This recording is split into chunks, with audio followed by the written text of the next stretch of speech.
Go. Sorry about that. There was some slight technical difficulties. Storm clouds arise all over the place. It happens. But to pick back up, because I don't know how much Parker heard of John's whole monologue. John, if you want to repeat yourself briefly. Yes, I would love that. I sorry to I'm sure you all have plans of your next steps to take care of what you've been taking care of, which is extremely important work. But I'm coming to you now to ask for probably the biggest favor I've ever asked of any group of people ever.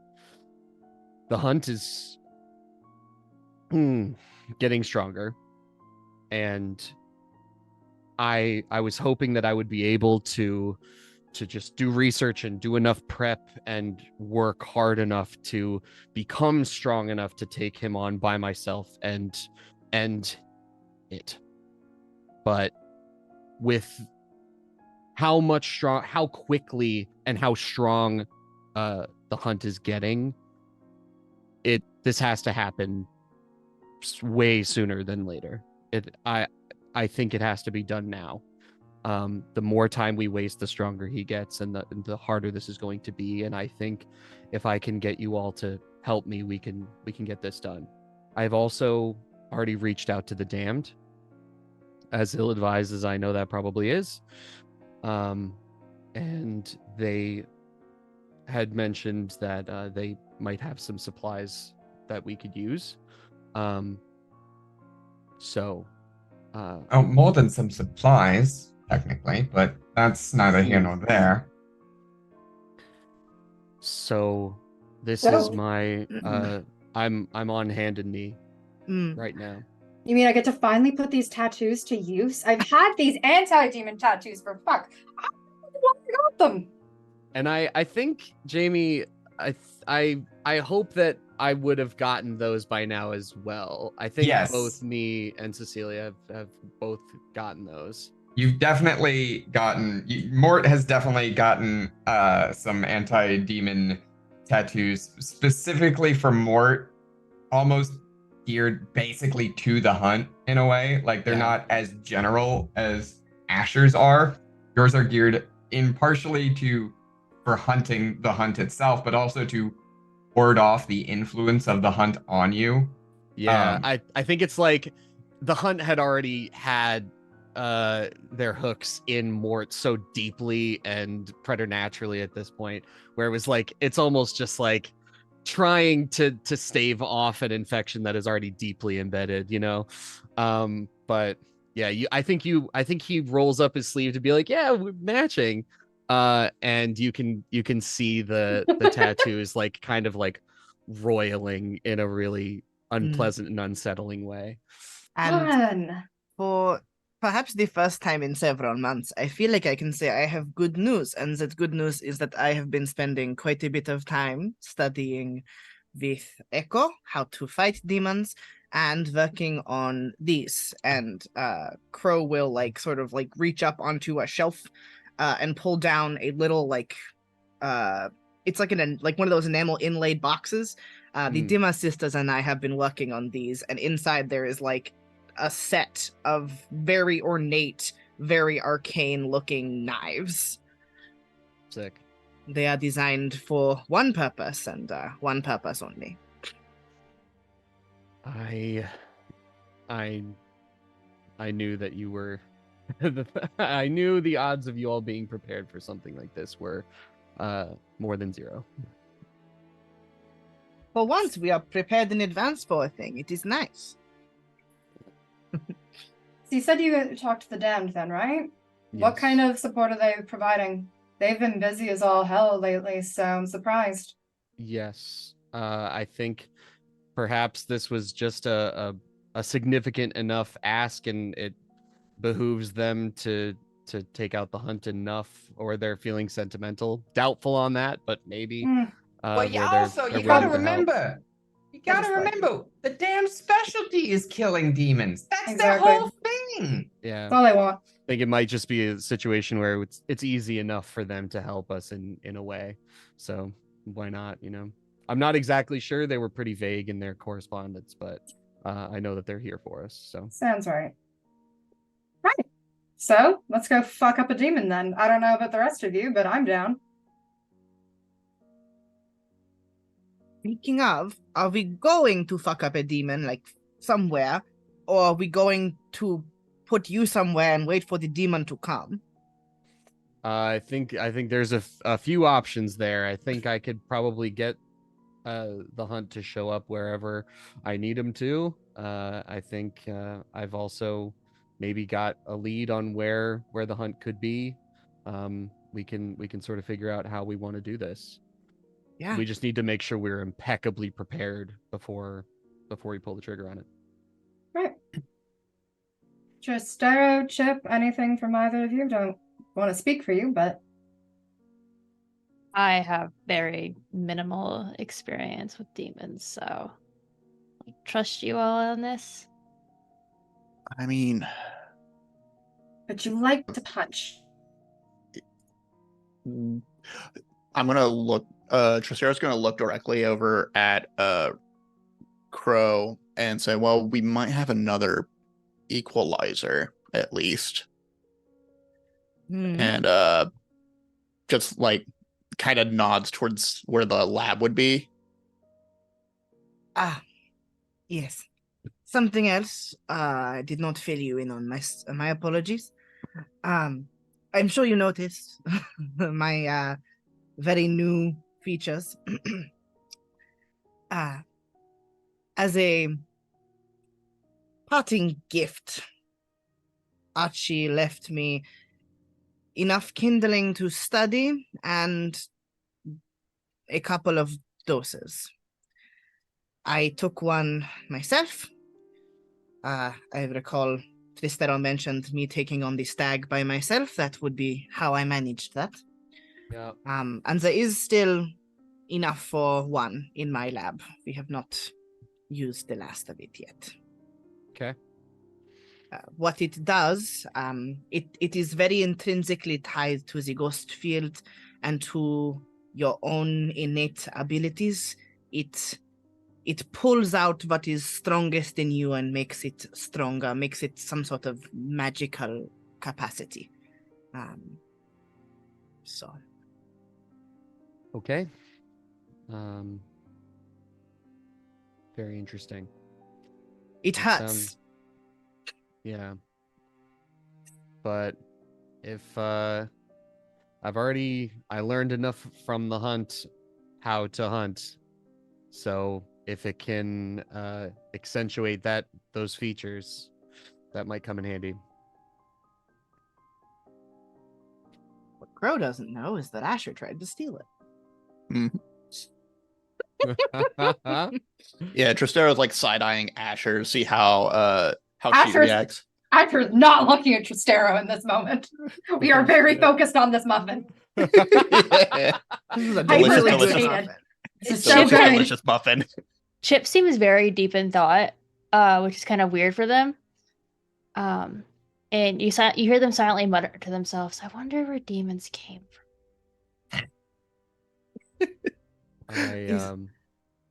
I wouldn't tempt them too much. Suffering, mostly. Yeah. The things that cause suffering, cause fear, enough of those emotions come together, and that is how demons come to life.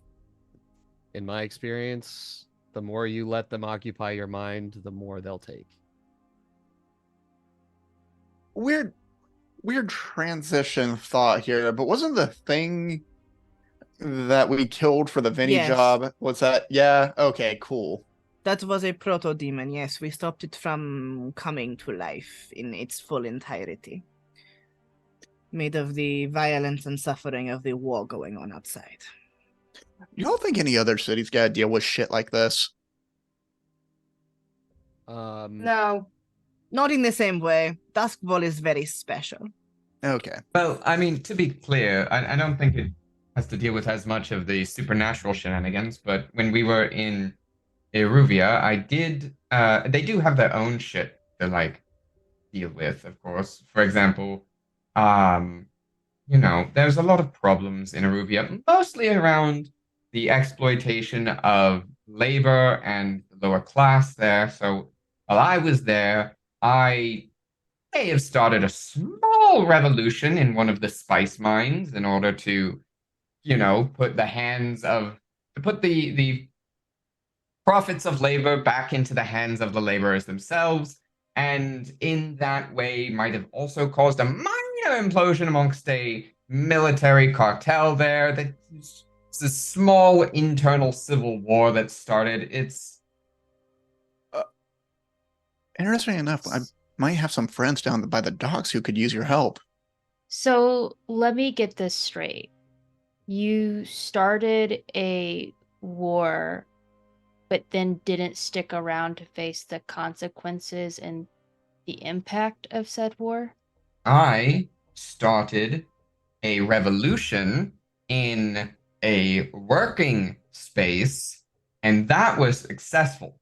The consequences of that was internal strife in the military cartel that owned that kind of working space due to the revolution, and they started their own internal conflict.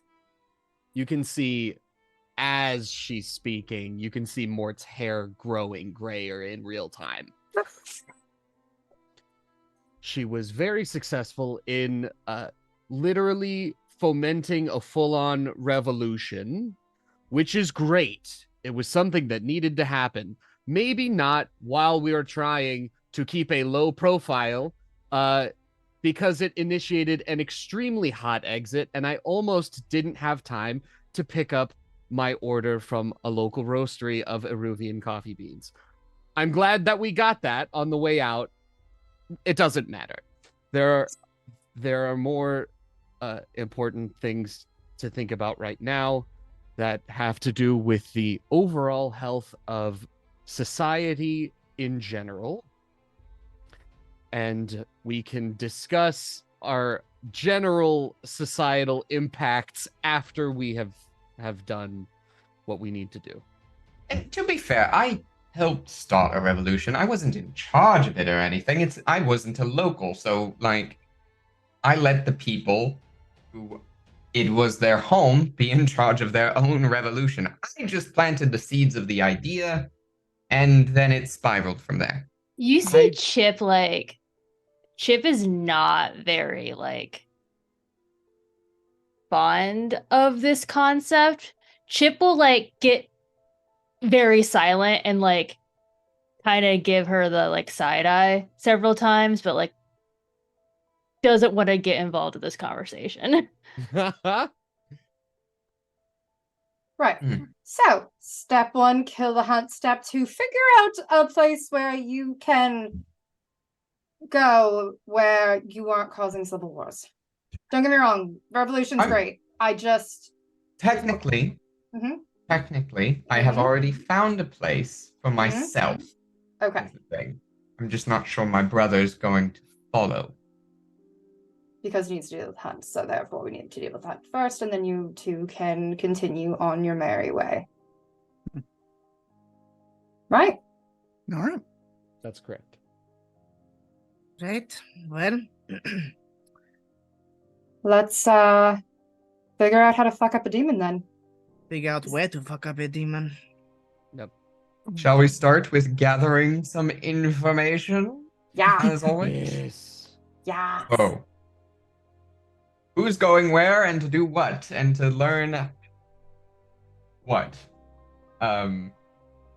I think Mort's just gonna follow that train of thought to go have an actual sit-down meeting with the damned, and try and glean any information from them, anything they would know about the hunt specifically, and if they have any suggestions on the best way to sort of initiate an interaction with the hunt that sort of puts anything in our corner, gives us any amount of advantage. Absolutely. All right. Asher's likely to join that one, join Mort on that one, because that's where I was thinking too, was the damned. Asher doesn't have a lot of experience with demons or anything like that, so we don't know where to look for information. All right, so Asher and Mort are gonna go to the damned. What about Chip will probably walk up just to Chistero, give him like a clap on the shoulder, and be like, "Where we going, buddy?" Ah! We Tristero's don't gonna let Tristero go alone. Yeah. Buddy system. I give just an appreciative nod to Chip. like a toddler wandering the grocery store. Oh, You here's the can't take thing. their Y'all eyes off think them a that minute. it was Chip trying to keep an eye on Tristero. Chip just doesn't want, like, Chip's just going to go. Chip doesn't want to make a decision. We're Chip's gonna the put a worst child leash- babysitter. Putting the child leash on both of you, but attaching you to each other, basically. Nobody's leading the other. Buddy system. Fine. all right, Tristero, where are you going? Tristero is going to it's going to pull out an artifact from one of the desks. I think it's a I'm trying to think what I grabbed from some recent jobs. It's not the goat. I think it's one of the it's like a child's toy from the orphanage that was left behind. Mhm. And I imagine it's like I've been watching way too much fucking wrestling. It's like the Alexa Bliss doll kind of thing. Like it's like a cloth doll with basically like crayon drawn on eyes and a face. And the eyes just actively move and whisper every now and then. And it says, well, off to see the sisters. I'll be back, probably. Unless I'm not. Okay, so Tristero and Chip are gonna go see the Dimmer sisters. Bro, Well, I think my best option is to try and find the best place in town to fight a demon that is not going to cause existential problems to the ghost field. So that is what I am going to look for. all right. Let's go in reverse order of that then and start with Crow. Okay. Crow, you're trying to find the best place to fight a demon that won't cause the most existential problems in Dustfall. I think that sounds like an attune roll for Yeah. that. Again, there's gather information, so there's no consequences or anything like that, but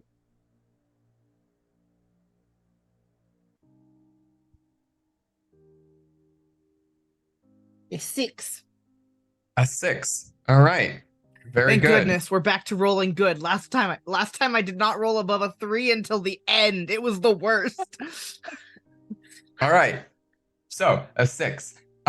Crow, you find 2 locations inside Duskfall that would be the best place to fight a demon.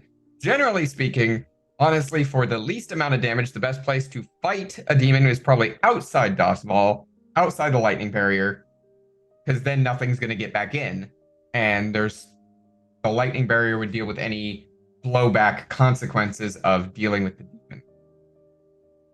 That said, there are 2 places that theoretically would work best. The first one is the fields outside of Dunslough Prison, is the thing. That area is very wide and open. That said, it is mostly farm fields, so while you wouldn't fuck some people up, you might fuck up some food. Whether the food is destroyed or is consequentially dealt with, let's call it demonic energy, and what the trickle-down effect of people eating that could be, you're not sure. The other place is that there is a park in Char Hollow. A park in Char Hollow that saw a demon die once before. A park in Char Hollow where there was a demon who is attempting to resurrect the ghost of a Leviathan in order to consume it and gain its power. who met their end there. To that end, that as a ground is consecrated isn't exactly the right word, but it is in some way, shape, or form somewhat anathema to demons. But in the same respect, it's very, very hard to get a demon there because it is anathema to demons.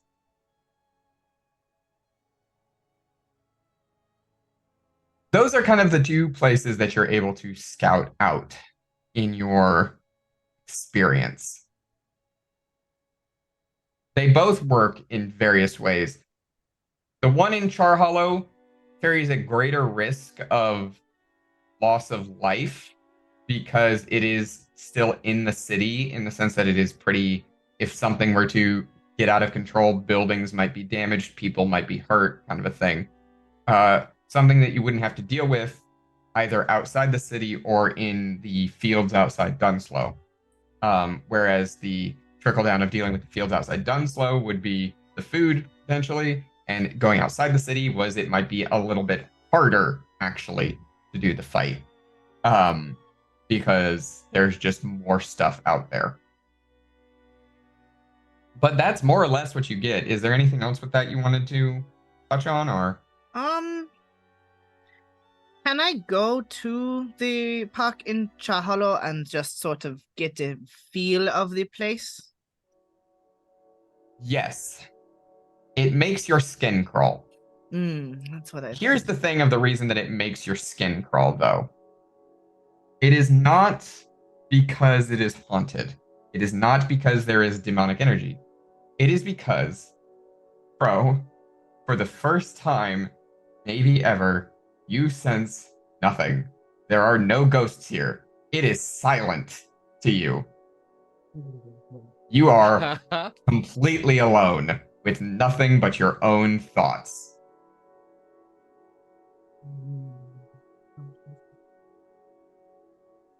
Well, okay. Can I still use my abilities here, or are those cut off too? No, you can still use your abilities, but the ghost field is weaker here, not in the sense that it's easier to access, but in the sense that there isn't as much of it to access. It's, again, it's like it is a hole in the ozone layer.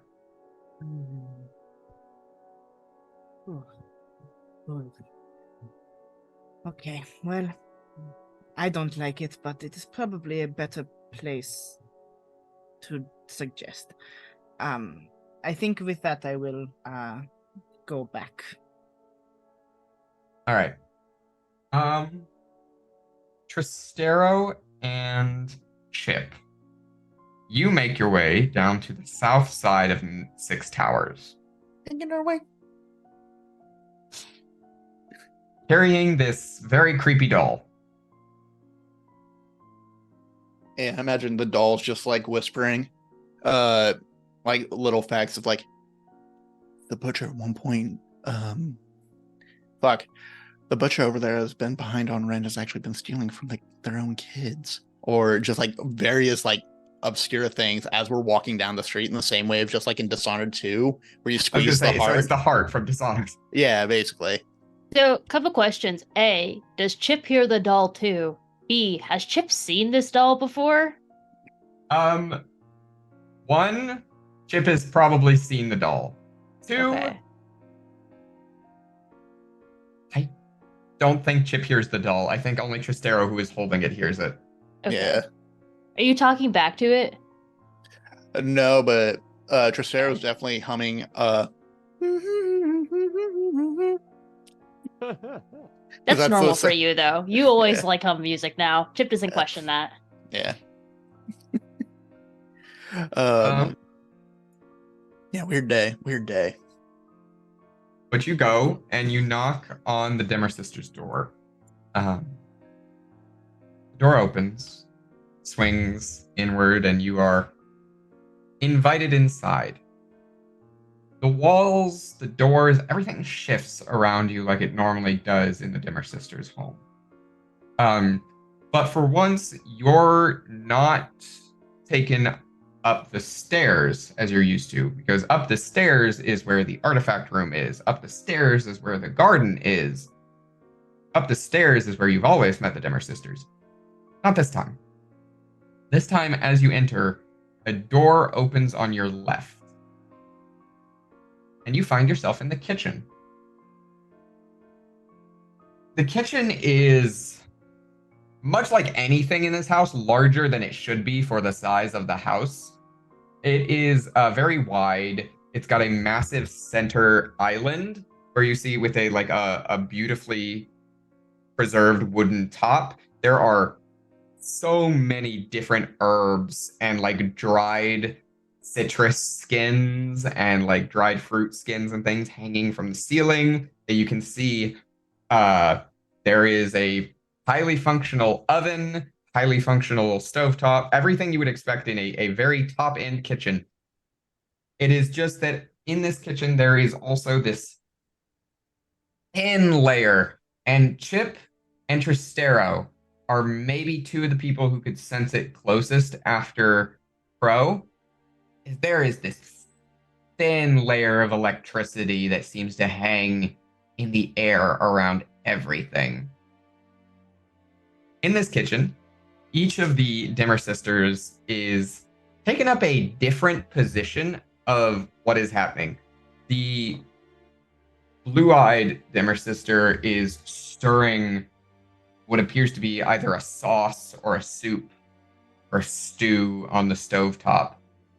The green-eyed Dimmer sister is on the side and seems to be on the other side and seems to be kind of cooking up. You can smell the fumes of rosemary and thyme and meat, just thick, juicy, dripping meat as it washes over you.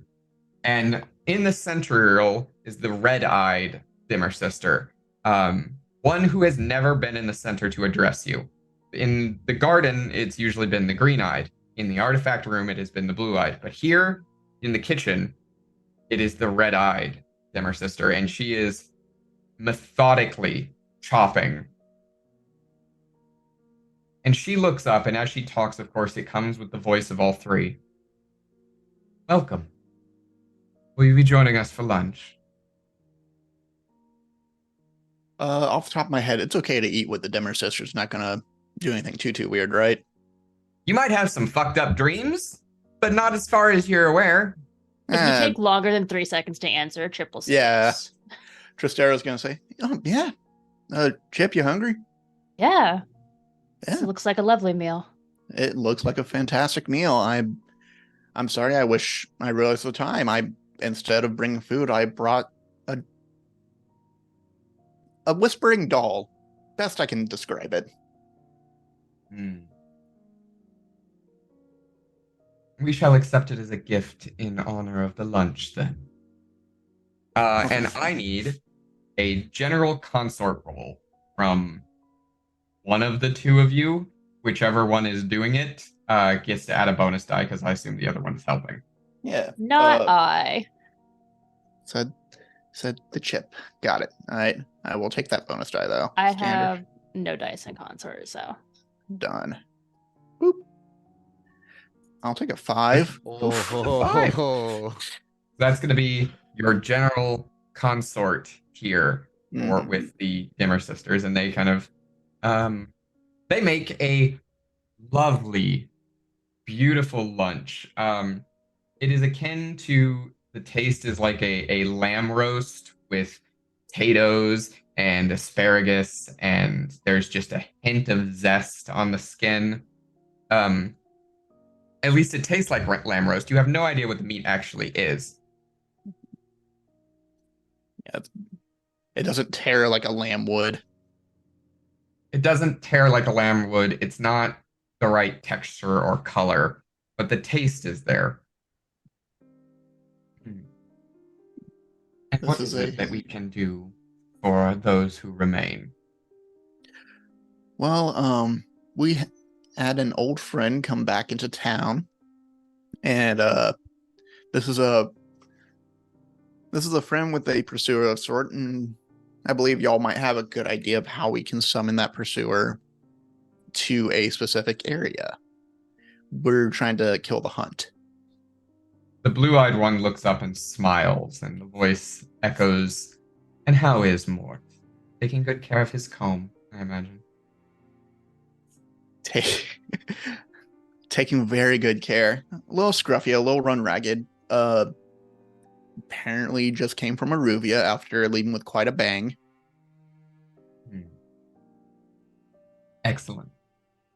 And you're interested in finding his pursuer, the bane of his family line. Yeah, I think that's one problem that needs to end. That family has enough issues on hand. Well, on the one hand, we can comfortably say that we have well equipped your people for all the tools they may need to deal with such a pursuer. Us and others have lent you quite some aid. On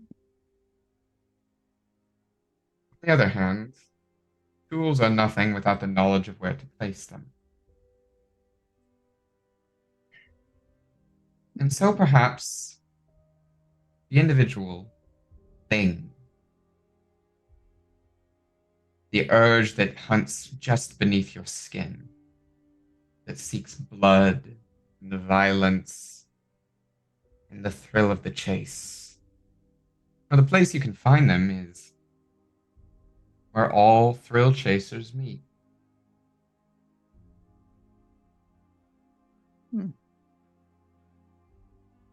Hmm.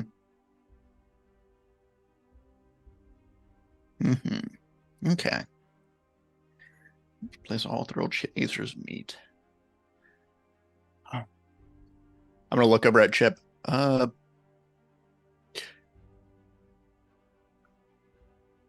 fucking hell! We have to deal with the street racers, the horn racers, I should say. Of a sort. There is a newer breed that have come about. They don't call the streets their home. We think you'll find much there is to learn about them. All right. They do enjoy a little bit of power. They've made use of the hunt's abilities.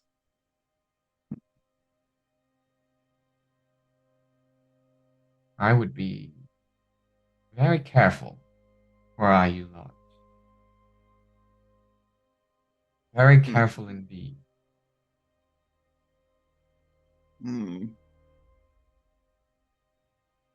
Well, it's not like we haven't been out of our depths before. I mean, speak for yourself. I've won my fights. Yeah, you definitely have. Yeah. But I've taken a lot of L's, which is the same way to starts with class, and seeing how I've learned a lot here. Bet you have, buddy. What's the recipe for this, by the way? Sorry, what was that? What was the recipe for the not lamb stew, lamb roast? An old family recipe. One that we guard jealously. All right. I will not ask again. My mom has taught me not to mess with family recipes. Of course, we'd be willing to share if the price were right.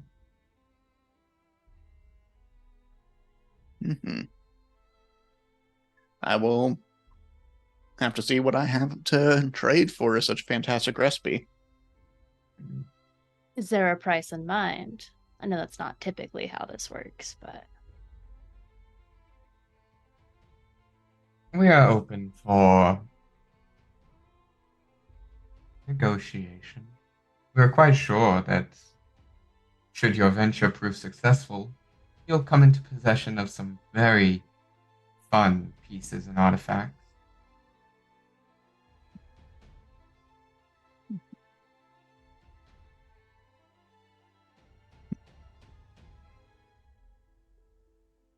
Is there like any... Does this food seem exceptionally healthy to Chip based on their Does it have a consumption good of protein content? it?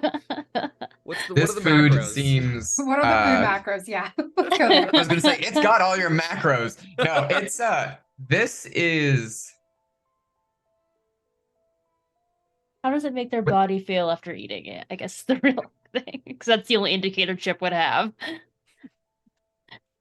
You feel it doesn't sit heavy in your stomach. That's the first thing. Despite how rich it was, it doesn't sit heavy in your stomach. It doesn't feel like it slows you down. The second thing you feel is while you don't necessarily feel physically stronger, not after one meal, is the thing, it does feel like it was a very protein heavy meal.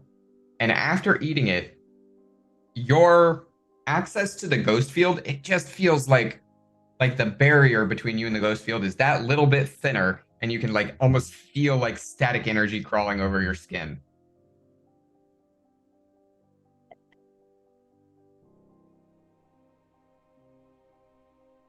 This might be something that Ro was interested in. More so than either of us. Maybe. Which is why we should probably come back with the right value after we complete this job.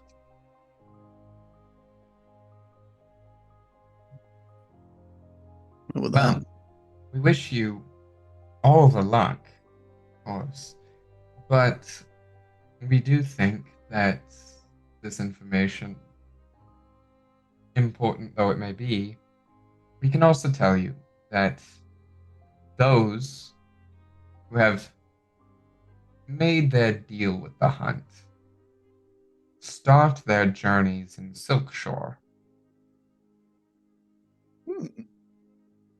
But that is not where it ends. Be careful. always are, always am. That's a lie, and you know it. I'm trying to envision the goal here. Manifesting. Manifest. And then on the part of Mort and Asher, you have gone to visit the damned in a quiet little coffee shop. As we leave, I'm gonna make sure that Cecilia is with us. I'm not letting her out of. I'm not letting her out of my sight. Fair. Not yet. She is. Cecilia is with you. As you make your way to a quiet little coffee shop on the south side of Charter Hall, a familiar place, there is a unique situation you find yourself in when you walk in the front door. Standing at the register is not Varan, is not Skag. Standing at the register is Echo. Okay. And as you walk into the coffee shop, you realize it is empty as hell. There is no one here at all, which is unusual because in general, while it doesn't service a large clientele, it's rare to see there not be at least one or two people hanging in the corner. Should we? Are you all prepping for an event or? You don't normally work the register. I'm not here that often, but I feel like I don't normally see you up here. Are you all not open? We can come back later, I guess. If No, we can. Mort. Sorry. Shrek here for a fun reason. Right. We're waiting to greet guests, but not you. Oh, good. Okay. Wait, who? The less information you have, the better. But now I'm just curious. And I appreciate that personally. That said, We have been waiting on the three of you. Or rather, Yes. Wick has been waiting on the three of you. Okay. All right then. Should we talk to Wick or would you I'm sure you've been made aware of my correspondence. Very aware. Yes, Okay. the two of you can go down to see Wick. I need to have some words with Cecilia. Okay. You of all people I trust. So sure. Let's go talk to Wick. So you leave Cecilia alone with Echo. Whether that was lip service, no one will ever know. For the record, I think as we like head down towards Wick, when I think we are in theory out of earshot of Echo, I lean into more. Yeah, no, you see, I've tried to do a read on that fucker before, and it's been erased from my memory, and I'm still not okay with that. So I don't actually trust them. Best to stay in their good graces. Yeah, I know, but still. Fucking curious. Anyways. Stepping down into what would normally be the area that is where Echo's public office, where they greet you and have usually had meetings with you in the past, there is the door to the right that barringly tends to be open or closed, depending on how dangerous what Wick is working on is back there. But stepping back into the back hall, you see that Wick has got a bit of a project ongoing. Namely, they seem to be working on something that looks vaguely... It's very round, is the thing. It's very round and very large. About the size, I'd say it is arms like your wingspan is about the diameter. Holy shit. Give or take, of this sphere. This sphere also has one small port entrance, I guess, on the front, is the like.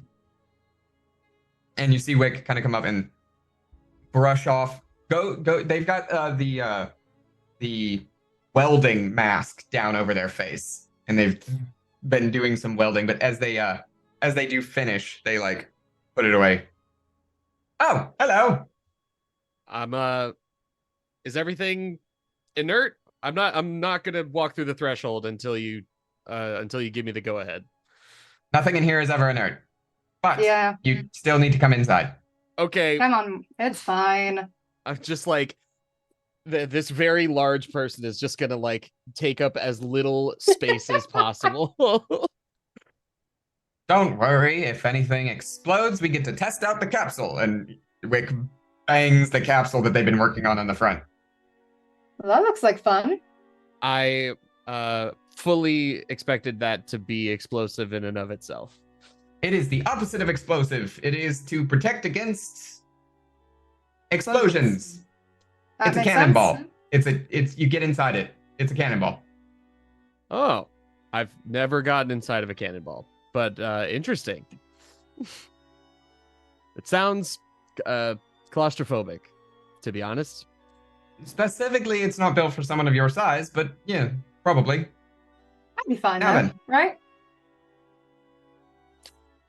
Anyway, so Wick takes the welding. Oh shit. So Wick takes the welding mask off, and this is where you see maybe the most frightening thing you've ever seen in all of Dustfall. A hairless Wick. Oh, and by hairless, there is no mustache. There is no scruff. There are no eyebrows. Oh, There is no hair on Wick. his head. Oh, dare you. Trying a new look, are we? Unintentionally? It turns out electrolysis is great for hair removal. Really effective, That said, yes. I'm working on a solution. It's not perfected yet. And he like reaches over and he pulls out a vial. He holds it up, and it's kind of a weird green. He drinks it. And after he drinks it, there's a moment.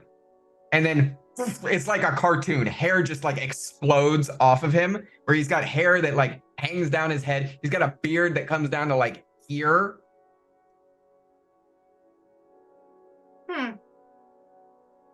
It needs to be fine-tuned. Couldn't you just, cut your beard now that you have it out? Sometimes it's kind of trying- ideal. You kind of like grow everything so you can style it how you want. It's kind of nice. I'm trying to make a solution so that I don't have to shave and manicure every day, so that I can just drink something and it maintains the.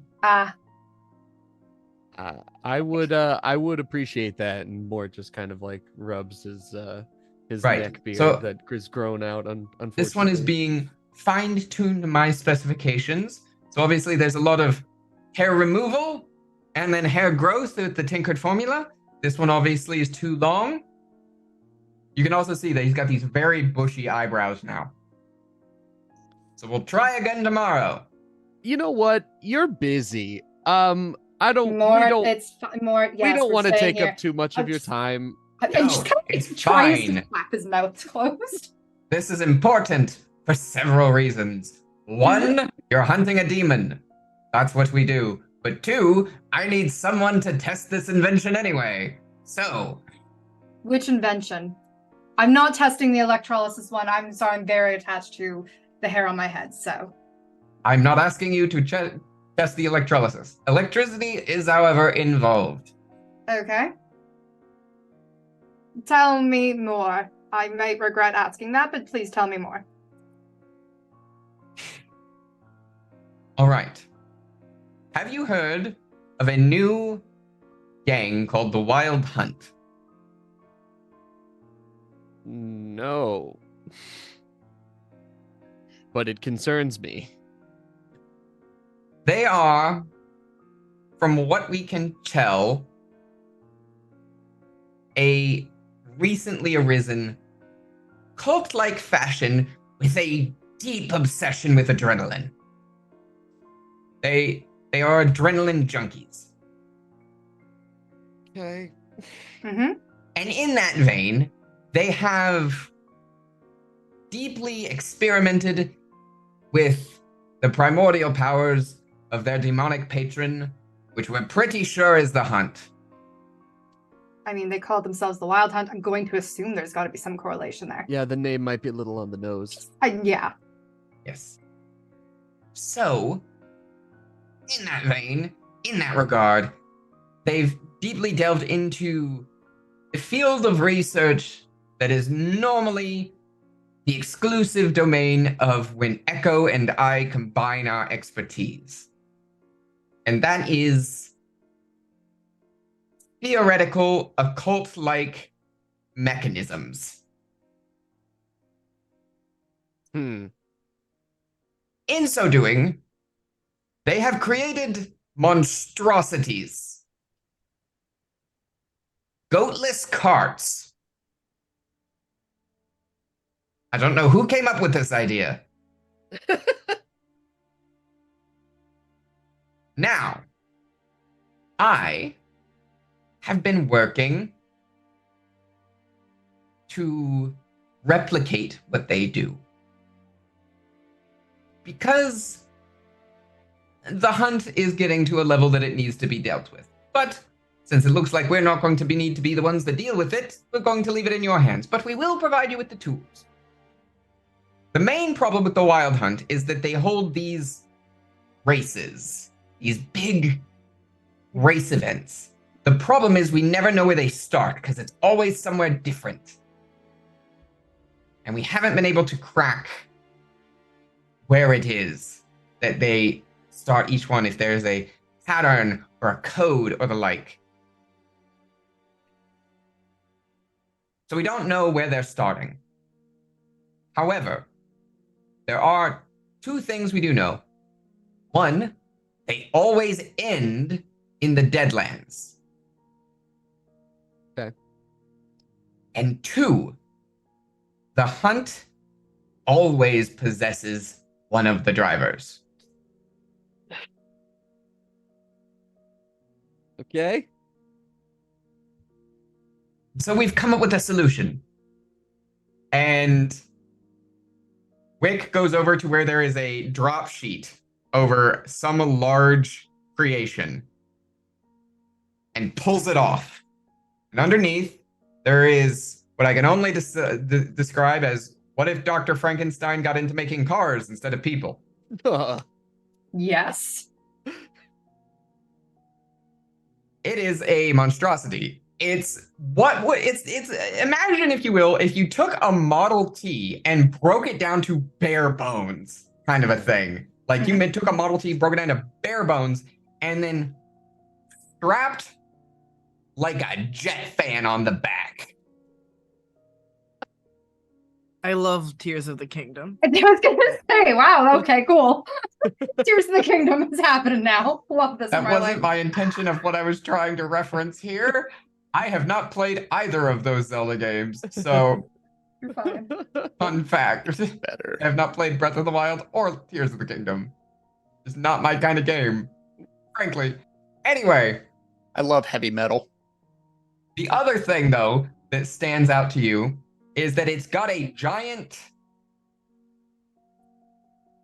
It's got a pylon on the back of it. In the style of construct more pylons, meat bag, like that kind of pylon. Just on the back of it. So, here's the plan. Or at least, you make the plan. But here's what we're providing you. This is a goatless cart. It's only 40% likely to explode. Give or take. This is the best I've been able to manage with recent models. It's better than before. We varied from 80 to 60% previously. This one about 40% likely to explode upon startup. Oh God. That's not the important part. What is? That's not the important. Okay. This is. And Wick gestures to the pylon in the back. Many years ago, Echo and I improvised turning one of the lightning barrier rods into a harpoon to bring down a ghost leviathan. I have been working ceaselessly ever since to miniaturize this technology. And I think I figured it out. So this should give you the ability to lock down the hunt in one place. Theoretically, it won't stop its movements. It'll still be a demon, but it should keep it from leaving a area. Right. Okay. Problem is, you gotta catch the fucker. Yeah. Okay. And that's what this is for, and gestures to the goatless cart. So we need to take this and enter a race to capture the demon where we know it will be in not Somebody. its biggest form. To capture it in an area where we can handle it. Yeah. Sounds right. Yes. Okay. And do it before the cart blows up. Because, like, the longer it runs, the higher of a chance you're gonna get that this fucker's going to explode. Do you have maybe I'm more of a visual learner. Do you have sort of a write-up of any steps necessary to power on and power down this thing, just in case we need to do that at a moment's notice? Yes. Come here. Spectacular. He brings it down. He brings you over. All right. So first off is this button. It turns it on. Okay. Maybe I don't need a write-up for that part. That's great. Yeah. That button turns it on. It also turns it off. However, if you turn it off while it is still running, it will explode. Okay. So you need it to be not moving if you're going to turn it off. Then you only have like a 20% chance of it exploding. Second, Better odds. Okay. he points to a stick that's just jammed into the middle. If the stick is forward, it goes forward. when you push that pedal down there. If the stick is backwards, it goes backwards when you push that pedal down there. Just explaining how cars work. Yeah, well, it's only forward and reverse. There is no neutral. There is no other places. Gonna go to the left and to Third. the right. Third, if you need to slow down that pedal over there, it will slow you down to the point that it eventually comes to a stop. If you need to slow down very quickly, this lever over here, yank it, and your back wheels will stop turning. Okay. All right. Very good. Last thing, this button, and he points to a button on the center console. Don't push it. Why? If you push this button, you will go very, very fast for a little bit of time, but you just take the chance of it exploding from 40% to 100%, because once it is done going very, very fast, it will blow up. Okay. And we left that installed still. Why? Because I'm working on making it so that it goes the very, very go fast button and it doesn't blow up. Fair enough. All right. So we have a forward, a back, a Slow down. an oh shit slow down, a normal slow down, an on and off button, And a and- kaboom button. and a I'm going to kaboom just button. basically that just makes it go exploding, but we go a little bit faster first. Wait, quick You're question. going to need these. He hands you goggles. Yeah, no, Yeah, love that. good. Put Thank them on you. immediately. Wait, quick question. How much did you need this to come back in one piece?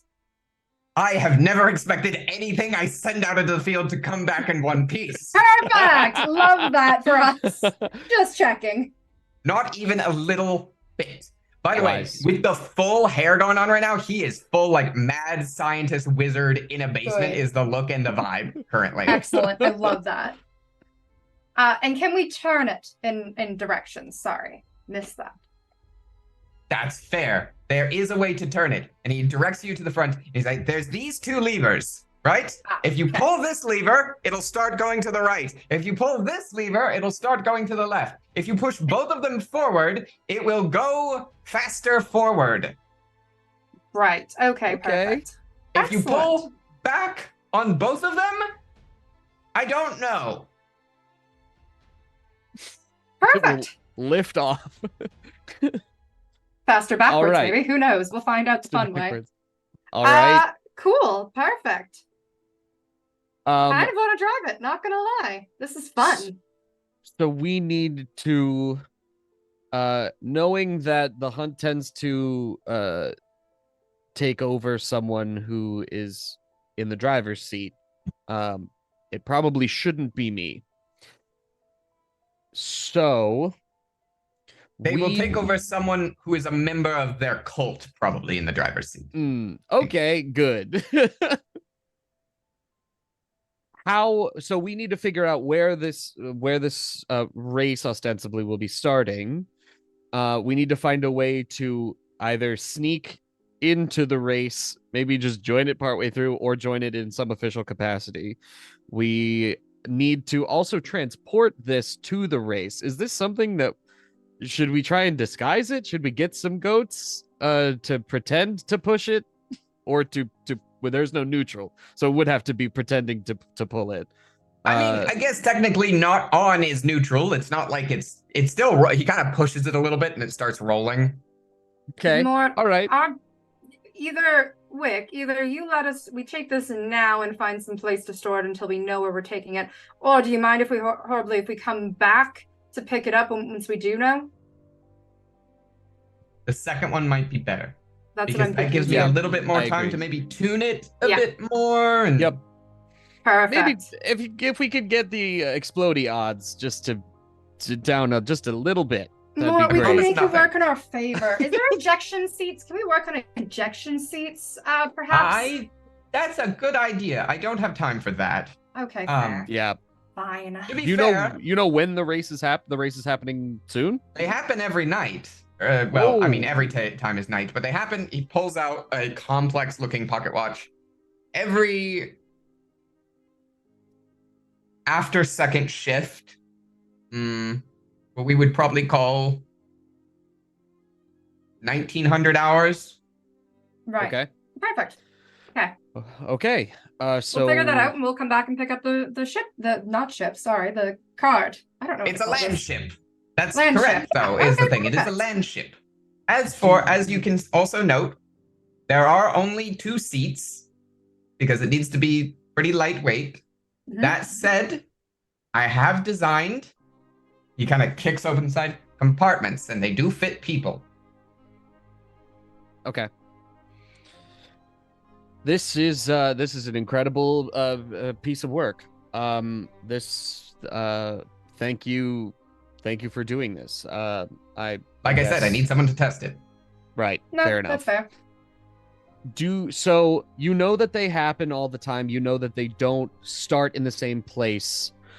Duskfall is not that big.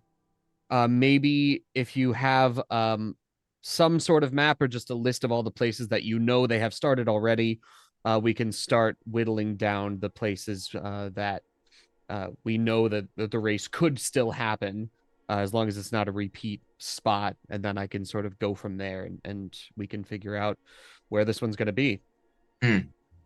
He kind of takes a map and slaps it down, and you see that there are dots just all over it. They have started in literally every section of Dosval except for White Crown at some point, is the thing. Incredible. He's like, he points at all of them. He's like, they have started, they've run 27 races so far. Huh. All right.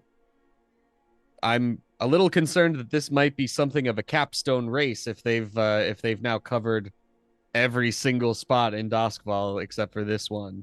I don't think so. I think they have not started in White Crown because White Crown is very locked down. Yeah. Okay. Thing. But as you can see, he kind of like, he does an over, he pulls out like a semi-transparent sheet that he lays over it, and you can see the routes that they all start, and you can see that they all have a same midway point, is the thing, and that midway point is, if you look at the map in our Roll20, that midway point is on the central bridge in Charter Hall that crosses over from North Charter Hall to South Charter Hall. Okay. Yeah. Absolutely. Yeah. And it is when they reach that point that that's not the end of the race. They all disappear. Oh. All of the cars, and they're not called cars, all of the land shuttles, all of the carts disappear, but we know where they show back up. And he moves the map over and indicates, if you look on the same map, the area that is marked with a 2 outside of the lightning barrier. Oh. They all show back up here, and then they have a race down outside through the Deadlands by the lightning barrier all the way down until they hit just before where the tracks leave Night Market to start heading east. It goes from a race on road to a race on, for lack of a better word, dirt. It becomes a dirt race. So you need to have a cart that can withstand both conditions. Okay. Horrible. Mm. Is it an immediate thing? They disappear in Charter Hall somewhere and then immediately appear over Yes. on the east side? As far as we can tell, based on observations. Huh. Well, Fascinating. at least out there, if the incident with the hunt becomes particularly deadly and destructive, at least there won't be many people in the way. Absolutely. As you're saying, Wick has started taking like an electric razor and trimming down his beard. All right. Until he gets the mustache, like what's his name? Again in Atlantis, but the guy, boom, the dynamite. That guy. Yeah, Yeah. Is there anything else you need from me? I was gonna ask you. So Good. Do you happen to have anything else that we could perhaps, I mean, we're going to be kind of racing this, it sounds like, against other people to figure out who is the hunt. Do you happen to have anything we could, perhaps throw out of the cart as we're going to, Do not turn distract this into them? Mario Kart. You are, from what we've seen, it is a Maybe no so. holds barred. You are allowed weaponry, guns, Perfect. knives. Flamethrowers have been seen. One guy stood on top of us and played a guitar the whole time. Like, so heavy loads for everyone. Perfect. Okay. just curious. regardless, I wish you the best of luck. I'm going to go troubleshoot this last thing, and you see him, he turns to his desk where there is a rubber duck, and he starts, like, as he goes up to the rubber duck, he starts talking to it, and the rubber duck talks back. I hate that. Okay, he says under his breath. Thank you for all your help. We will we'll be back with the cart and the crew when we're ready to go. Yes, Sounds yes, sick. just know that if you've exploded, you've contributed to science. Yep. No, of course. How lovely. Okay, and we'll go back up to grab my sister. Yeah. You go up to grab your sister. Your sister, her and Echo appear to have just finished their conversation. And there is a sight in front of you that none of you are quite prepared for. And that is Echo with their hand on Cecilia's shoulder. Echo doesn't touch people. Yep. Okay. Ever. And you can see Cecilia, it's kind of like, she's got her head down, similar to when Mort first showed up at the door, but like more contemplative and less sad. But you see Echo, just something to think on. All right? You don't have to have an answer right away. Ah. Mort. Spectre. Echo. And I look at Cecilia. Are you ready to go? Always. I should have known. Okay. Let's head on out. All right. And with that, the gang reconvenes in the hideout. I assume information is shared Yes. where we have what you have available to you via Mort and Asher and the Damned, the potential locales to deal with the hunt, a la Crow, and the starting position according to Chip and Tristero. And so with all that in place, we're going to take a quick break. But when we get back, we will be getting started on, and I can't believe I'm saying this, probably a transport mission. I'm really feeling stealth right now, actually. Transport, hate you. transport.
hello. We're back, and we are getting ready to start your engines! Anyway, so I don't know if the group is actually going to go with a transport plan. I just thought it'd be funny that given that the long-standing joke was that transport was never an option and I never let them have it. So this is the one time that I'm putting that option on the table. You could say fuck you, Jamie, and not do a transport plan, and that would be fine. I'd be a little salty, but it would be fine. What's funnier? What do we all think is funnier? I mean, not doing it's funnier in my mind, but I'm all for the chaos. I think it's one of those planning meetings where we all come in and Asher has just assumed we are doing the driving thing. So it's shown up in like leather jacket, the goggles on their head, and is like, what are you talking about? I thought this was the only option. Oh no. I imagine so Chip is gonna be completely off base and not have a clue of what's going on. And so Chip is gonna be wearing leather just for the sake of wearing leather. And it's probably shirtless. But Yes. we'll like be ready to go, like, okay, we're gonna meet at the front line and we're gonna ambush them and beat the crap out of them. Driving. And not race. What? No, Why? we're gonna race. Why not? Otherwise, they're gonna go really fast. Are you fast enough to catch up to a speeding? They have to thing? meet up at the race. Yeah, but are we gonna start when everybody's there? That's a lot of people. No, you get there early. You beat them up as they show up. They won't catch on, you think? I mean, we No, need. because they'll be gone. There's no one to tell them. But then there's nobody for the hunt to possess. See? All right. So, here's the thing. Are we doing an assault plan, a deception plan, a stealth plan, an occult plan, a social plan, or a transport plan? Transport. Our producer is nodding his head right now, so we have to go with the transport plan. I think transport plan. I don't think there's any way we're not doing transport plan. I'm just trying to think of like anything that would actually make sense besides that.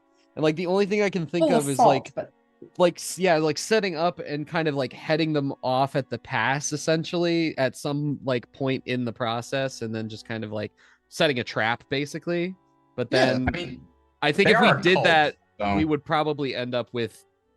We might have too much to deal with if we fully interrupt a race that all these people are very into, and then we have to What fight you all of them at do once. You know, is you dig a giant hole at where the cars are supposed to land.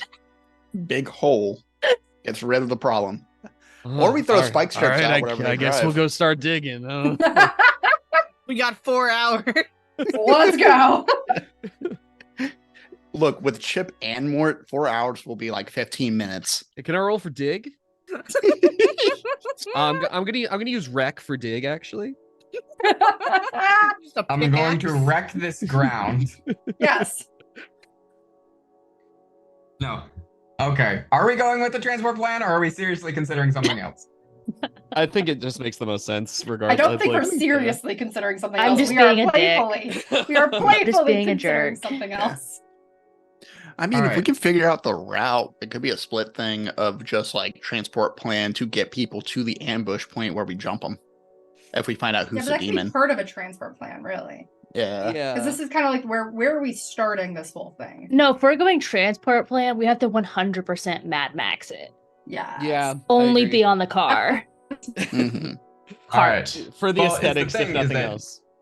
The car holds only 2, at most 4 people if you stuff them in the in the cargo containers. So the question is, you're gonna have to fit when. So normally in a transport plan, I would ask the route and the means. That's the detail. In this case, the route is there's a starting point in Silk Shore, and you know you're at least driving to that bridge on Charter Hall. Mm-hmm. The details of the route will be given to you when you join the race at the starting line. Right. The means is this fucking abomination of a car that Wick has made for you, with the thing you're technically transporting being the pylon that you're going to be using to try to secure the hunt. Mm. So then The actual question that I need to ask for this transport plan is, yes, Chip? Okay, so only 4 people can fit, right? So that's like everyone else. And I feel like the original crew would be kind of cool. So what if Chip sees of Talia would be willing to get in on this, and when they go pick up the cart from Wick, they get bombs and they just stand at where the carts land and bomb people.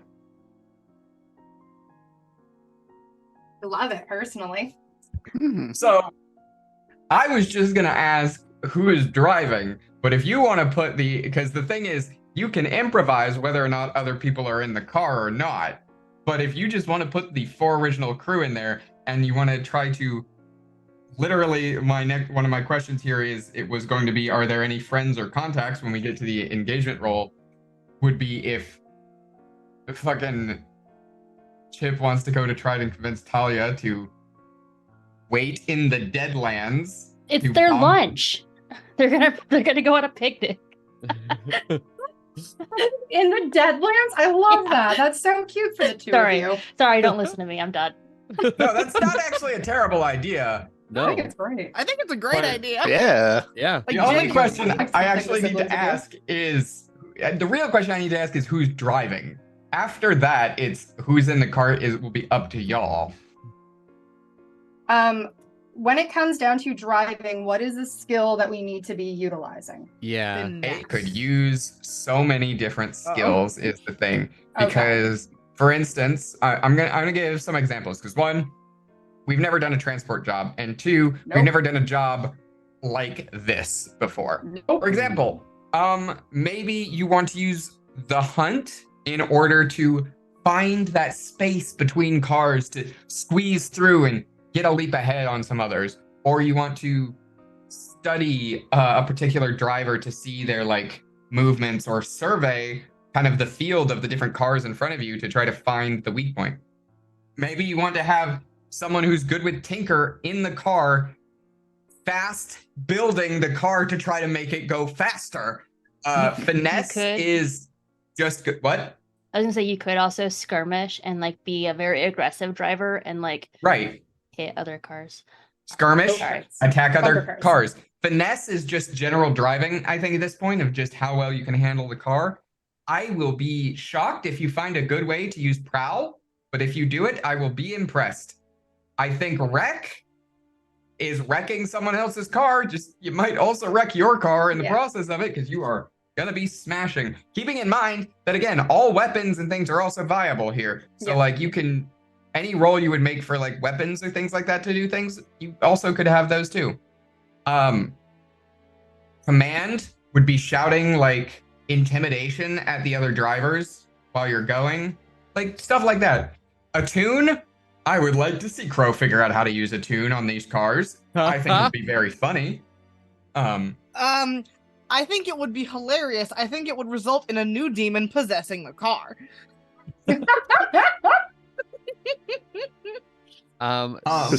So I guess we would have to find which one of us. Okay, so we need 2 people in here. One has to be driving. I think the other person is going to be, one person is driving and probably occasionally shooting, but the other person is probably going to be heavy on the dealing with the bullshit around.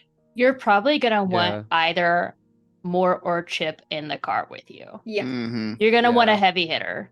Yeah. I think the person in the driver's seat probably has to have a decent blend of skills that are applicable here. So at least if like my finesse is at 3, my hunt is 2, my survey is 2. I only have 1 in tinker and 1 in study, but like otherwise the rest of mine are fairly solid going into this for Asher as a driver. Okay. And then I would agree with having one of the heavy hitters available with them. For sure. John is taking a look at a character sheet that he has not looked at in several months. months. I don't know what you're. No, I was just thinking deeply in character. I've got 4 skirmish, 3 wreck, 2 hunt. Yeah, I have 4 hunt, 3 survey, 3 skirmish, and 4 rec. Okay, some more. Mhm. Go And figure. three- Mort's three has an entire command. season on me. Yeah.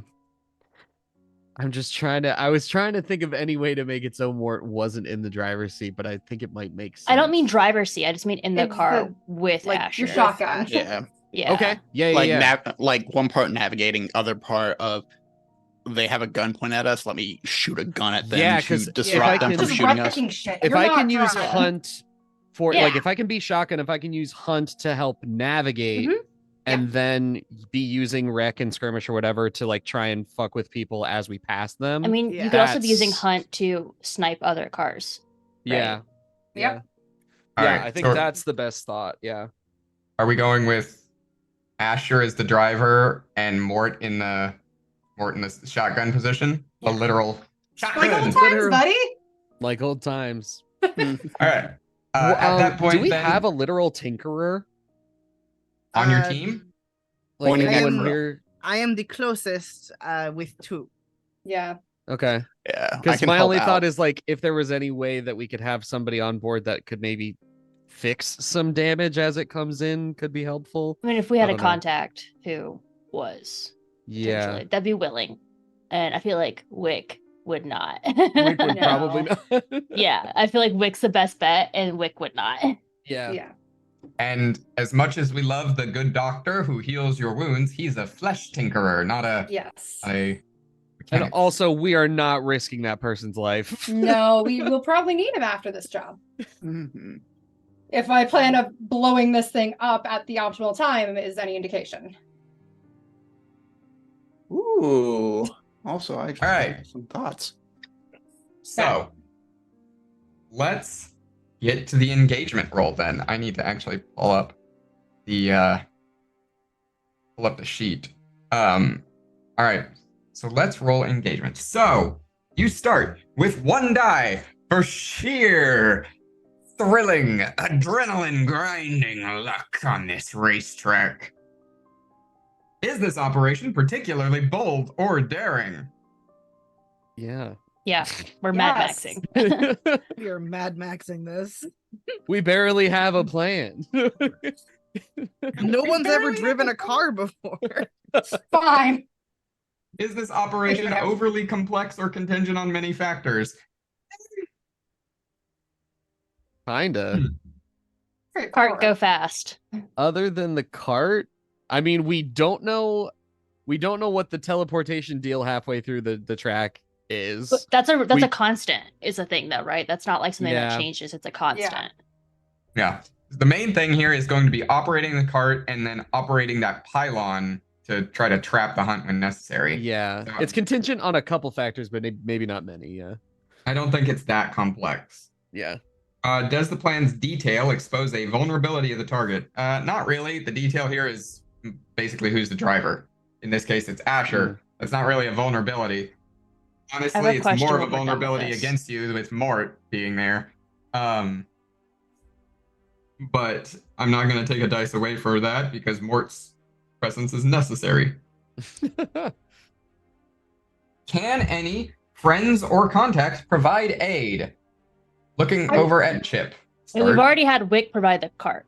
So like You haven't had that's- Wick provide the car. I feel like that's a That's guarantee true. whether or not Talia helps. I also okay, I don't know if this would count in this, but can we just go ask Papa Claw to borrow his cannon and attach it to the fucking cart? More You is more. can. More is more. Dad, can borrow the howitzer. Your daughter's Or- taking me up street racing. Or we can sit there if it's like too heavy for the cart, because I imagine it's pretty heavy. We can sit there at the end or like at the transport point or the teleportation point and shoot there. I think the cannon could theoretically be mounted. Just the back mount is technically already taken by the pylon, so you would be mounting it on the hood. Not great for visibility. Just get some booster seats and then you can see over it. You'll be fine. Okay. All right. The other thing, if we are going to ask Talia to come and ambush them in the Deadlands, yeah, I can check. I've not spoken to him in a while, but I can check with Flint and see if he knows of any spirit trafficking that's happening at the time and can sneak us in a little bit better.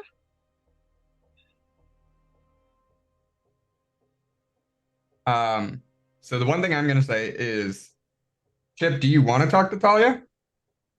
Is that what we want? That's what the group I think- wants? I think it's a Yeah. great idea. I think it's I a think great it's idea. right. Then yeah, Absolutely. Chip All right. will. Then I am gonna have you roll a sway roll on Talia. Do I get a bonus dice because it's a sister? I'll give you a bonus dice. Just Okay. know that, like, depending on how you roll, the consequence. We'll see how you're starting on your consequences here, or stress, depending on how you roll. But it is a sway roll. Just risky standards. We don't have an engagement roll yet. No. Right. Yeah, we don't have an engagement roll, so just make it risky standard. Cool. Nice. Well That done. is a 6. You do find Talia, and you are able to convince her. Luckily, you're able to get away without injury in doing so, because finding Talia in a place was in a boxing ring, and the only way to convince her was with a bout. Chip's But just on a now- roll against Talia right now, riding a huge battle high. But right now, you do convince her to go on a picnic with bombs with you, if that is still what you're planning on going sure. with. We'll do that. All right, so we'll call it. Yeah, you're getting some help on this from people. We'll give you a bonus die for that. Are there enemies or rivals interfering? However, abso-fucking-lutely. That's pretty much everything that's happening. Also, to answer the question of, do you still have the branding iron of retribution? Mort has it. Just Mort in took case. it. Lastly, are there any other elements that I want to consider for a dice bonus and giving and taking away? There is a thing that would give you a bonus here, I think, but I'm taking it away. And the reason I'm taking it away is because you're going into the Deadlands, theoretically. Mm. And that is not in your favor. That is fighting a demon on their own turf in some respect, kind of. Mm. So, we're going We with might 2 not dice. get to the Deadlands, but that's fair. Yeah, I guess maybe I don't know. It would be I feel like we should be keep a it as lot. an option. Go for it. I feel Yeah, like we yeah, should for keep it as sure. an option because if the goal would obviously be to take that driver out, the sooner the better, but may take a bit to identify who it is, may take a bit to get close enough to actually do something about it. Yeah. And you don't know how long it'll take for the pylon to lock them down either. Yeah. So Do we I have feel a sense of how destructive these races have been on the city? You know, Asher and Mort, you didn't have to roll anything for your gather information because you went to see the damned. So why Yeah. don't you roll me just I'll let you, Mort, roll me just a general survey or study as to idea of how destructive they've been on the city. Okay.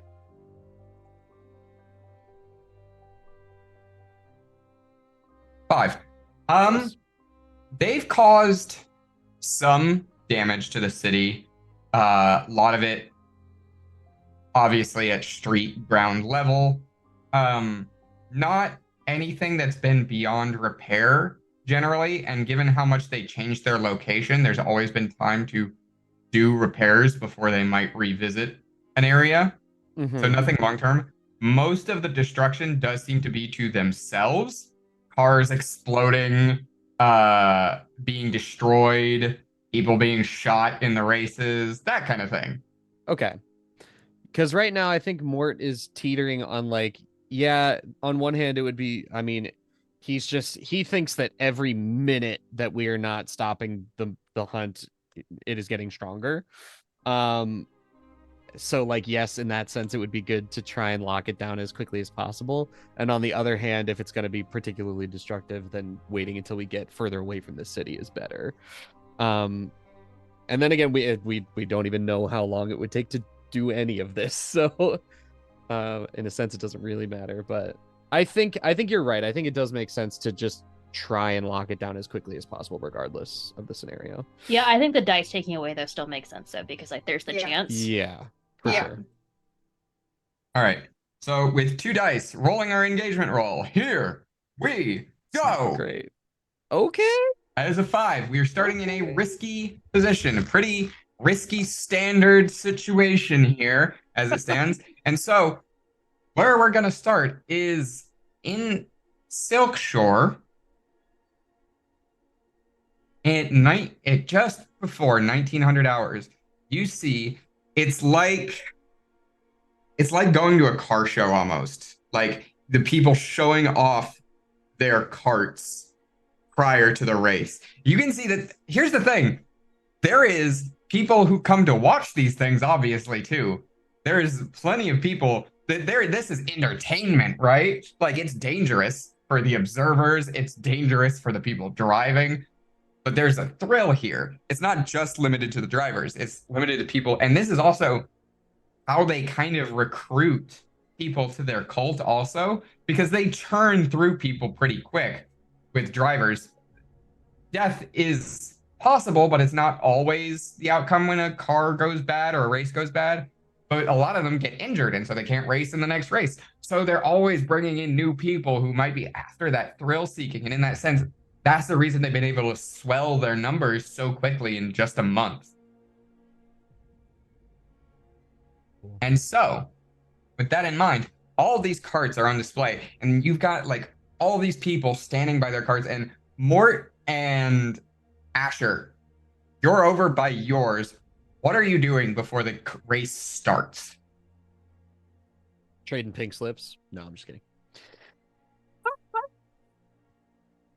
Doing the fun thing where I try to look cool as I lean on the car, this tiny little 5 foot nothing. And just sort of like eye people, just seeing if it looks like the hunt's taken over anybody yet. Kind of getting an eye on all the different cars that are here. Maybe slightly seeing if there's any hot female drivers, but like trying real hard. Here's the thing. Even if they're not like the most 100% physically attractive, there is something about the charisma of someone who is willing to go into this kind of death-defying race and all of it. So in a sense, all of the male, female, and non-binary people at some level, as the adrenaline is starting to hit your veins, Asher, just a little bit, are all kind of hot, is the thing. That makes sense. Yeah. Love this. Everyone here is hot. This is Asher's dream. She's very happy right now. Yeah. That said, from what you can see, there isn't like anyone who's got noticeable signs of the hunt. There's no one who's got the marks of like the 7 eyes that would be on like the head and the like. Yeah. Do we have any? Is there maybe we can like chat with some folks and try and get a sense for like, does the hunt tend to choose the same, like it has kind of like a pool of people that they like to choose, or if they choose someone different every time, like maybe we can try and figure it out that way? Are you trying to consort with cultists right now about their god? Is that what you're doing? I mean, I think I can probably get in their good graces by maybe flashing some hunt influence. Okay, so what it sounds like to me is it sounds like Mort is oh, I forgot to do loadout. Is that who's going like medium, light, heavy? What's the heavy for sure? Heavy. I'm gonna go medium for Tristero because there's some flashback stuff I need to do, and unfortunately I can't look like I'm carrying every weapon under the sun while I do it. I have never gone heavy, so I'm going to go this one time. Hell yeah. Excellent. Go out. Wonderful. Go big or go home. All right. Go all out just this once.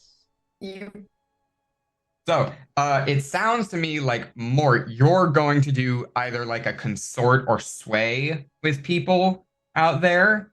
And Asher, it sounds a little bit like you're doing some survey, kind of like I'm doing some survey, So Is that what you want to do? Because it sounds like you've accidentally switched roles. We to what did. you would normally Really assume you would funny. do. Maybe Um, talking to each other is more. Do you want me to go talk to the people instead? Do you want to do the whole? Yeah, I think if you I think just we're give rusty.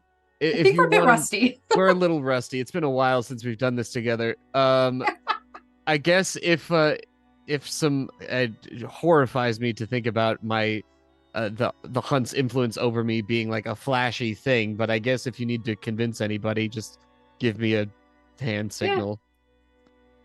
I'll flag you in, or at least get you to wave. If you Yeah. wave and look menacing, I'm pretty sure that'll do exactly what I need you to do. I can So. I can put on an intimidating air, I think. Okay. Keep All an right. eye out for who might be a likely contender.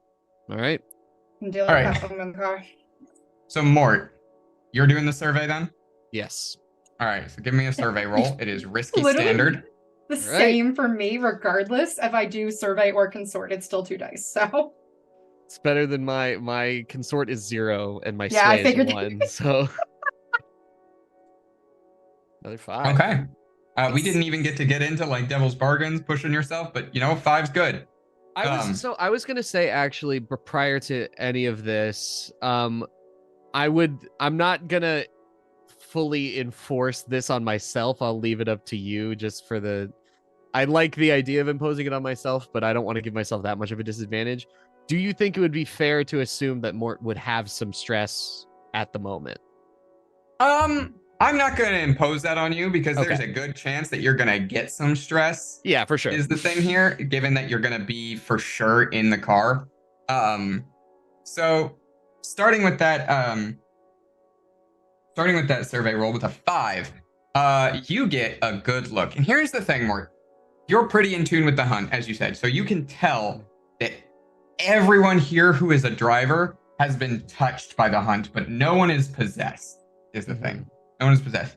You can also see that a lot of the people here have taken on marks of the hunt, not in the they've been marked as to be hunted kind of thing, but in a sense of there are people who have done you see someone who's got 7 tattooed eyes on their head. You see someone who's got horns that have been tattooed inspired on. You see people who have done some scarification or body modification for different aspects of the hunt. Just lots of people who are doing a lot of symbology around the hunt. Some people have full on real claws that they have done body modification to get claws on their hands. Some people just have tattoo claw overlays on their arms. Everywhere you look, Mort, you are reminded of the hunt. Yeah, I am significantly horrified at the premise of all of this. Mort knows that obviously the hunt needs to be fully destroyed, and that's what we're here to do today. So the fact that people are fetishizing them in this way is so gross to him. As for the vehicles, they are starkly different from yours because yours is, I would say, 90% mechanical and 10% got that supernatural juice going. Everyone else's is 50-50 is the thing. You can feel some of the ghost field energy that crackles around these things. Some of these things, they've got tubes going into them with chemicals that you don't know what they're supposed to do. Some of them look like embalming fluid. You're pretty sure that you see one over there that is literally got a container that is filled with ghosts powering it. Shit's weird. And y'all are the least weird here for having the most mechanical car. Yeah. That said, you can also tell that everyone who sees your card is 100% convinced that pylon is because your thing is charged by thunderstorms. 100%. I doubled down on that. I think I overhear somebody say that, and I'm just, if anybody asks, yeah, 100%. Yeah, thunderstorms, easy. We contain them on the back of our house. We climb up to the tallest tower with this. It's very cumbersome. Yeah, you look like you could carry it, big man. Well, carrying it is one thing. Carrying it up a ladder is a whole other one. But we get it done. All for the race. You know what I mean? Uh, for uh, for Asher, you're going to go do some consort sway bullshit here. Yeah. Are you? Schmooze with the crowd. So you're going to like general consort the crowd, or are you singling out a person? General consort. I'm just trying to get vibes on people in general, but there's no one person that I think is standing out to me. Okay. So, All right. yeah. All right. Give me a consort roll then. What's oh wait, my I forgot double about the bargain? consequence for the 5 on that because Mort got a 5. Yes. Mort, the consequence is I'm gonna start a. You can choose to resist this, but the consequence is I start a clock that is the hunt knows you're here.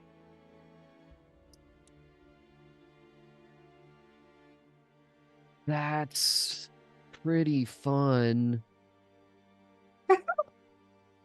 I think I would rather maybe not take that now. I think I want to resist it to delay that at the very Okay. least. So then that would be a. So you're gonna do a resist roll. Okay. That would be probably a resolve resist because that's Okay. really a. Take +1 die because we have the Yes. thing. Yeah, we have an the ability crew called upgrade. Forged in Fire. Oh, sick. Okay. For every resistance roll, we take an extra die. Amazing. Yeah. Bonus die is 1. Yeah. You take Okay. 1 stress. Okay. Easy. Not bad at all. All right. So now let's do the consort roll from Asher. What's my devil's bargain? Your devil's bargain is that someone takes notice of you while you are schmoozing the crowd. Yeah, done. Let's go. Future Asher problem. It's fine. We met me. Okay. Oh, wait. So I forgot to add my extra die. Well, why do you have an extra die? Oh, devil's bargain. Well, no, Right. because it would have been if I took the devil's bargain. Can I just do... Roll an extra d6. Yeah, Yeah. slash Yeah. R 1d6.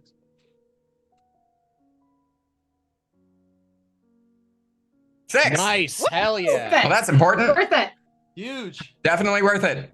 Obviously, the devil's bargain still takes, but other than that, there That's isn't fine. any immediate consequence. You're able to schmooze, get to know people, learn a little bit about what's going on here. And so that's you learn that every car here has a different strategy. Similar to what I talked about, some people are very aggressive. They're going to be coming in like heavy, guns blazing, slamming their car into other people. And you know that that's the ones with that more heavily armored cars who have built up like some shielding and stuff and like rams on them. There are other people who have gone hyper light. Speed is the name of the game. They're just trying to outrun anyone before anything can be done to them. But you know that those are heavy on the fuel uptake, whatever they're using for fuel here. So they tend to burn out quickly if something happens to them. Okay. And then the last, and then there's the generalists who try to do a little bit of everything.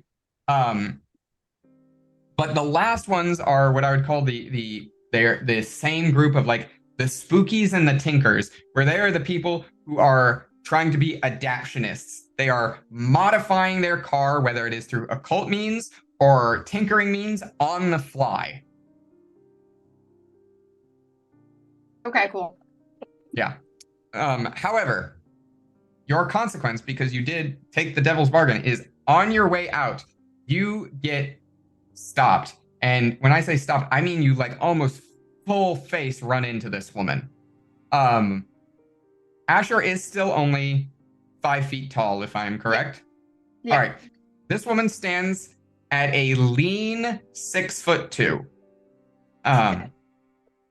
She's not like Marlene, where she's like heavy muscled. No, she's lean muscled, is the thing. She's pretty thinly built, but you can see there's definition to her. She has a completely shaved head that has been she's got like tattoos running up along her head in a Jack from Mass Effect 2 style. Yes. Is I guess I would say. She's got one eyebrow is triple pierced, and the other one is single pierced, and she's also got a septum nose ring. And when she talks, you can see she's got another stud through her tongue. Bright purple eyes is the thing. The rest of her body, very tattooed, leather jacket, long kind of dark jean-like pants. That is all she's wearing. The leather jacket is a vest also, so no sleeves. Yeah. Nothing underneath.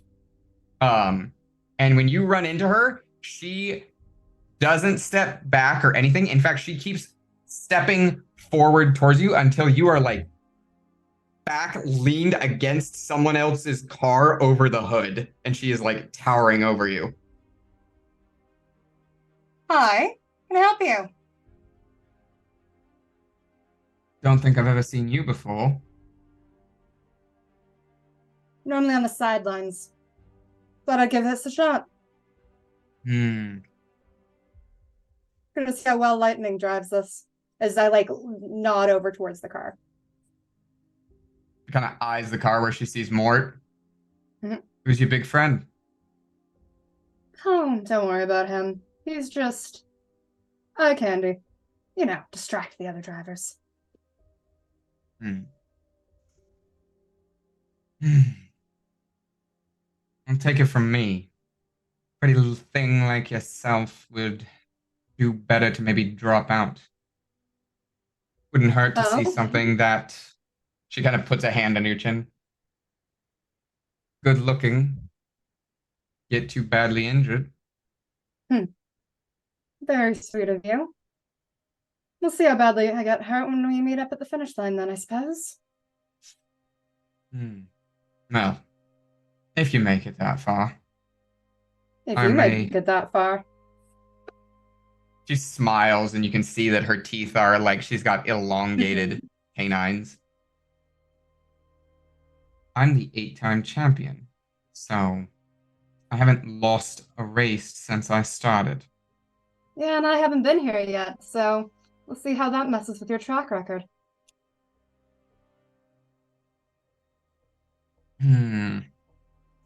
Feisty. Name's Like that. Spectre. Carmen. Right. Well, good luck, Carmen. If you survive, maybe you can join my little fan group. I'm never a fan. I tend to take a charge a little too much for that. Really? But you seem so... She looks you up and down. Pliable. Doesn't mean I don't take charge, darling. And just kind of like pats Carmen on the chest as I go back towards Mort. So you make it back over towards Mort. Mort, help! Mort, help! They're a foot taller than me. Help! They could bench press me, which I think is hot, but also it's okay. Just take a seat. Just cool off a bit. At which You'll point... be all right. Get your head in the game. We gotta focus. Okay. So the starting point in Silkshore, I'm gonna ping it, but it is on the northwest side of Silkshore, up near one of the lightning towers. And up there, someone has put up a big... It's a very obviously makeshift, built-in an hour kind of stage stand with like the most rickety stairs you've ever seen, and like one platform at the top where there is a microphone in the style of like an old 1920s radio announcer, like with that big circle around them and the like. You know what I'm talking about, right? Yeah. Yep. Yeah. And in a moment, there is a smoke bursts at the top, And at the top, there is an individual. He stands at an incredibly lanky 5'7", like just an absolute beanpole of a 5'7". His hair is taller than his head and comes up in a coif. It's not a pompadour, but it is so close. It is so close. He's got massive goggles that you can see with green lenses that keep like sparking. He comes up, he's got spiked leather gloves and a like a massive coat that's one size too big on him that hangs off, but he's like torn the sleeves up to the elbow at. The maybe the most disconcerting thing about him is that he's wearing ragged jorts.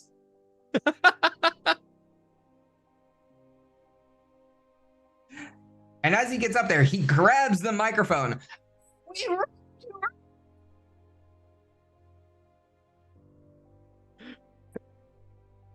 The sound gate did not like Cuts out.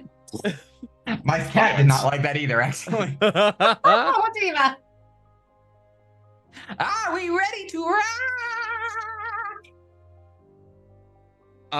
I'm just gonna like try and match the reaction of everyone around me to the best of my ability. Everyone just fucking screams. It is a metal concert's worth of like people rocking. You see people have gotten up with guitars and are like, yeah, that's what I like to hear. I am your announcer. As always, you may call me Climax. Horrible. I mean, I'm in love. Yeah. All my homies love Climax. Racers, get in your vehicles.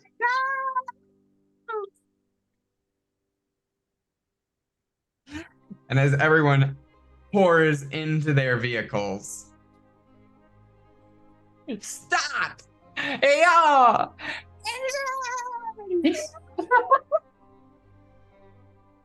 Yep. What are we doing?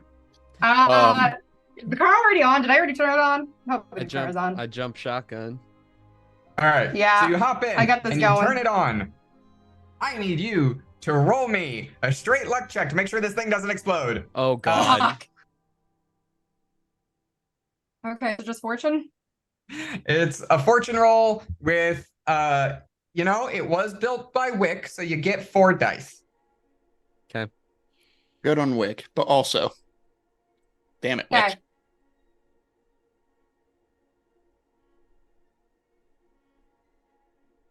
Yeah. Why'd you have to speak that out? Okay, there we go. Yeesh. There's a Okay. Don't jinx me. The button, you push the button, Asher, and there's a split second where you're like, you could feel the electricity in it spark over your finger, and you're like, oh god, this is it. And then it, as it does, the pylon behind you gets the ring of electricity that starts to and powers on. The entire cart starts to shake, shudder, and then settle and move. Oh, is and bruise and non-very foes. Count of 7, 6, And why? 5, Oh, 7 eyes, I think. 4, Oh, that makes sense. 3, Oh shit. 2, 1. Let's go. And just fucking cars. These cars are taking off into the streets. The thing about the streets of Dustfall, and this is how you get the early advantage in this, is that the streets are narrow. Things don't spread out till you get to the Deadlands. So if you can get an early advantage here, it is a lot easier to hold. Cool. So what are we doing? Oh, we're So trying for that. Yeah. Yeah, just trying to get speed. I'm Just a good trying start. I'm basically trying to like maneuver my way up as close to the front, I guess, as possible, because it's so much easier to shoot back, I'm sure. Okay. Could I start with a flashback to do a wreck on other vehicles? Oh shit. Okay.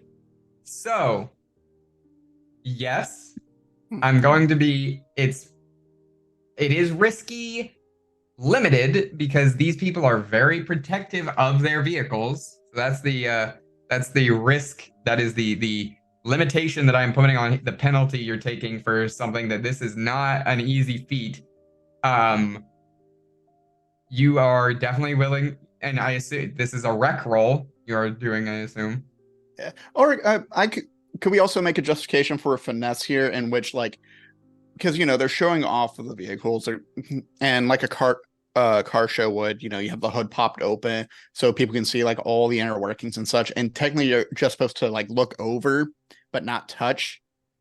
But I imagine at some point there's like a clattering of a wrench that Trastero set up to fall at the right time to distract some folks. And he just takes a little knife and just snips some pipes along the way. So I would give yeah, if you want to do that, that is an argument to be made for finesse. The trade-off here is that with wreck, you might be able to wreck multiple vehicles. With finesse, you're getting one. Gotcha. Okay. And I'd rather do the wreck. And what's a devil's bargain look like for me? Devil's bargain looks like a wreck. I think the best devil's bargain I can give you is that you caused chaos in the hunt's domain. The hunt starts to take notice that y'all are here. Yeah, it's about time that guy starts being put on watch. All right.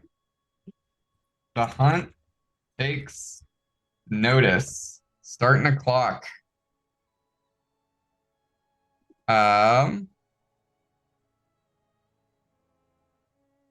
With one tick in it.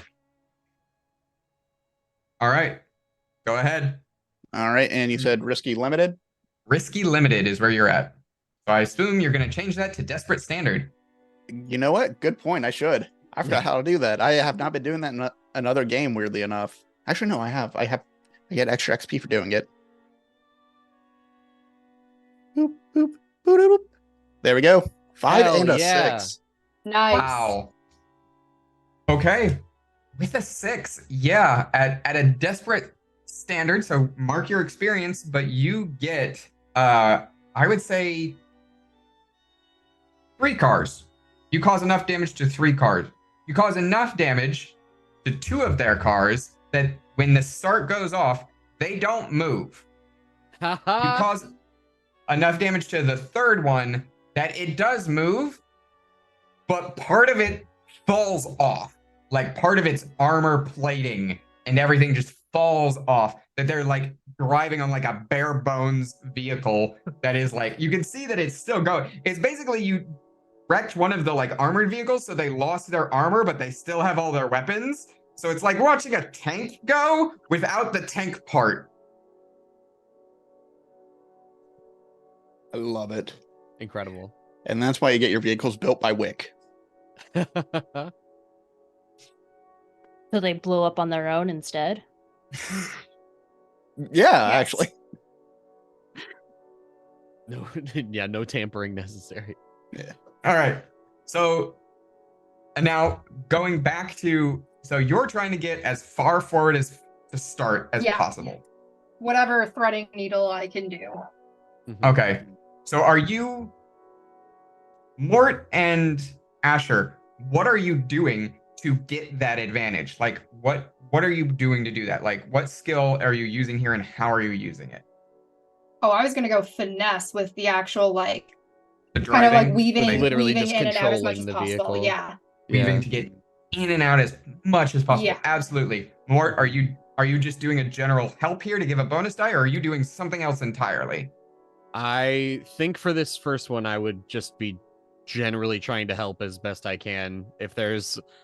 If Wick has done these controls in any way that's not conducive for just one person controlling everything, like if there's something I can be doing controls wise to like aid this, that's what I want to do. So yeah, just general help. Okay. Yeah, the controls when I was describing the car earlier, I was like, I'm just describing a car so far. How can I fuck this up? Levers. No wheel. Levers. It's like Yep. a tractor. Kind of. Yep. Yeah. Like a crane. Yeah. So you got the levers going, Asher. Mort, I think in this case, the best thing you're doing to help is probably like standing. Basically, there are no seat belts in here, by the way. You are basically Yeah. standing on your seat, like pointing out, navigating like holes in the like, given how tall you are. So I need Asher to roll me a finesse roll with a bonus die. Do you want a devil's bargain? What's the devil's bargain? Let's hear it.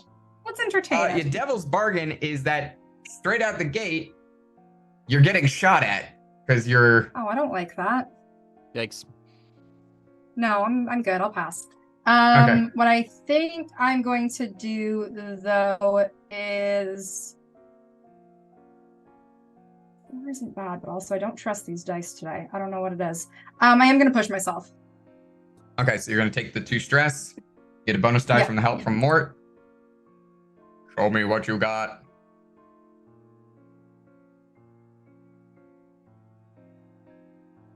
Roll 20. Hell yeah. Oh my There's god. the 6. All right. So you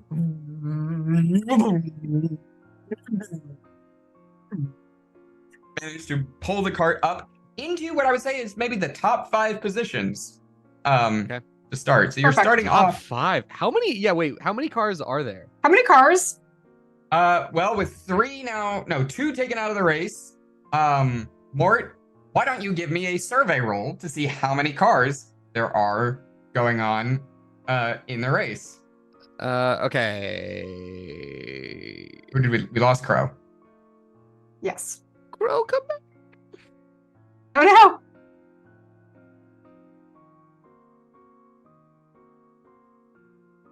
It is still risky standard currently. I feel Yeah, I was gonna lower say, than I don't was know that earlier. It's worth it. Ay. Ooh. Whoops. Ooh. Okay. There are Oops. 27. There's a lot. You get up to look at how many cars there are. The problem is that you can't really tell now that you're all moving. So you kind of have to guesstimate between what you saw earlier and now. And so by your best estimate, there is anywhere from 30 to 50. Okay. Now, with the 2, there is a consequence that you need to resist. Yeah. The consequence that you need to resist is, I'm going to make a real simple one. Getting shot. Because you have basically stood up in your chair to look around at where you've made yourself a very large open target and someone pulls out a gun and just shoots at you. Yeah. I mean, there's no way I can afford to take damage this early on. So Would you like me I to protect you, Mort? I can protect you. I don't know if I want That to let feels you so do that. weird. I know. Why did you say it that way? I don't It's not know. that sinister. It was devious. Somewhere our clock ticks. No, I don't want you to do that. Especially because I think this would be a prowess resist, and I'm quite good with those. So no, thank you. Yeah, okay. But I will resist it. All right. So give me a prowess resist. Okay. There we go. That's There a we go. crit. That's a critical. So There do we you have go. any stress? 1. You get to remove that stress. Hell yeah. Oh, Kind of- yeah. Good. Great. Excellent. We have word on when Pro might be coming back? We're working on it. Restarting Zoom. Yeah. All right. Cool. Excellent. So, with that race ongoing, I was going to ask if Crow was doing anything. So what I'm going to instead ask is Chip. You're having a lovely picnic, is what I understand so far. Are we using the term picnic loosely? So More like day drinking? No, I meant that they're probably just setting up bombs throughout the area. Oh, yeah, that also too. So they're probably I don't know what Wick could have given them. But I'm hoping that Wick could potentially have given them various landmines that can be triggered by a button, not by pressure. Or bombs that can be triggered with a button, not pressure. So a You card have been full of given them. bombs that have a detonator. Cool. I think the caveat here is that you've been given bombs that have a detonator.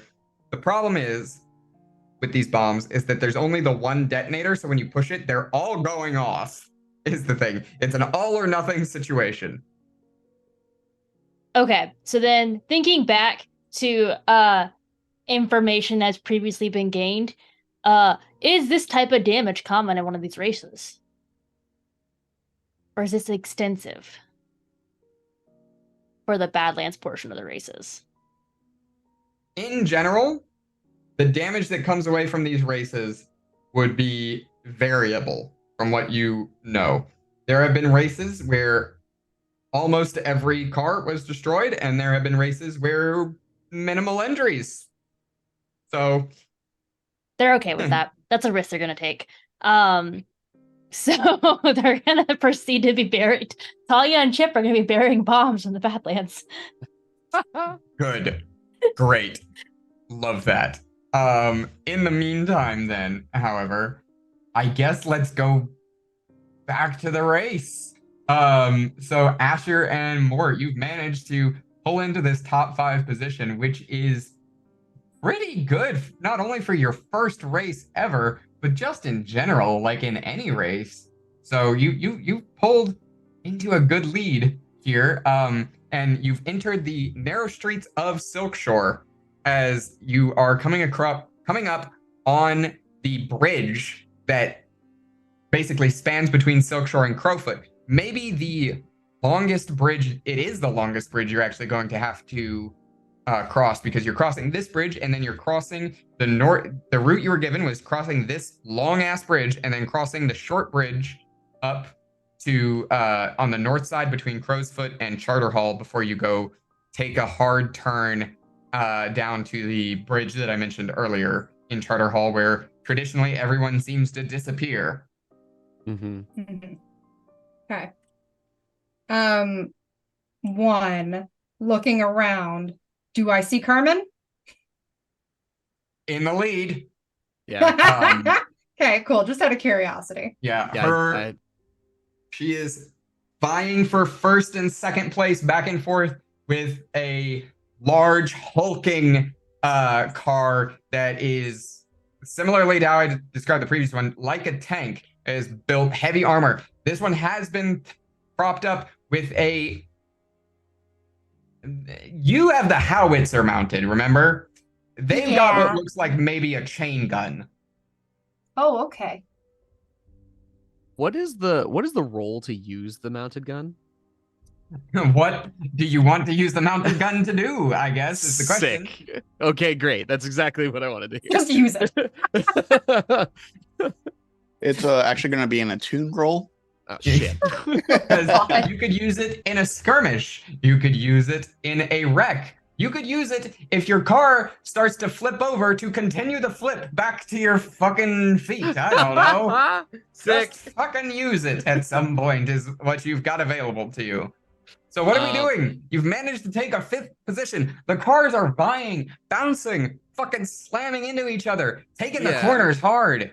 If we're kind of in the lead, like if we have a good lead on the majority of the pack, then I'm gonna get on the guns and I'm gonna turn around and I'm just gonna start spraying. We're on a bridge. Any destruction we cause behind us could just the worst case scenario for everybody is that a huge pileup starts and we take out a bunch of people all at once. Hopefully some people bail off the side of the bridge while we're going into the water is what you're going best for. case scenario, I think. Yeah, that's the ideal. All right, so you're gonna get up. You're marking guns in your multiple guns in your load. Yeah, 100%. Yeah. All right, so you're pulling up the guns and just Anyway, I You started started blasting. Thank you. I started blasting. Yeah, that sounds. What do you think? Do you think that is more of a skirmish in this case?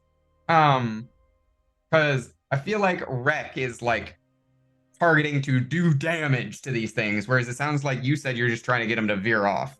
I was thinking wreck in the sense that I'm just wild spray against I guess I would want to aim for tires, like front tires of any car behind us. Okay.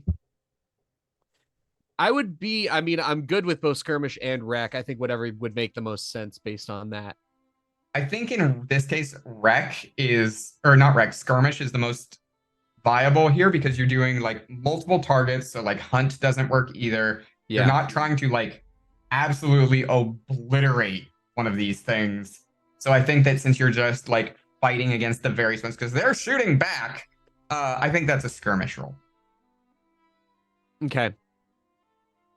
Yeah, cool. I like it. All right. Let's do it. I think. Do I want to make this? Yeah, I would consider a devil's bargain. I would also definitely consider going desperate great. Also an option. Get that experience and prowess. And I'll give you an aid. Yeah. And then also your devil's bargain is that you're doing some hunt-worthy activities here. I think the hunt takes a closer notice, and we do another tick up on the hunt takes notice bar. Yeah. I think that's worth it for just considering the context. Like, I feel like we have a lot to gain from this role. Just going like literally just it's perfect. We're in the lead. There's a ton of cars behind us in a very narrow pathway where there really is no way out if we cause damage. So right. I think it's worth it. Yeah, let's take it. Take the bonus die. I tick up the hunt takes notice slot. And in the meantime, Asher, what are you doing? I mean, I'm mostly trying to keep the car steady, seeing that he is going to start wrecking town here. You've been back in Doskville for one day, and look at the destruction you're causing. But I was gonna say if there's any possibility for me to help by keeping the car not like jittering, but like keeping it steady. Yeah. Okay, so taking that, I'll take his stress. Okay, so for bonus dice, I have +2 now.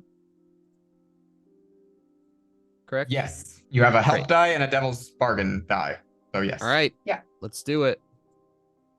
That is a crit. Hell yeah. So you guns out, start blasting tires, and like I want to say like 3 or 4 cars start going over the edge as it's going like into the water. Some of the others like have to like spin out and get their bearings back around, build speed back up. You've slowed some of them down. You've thrown some of them into the canals, into the Dosk River. Fucking people are scattering and going wild. As this is happening, you are not the only person who's taking advantage of this bridge, however. Yeah. You can feel, or rather hear, as someone has posted people on rooftops on the other side of the bridge, and they are shooting sniper bullets down towards the racers from the top of this.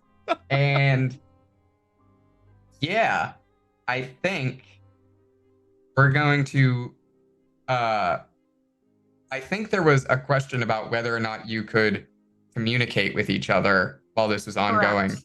And if I remember, no, there's not that. I will remind you, however, for the purpose of this race, and because I think you might have fun things you could theoretically do with it, that y'all as a group, one of your gang features is ghost echoes, where you can see ghostly structures and streets and objects in the echo of Doskville that exists in the ghost field. Good lord.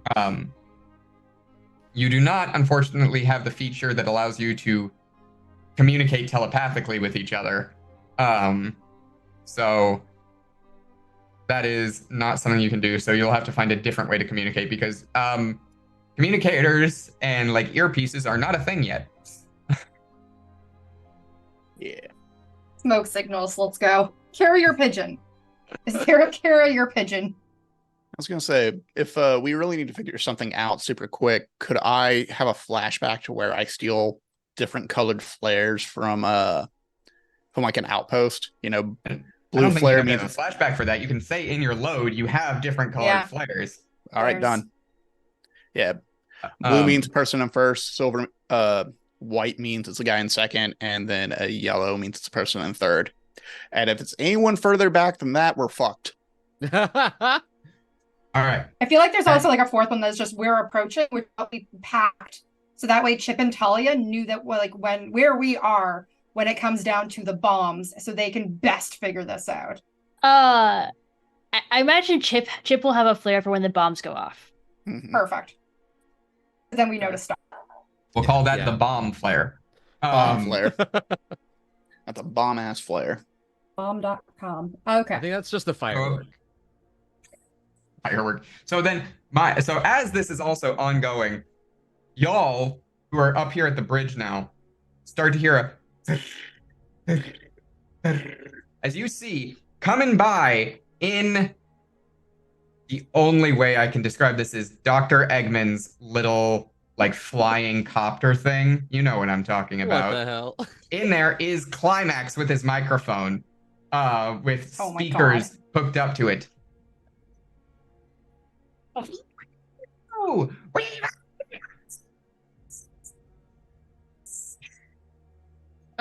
Hey, None I was of gonna say, I that. hate to say, we None heard of that. none of it. Sad. we've taken out of this show. There we go. Some are in taking a drink in the Dusk River. But up front, we've got a lady coming. A many-time winner since she debuted.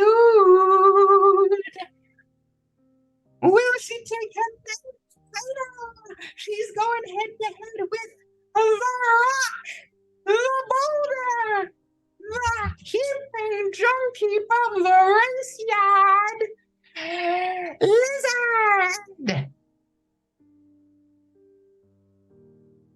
That's another one we'll probably have to keep an eye on. Yep. Speaking of keeping an eye on things, Asher, are you still holding back on using your eye for now? Or I are think you now, well, because we're in fifth, so there's only going to be 4 cars in front of us. correct? And can I all within view as we kind of go along this bridge? You definitely can. It's a pretty like they're Yeah. almost like this is as perfect as it's gonna get on And a that's- and straightaway that's- here. Yeah. Because otherwise, once you start getting turns and stuff, they'll get out of your view. And when you get to the Deadlands, they'll probably spread out.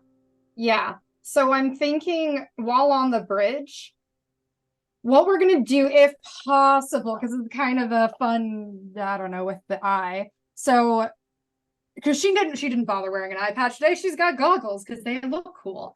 And so we're gonna do, we're gonna do the oh my god, what is it even? I don't know where it is anymore. We're gonna do the eye. We're gonna do the after shadow. There we go. Can we look ahead, and if anything seems like the hunt, then focus in on that one? I think Like go Here's the broad options to that- narrow. here's the options I'm going to give you. You can Yeah. either focus on one car with the Yeah. eye and get the usual effects of a +1, or you can broad spectrum it here to everyone in front of you. You won't get the bonus, but you'll get a general read on all of them.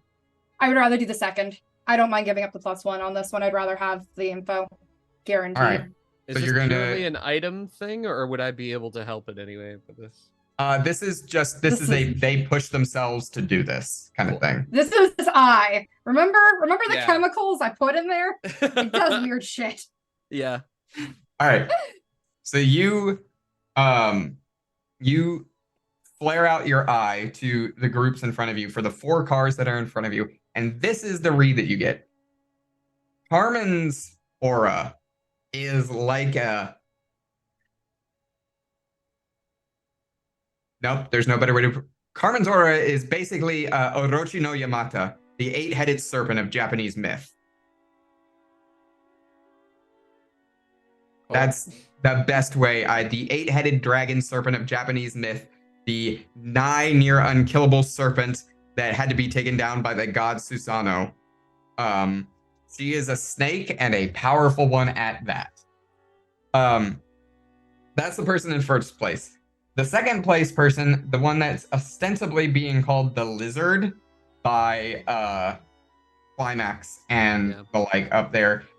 Their aura, you're getting the general read is, it's funny they're called the lizard because their aura is a rhino, more or less. It is like a massive, hulking, armored rhino that just keeps going. It's just gonna keep going. Third place seems to be someone whose aura is, it gives you reminiscence of crows in the feel of it, where it's got that like spooky, scary skeleton thing going on.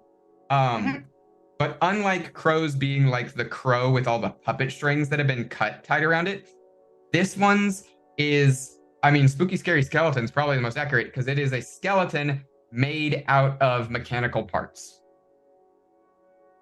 That's sick. Love it. And then the last person who is in front of you is, it appears to be the person. What's the name? What's it? It's is it hunter spiders or trapdoor spiders? The ones that like make the little like trapdoor nest and then pop out and grab their prey and pull it in, kind of a thing. I have no idea what the name is. Wolfman spider or something like that. Yeah. Wolf spider. Yeah. Something like that. Not wolf spiders. We have those here. They suck. Yeah. I'm pretty sure it is just trapdoor spider. It is just a trapdoor spider? I'm pretty sure, yeah. Cool. So as you are having this kind of welcome back, Crow.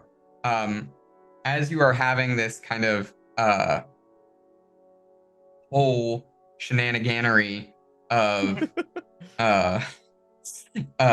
seeing their auras, it is at this time that you, our lovely Asher, get to watch one of those auras get consumed. You get to see as the aura of the trapdoor spider, essentially from out from under it, a shark breaks the surface underneath of that aura, like breaking through the surface of the ocean, but more like breaking through the surface of the ghost field, the aether, all of it, and rips it back down, utterly obliterating that aura. And then it becomes this massive red shark with scarring all around it that towers over the auras of the rest of the field. And as it does, it turns for a moment and looks back at you, Asher, and you can almost feel it smile. As I'm going to tick up the hunt takes notice one more tick. Yeah. That's fair. That's valid. Right. Mort, guess what? Lucky number 4 seems to be our fun one today. Something breaks through Mort's general he's been very nervous and like pretty deeply upset about most of the stuff that he's seen today. But I think as soon as you call out that we have a mark, just a devious smile comes across his face as he now knows exactly who he's hunting and he's on the trail. And Mort, what is the car? Sorry, go ahead. I was just gonna ask, what does the car itself look like that the 4th place driver had? Calling it a car is not accurate, is the problem with that one. I think it's better to say that it's a giant spider. It is a multi-legged, mechanical, moving automaton that is rapidly going forward. Much like most of these are using wheels, it is still using wheels on like these extraneous limbs that it's got going out. But you can see that like these limbs are like flexible. So it can lift the car up so that it's like higher and could like drive over someone else's vehicle, or it can go down really low to like go under things that a car couldn't normally get under, kind of thing. So that's what you see. Crow, you're back. Yeah, hello. What are you doing as this I is don't going know where on? we are. That's a great query. So to put it into perspective, before the race start, Tristero wrecked a few vehicles. That went pretty well. They are vying and fighting. They've hit the bridge that is between Silkshore and Crowfoot. They're about here. I have pinged it on the map. Is the thing. That's where they are. In that time, Mort has thrown a few vehicles over the side into the water by shooting their wheels. You were here for me describing the people who are up near the front and which one got taken over by the hunt. There are also snipers on sniper nests who are shooting at the people on these bridges. And Climax is in a big flying Dr. Eggman style vehicle that commentating.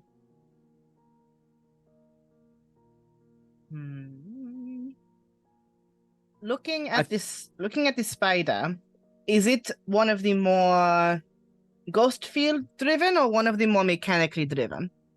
It's one of the ones that runs about 50-50. Okay. Can I attempt to use the World Walker ability to disconnect it from the ghost field, thus rendering it partially defunct for a moment? You can. I have to ask the question, where is Crow doing this from? Are you on a building? Are you on the bridge? Are you in the little compartment of the car? I assumed that I was in the little compartment of the car. I feel like we you would don't have had to our assume. You can just say that. our pocket power here, Yeah, okay? you packed the Crow in the trunk of the car. Okay. All right. So you're in the little compartment. So the compartment opens up and Crow pops out. Hello. Sorry. Hello. How long have you been back there? The other compartment is still Schrodinger's compartment as to whether or not Tristero is in there. Yeah, I think we've only seen a flashback from Tristero. We have. And they were definitely like in the mix before the race started, so it's possible. Yeah, that's the thing. These are Schrodinger's compartments. They are Tristero and Crow are and are not in here until something is declared.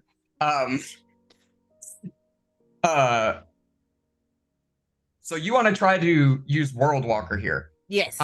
Here's the thing with that. You are in moving vehicles.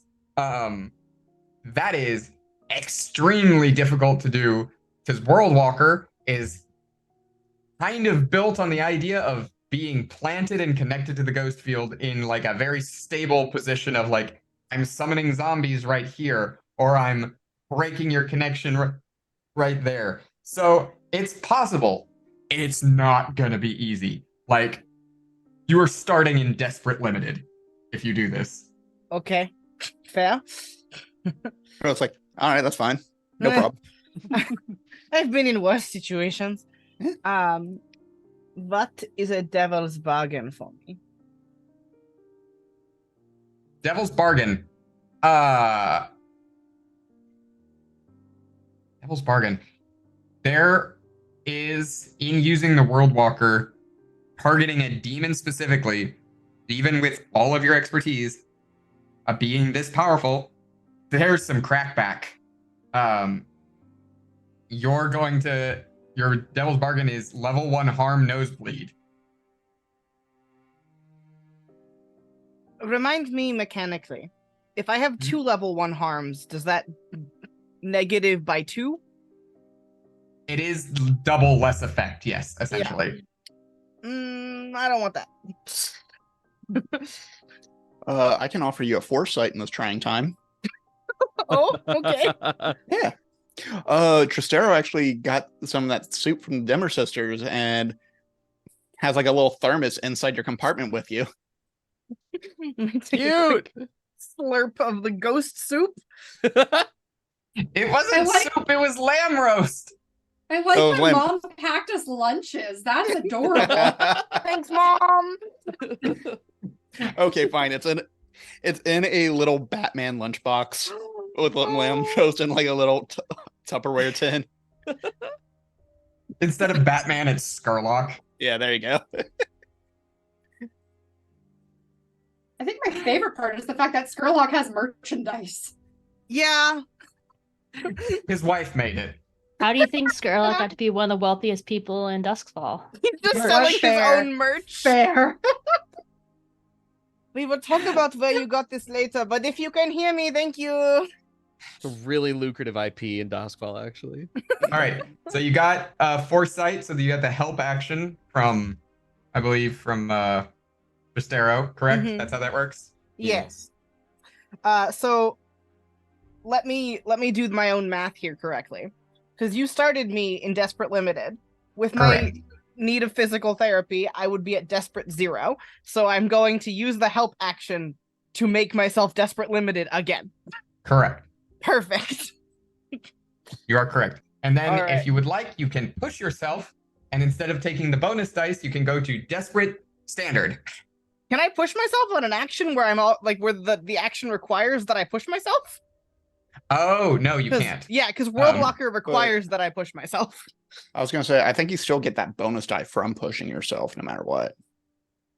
I think. You should. Yeah, I would say you would still get the bonus die. So if you want, you can trade the bonus die for Desperate Standard. Yes, I will do that. Nice. Okay. All right. Here goes.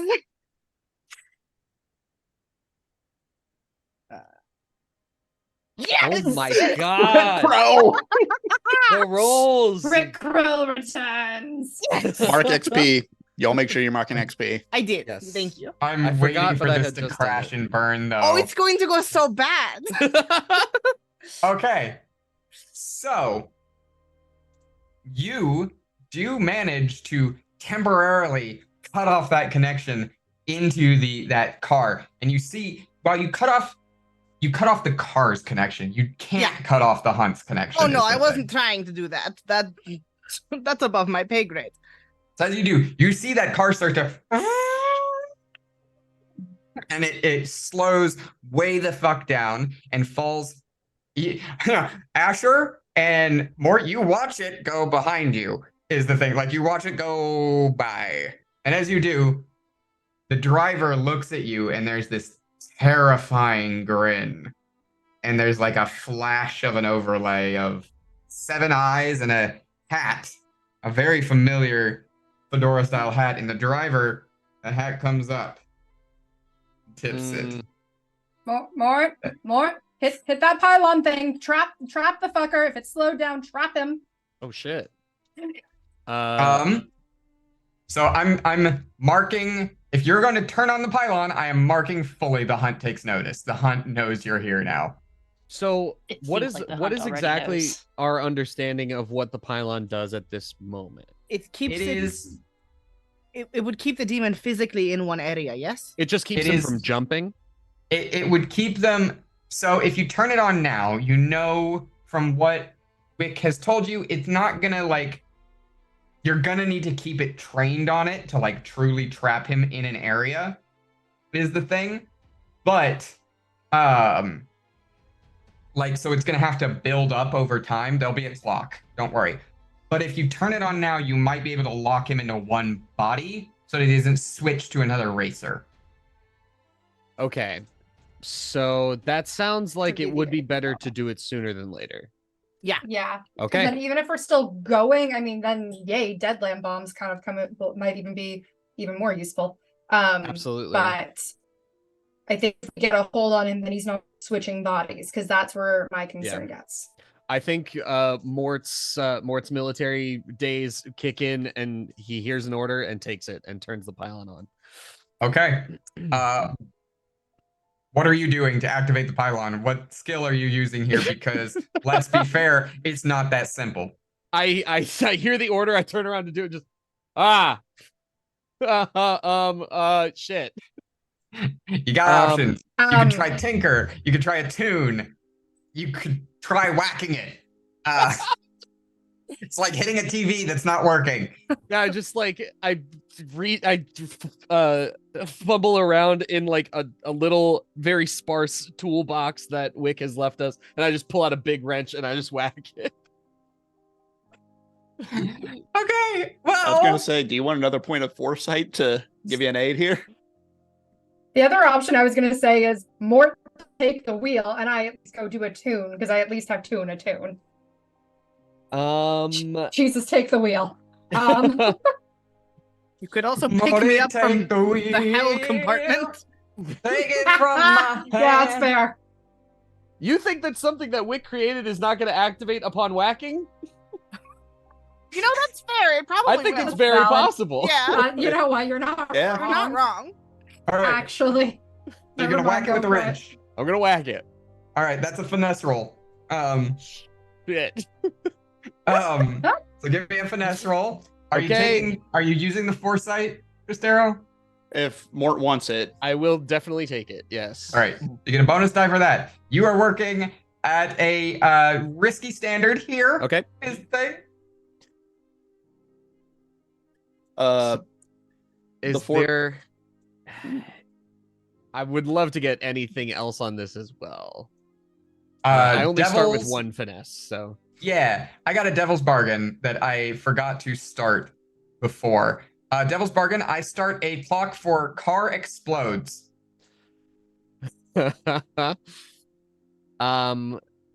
Yeah, definitely. Yeah, 100%. I fully expected this car to explode. I planned didn't on think it. there was any world in which this car did not Yeah, explode. I don't think there was any ending to when this All right. doesn't explode. You're starting a clock for car fucking blows up. Perfect. Okay.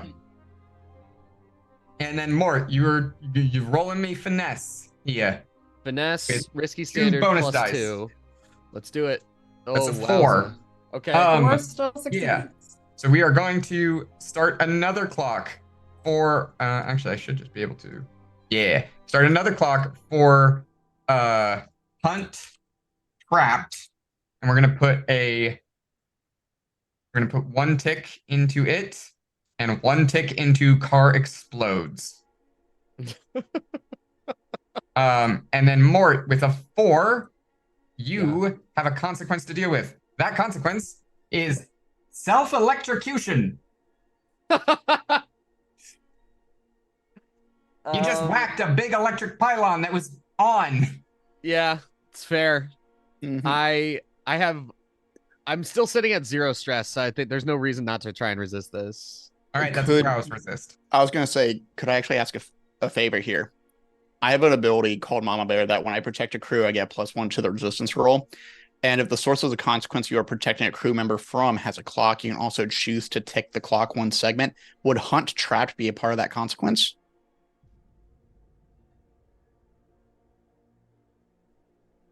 What a wild Yes. move. The bargain is I also tick car explodes one as well. I'd be fine with that. Yeah. The driver Alright. says it's fine. Okay. Easy. So the way this gets protected is Tristero does not pop out of the compartment. I actually have a different place I want to pop out of later. But basically, you didn't realize it when you grabbed the wrench, but the wrench was covered in the handle of the wrench was covered in rubber because Tristero immediately turned around to Wick and said, "We're messing with electricity, right? Can we just like wrap this real quick?" Insulation, please. So you have rubber dipped the handle of this wrench so it does not electrocute Mort when he whacks the thing with the wrench. Mort, I will say, you don't get electrocuted. Your hair does stand up on end. Yeah. Um, Great. is the thing. And your beard frizzes outward. Is what happens. And you can if anyone were able to see right now, there's no one to see except maybe Crow, actually, because Crow's in the compartment basically underneath where Mort is doing this. There's little static electricity going between the hairs of Mort's beard. Okay. Am do I still roll a resist? No. I think I take the resistance roll to protect. Okay. Gotcha. You roll the prowess resist now. Yeah. Okay, I roll the prowess. Got it. And I'll take 2 bonus dice. That's a crit. wow. That's 4 5s and 2 6s. That's fucking wild. I'm the I'm protector waiting now. for the bottom to drop out here because y'all are rolling too good. Yeah, the Y'all rolls are have been rolling too too good. good. Fine. Look at me. It's fine. My- Just Mort, look wait at till me. we bomb the race. Just wait. Mort, look at me. I'm the guardian now. I am the guardian now. Thank you, Mama. Speaking of bombs, as you are riding this race, you are not the only people who would think to bomb a racetrack. And honestly, who wouldn't think to bomb a bridge here to try to eliminate the competition? As it is going, you see the rhino, I call him the rhino, the lizard, in his big hulking armor vehicle, stand up in his cart and pull up. It's not a detonator. He pulls a ripcord, like he's starting a lawnmower, basically. Pulls that ripcord as hard as he can. As it does, there is a series of beepings and beeps that go off, and the fucking bridge behind him starts to explode and just collapse. Oh my How are you gosh. jumping this bridge? Ooh. Okay. What a great question. Meanwhile, Croak shuts the compartment again. I would like to not be in the water, please. Fair. You sure this can't be Tears of the Kingdom? 'Cause I have there are So thoughts, however. the bridge bombs out in front of us? Yes. Yeah, so Okay. we Pretty have to much basically directly use- in front of you. Yeah. Okay.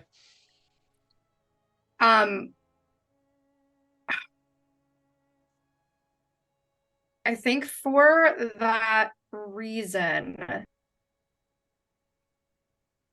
Yeah, and so I don't know, my brain can't use the go fast button because that's going to be 100% Yeah, I don't think we explodey can right now. pull that cord Um, yet. No, not yet. That's near the end.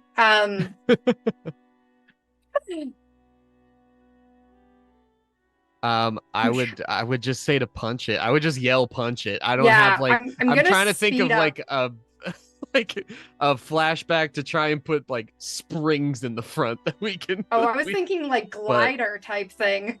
Whoa. That's where my Yeah, that's brain what I was went. thinking. I thought Like that the too. Mario Flashback Kart, to like Trastero glider? added Yeah. gliders. No, Wait, not even like the that's- parachute, like gliders on the side was what Like, I was thinking. Yeah, That's sick. Like wings, basically. wings basically. So your plan is to try to like jump, just go as fast as you can, find like a ramp point and jump it. Yeah, thing? yeah, I think that's gonna be the best Yeah. one because All we right. don't know how we would otherwise Yeah, I think- install the other things. Aim for a piece of the bridge that has like angled itself upward from the blast and just try Yeah. and kick it off of that. Okay. Well, in which case, I think I need a finesse roll as you try to. You hit the bridge. You hit a piece, and you hear it go, and it starts to take off. Yep. Beautiful. Give me a finesse roll. What's my devil's bargain? Your devil's bargain is I tick up, car explodes 2 ticks because you just Yeah. pushed it to its limits and then hit something really fast and are about to boom land again. Does make sense. I think that's fine. That we I don't know still have how like many- 4? Yeah, how many ticks in total are these timers? 8. Listen, oh, I it's mean, 8. it's either Listen. that or you lose the car in the water. Yeah, that's just it. So Hmm. kind of willing to take that unless anybody else has anything. Okay, perfect. Then I'm gonna run with that. Cool. Cool. Hopefully this is not where our luck runs out. God fucking damn it. Holy The shit. dice are starting to turn to your side, Jamie. Only halfway. There's an though. all or nothing here. You lose a stress here, by the way. Still, it's still a crit, so you should take your stress down. You Wait, hit the ramp. do you lose stress Oh on no, that's every only on crit? resistance. No, No, you it's only can't. on Sorry, that, this is yeah. just a critical success. Fine. There's Yeah. no consequence. You do better than you planned. You fucking launch yourself, land perfectly, and go from 4th to 3rd as you pass and land over the mechanical skeleton aura person. This is also the car, by the way, that does seem to be powered by ghosts. You can see it's got the like tank filled with ghosts on the back of it. Yeah.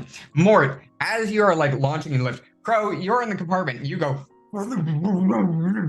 but Mort, as you like are holding on and like looking, you see several cars like go over the edge, but more cars that like activate different like adaptations to deal with this kind of bullshit. Some people like hit like a nitro burst and do something very similar to what you do. Some people have, like you said, they have like gliders. One person hits like a parachute with a fan and basically just gets some lift to go over it. The spider just skitters across. Yeah, for his part, the one that took control the hunt, the one he took control of, it brings its legs together and on the thin metal railings that have remained starts rail grinding. That's so down. sick. Good. Just starts and keeps going. I like that much it's- better than my brain, which thought it was gonna jumping spider that shit, and I was gonna Yep. be like, absolutely not. Just go low and then whoosh. Yeah. No, it rail grinded that shit, came across, lands. They're not far behind you. The hunt, despite the loss in speed, is slowly regaining access to the ghost field through the car. And so it's slowly picking up speed again and weaving in and out. And you see that it's aggressive as shit as some of these legs have blades start going up and just ripping people's tires. Oh my god. So they fucking, but there's still like at least 20 cars left here. And the race goes on. It fucking rips its way. You've moved from Silkshore into Crowsfoot. The Crowsfoot leg of the race is, I'm not going to say it's peaceful. Good gods. Nothing about this race is peaceful, but it goes smoothly, losing maybe only one more car. It seems that some kind of accord has been reached with the crows themselves who run Crowsfoot, and they have cleared the streets. There is nothing getting in the way. You don't know what kind of accord was reached. Probably payment of some kind, as is typical in Duskfall, but they have cleared the streets, so you have a clear way until you get to Charter Hall. When you get to Charter Hall is where the fun begins, because this is where you get to find the groups that have been starting to try to deal with this shit.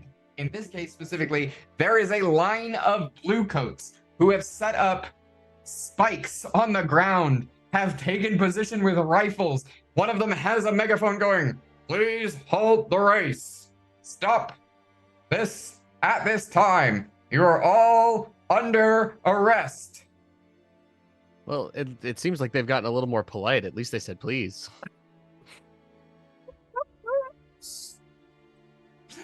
So what are we doing? How are we addressing this issue of the authorities have gotten involved in your illegal race?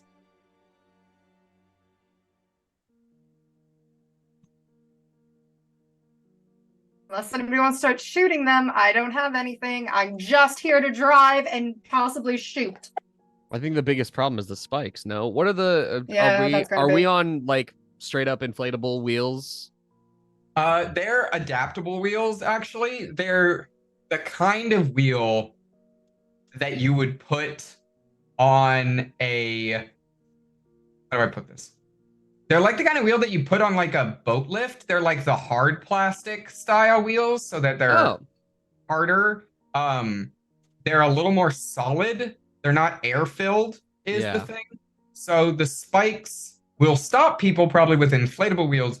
The biggest problem with the spikes here is that they're large. They're going to fuck up your undercarriage and possibly you. Okay. Not great. I No, recommend not pressing really. L to jump. And as a matter of fact, given the position of them, there's a good chance that they will just straight up impale Crow. Please don't do shit. that. So this And- is as we're crossing through into Charter Hall. This is as you're crossing into Charter Hall, basically crossing the Crow's Foot Bridge to Charter Hall on the other side of the Crow's Foot Bridge where Charter Hall starts. That is where they are. I What the- have a very stupid question. Okay? There's no such thing. I don't know. With my ghost veil, if I pushed myself extra hard, could I just not make this the invisible jet and we can all be invisible? Well, not invisible, shadowy. I would still take it over trying to get. Oh, I mean, I can also float technically with that. So with Anyways. the Ghost Veil, you can become insubstantial for a few moments, right? Yep. So here's what I would say. You would have to take Oh no. the 2 stress for doing it, plus 1 additional stress for Mort, and 2 additional stress for the car. So for a total of 5 stress, I would let you become insubstantial for the few moments you go over the spikes. That's rad as hell. And yeah, I'll That do is whatever. rad as hell.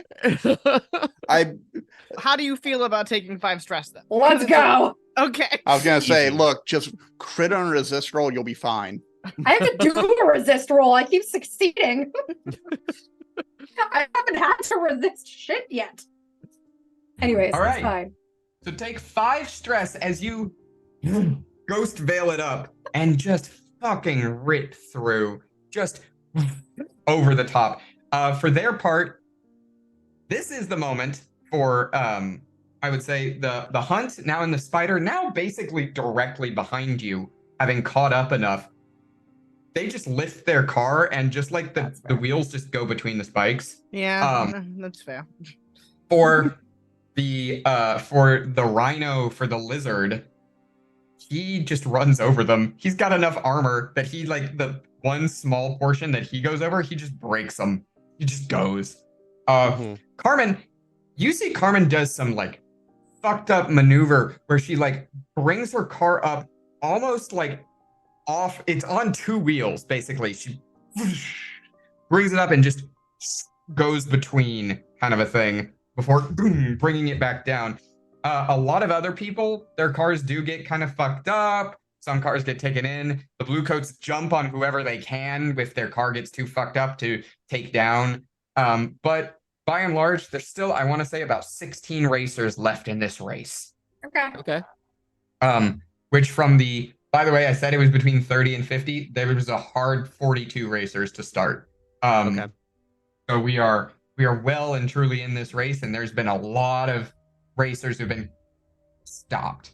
Not all of them have been like destroyed or anything. Some people just like when the bridge blew up, they just stopped their car. Like they just, because they knew they couldn't make it, kind of a thing. Some people, when they saw the blue coats, fucking turned around. They left. So Climax for his part is still here, baby. We are watching this take a place, and it's time to get to the good shit.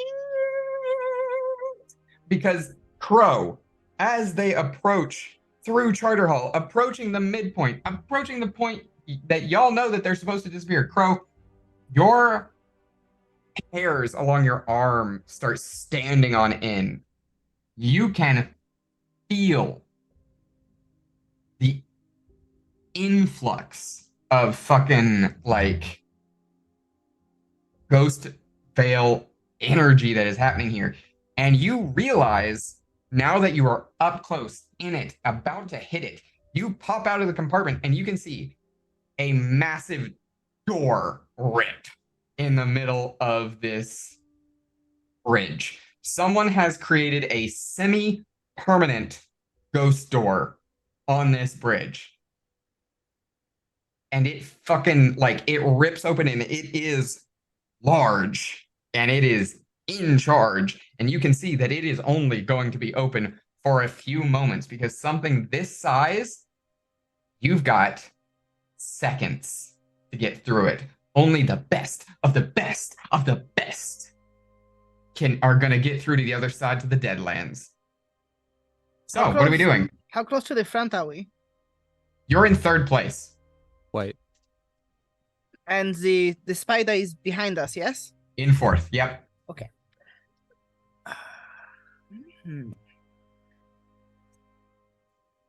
Here's the thing, and not to influence your actions, just to say, y'all are now about to go through a thing that is heavily channeling the ghost field, and you know that this leads to the Deadlands. The thing is, you could try to do something to advance this hunt trapped clock on this pylon. You could try to do something to fuck up this gate for other people. Like, what do we... Yeah, I was thinking about essentially letting us and the hunt get through and then fucking it up so that we don't have to deal with as many people. But if you'd rather I use the energy to tick that other clock, I can do that too.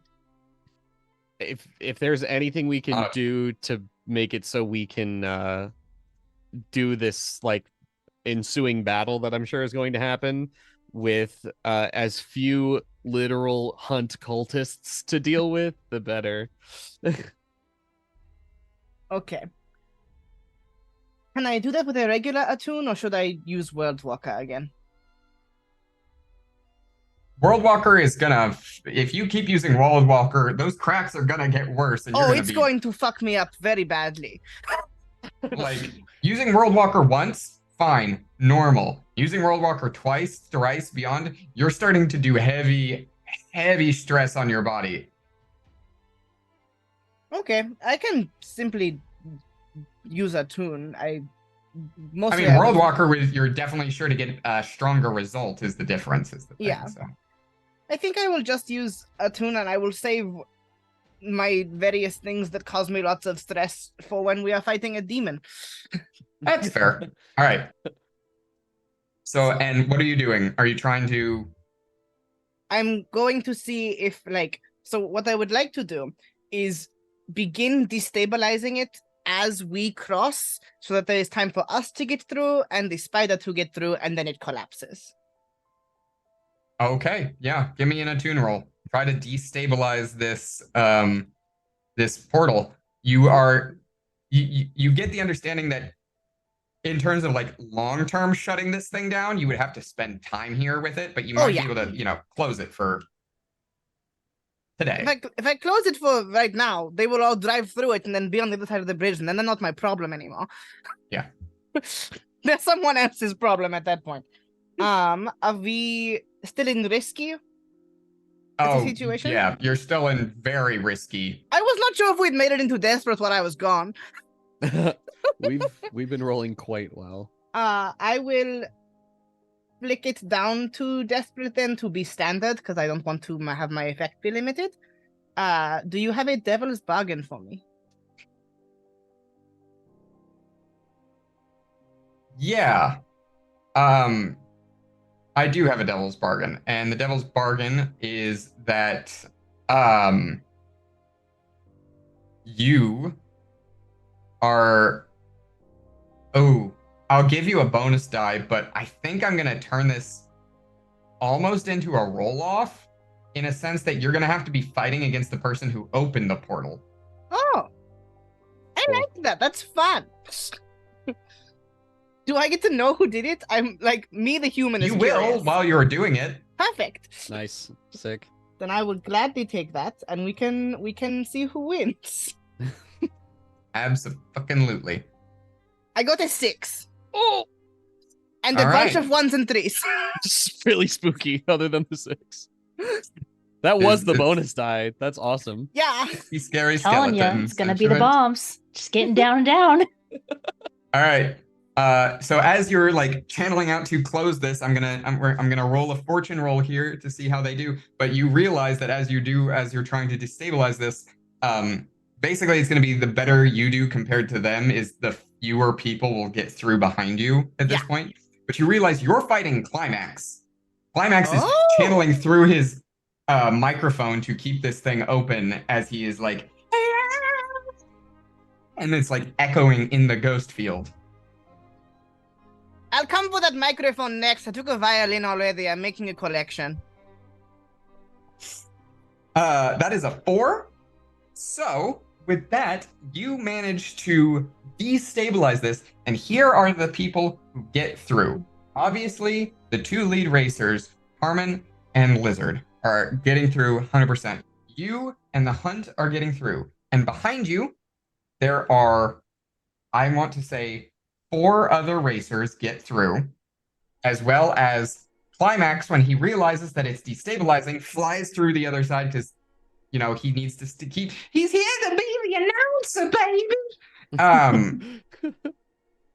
So he flies through to the other side and comes through. The portal destabilizes, closes. You have no idea what happens to the other fucking 7 of you got through. So the other 9 drivers, who's to say? They probably just kept going, but they are out of the race.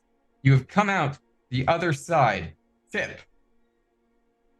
Okay, so I hate to say it, y'all have given Chip no signal on where this person is. So the You second have no way to do that. there was flares. You were reconnecting.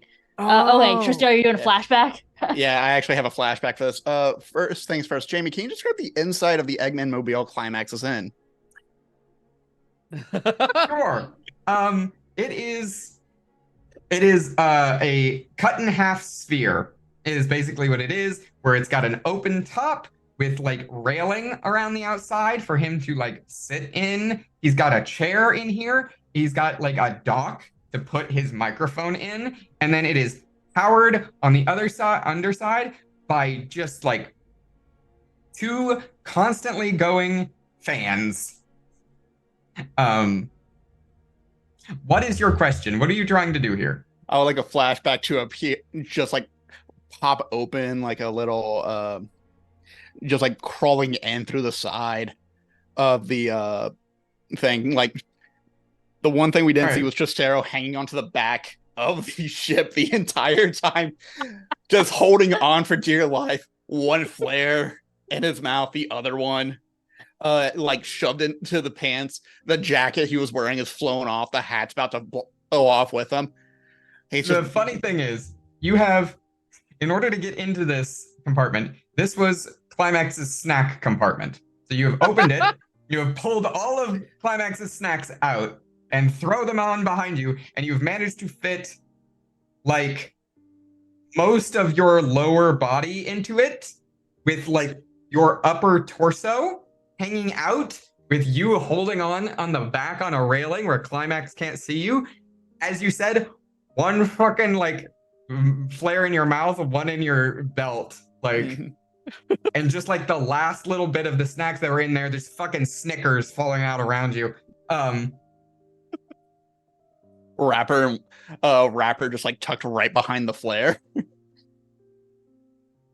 And with that though, I would like my action to be I fire off 2 flares. One is red of blow it up, and the second one being a purple, meaning 4th place. Okay, so 2 flares go off. So that's what you know, Chip, as the 2 flares go off. However, Tristero, you just shot flares off the back of Climax's thing. I think he knows you're there. I'm fine with that. I can take him in a fight, probably. So as the flares go off, Climax like turns around, like holding the microphone, and is like, and the rest of you, as you enter the Deadlands, can hear Climax's voice echoing, boom, boom, and he starts banging at your head with the base of the microphone as you're like, but Chip, the 2 flares go off with the purple and the red. Yeah. So Chip, then the fourth car out of the portal. So like, I guess depends if they came out 4th still. 4th car out of the portal hits a third of the way into the bomb field. Chip's gonna press the button. Bombs going off. I need you, Chip, to make me a rec roll for how well you have placed these bombs with Talia. I will give you a bonus die for Talia's help.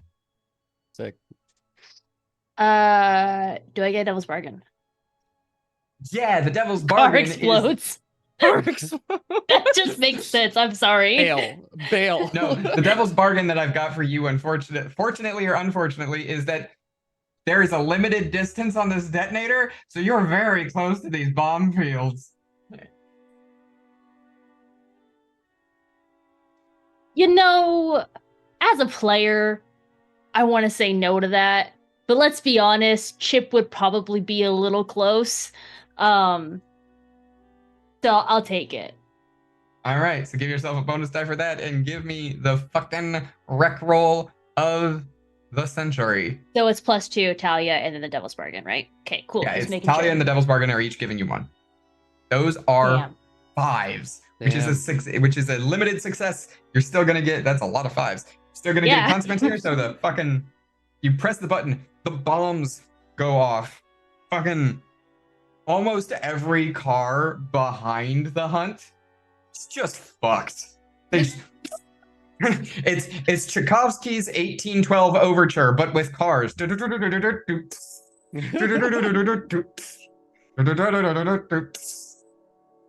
hunt's car is also in there. It fucking gets ripped to shreds. However, the hunt, through its extraordinary powers, obviously, holds this cart together. So it is balancing on one leg like a fucking unicycle with a wheel. Okay. So the second part of the plan, so we can either do Chip or Talia with this, like we could flip it either way depending on how you want to do it. But my thought was one of them would have the detonator, the other would have the grenade launcher that Chip had last episode. It would be prepared to shoot. You do still have to mark that in your load, but Yeah. I figured that'd be a large weapon, just so it we're would be clear. a large weapon, Yeah. yes. Okay. But first, we need to deal with the consequence of Chip being too close to these bombs, which is with the 5 level 2 harm, explosions, burn, explosion damage. Yeah, no, I'm gonna resist that. You can also mark armor. Don't forget that. No, I can't. I don't have the inventory. That's fair. Okay. So go ahead and, in case, go ahead and mark. Wait, yes, you do, because you have bonus inventory from your crew. Y'all have an extra 2 on top of the 6. Whoa. Oh, do we? Sick. Yes. Cool. Then yeah, I will do that. Okay, so you mark armor, so that takes it down to level 1 harm. So you still are resisting level 1 harm, is the thing at that point. Cool. That is a 6. Nice. God damn it. Nice. All right, this is going so flawlessly. I love it. It's a transport job. It's What a do you transport expect? job. We've been waiting for this. We are prepared. This is Okay. all we're good at, transport jobs. Asher's changing her career at this point, guys. Like, But you've still got the fucking grenade launcher to go off. So I need I think in this case, it's gonna be a wreck or a hunt roll here, Chip. So I got a question. Since initially I said I was hitting the detonator, do we want that to be Talia's, or do you want me to roll it? It's still a you roll Okay, here. cool. is the Just wanted to thing. make sure. Even if Talia is technically pulling the trigger. Okay, I'm gonna do a rec roll then. Is there a Devil's Bargain with this one?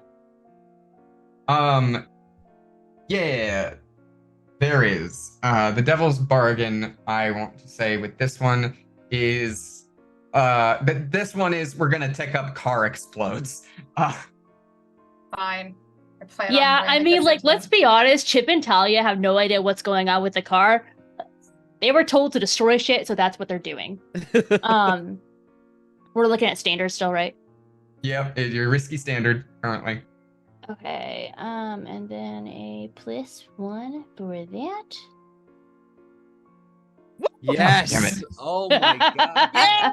The fucking grenade launcher goes off. The fucking last leg of this spider car gets like fucking blown to shit. The car hits the ground off this leg, starts sliding, and like it's going to come to a stop. And then you can see underneath there's just the littlest like fucking micro little. It's not going fast.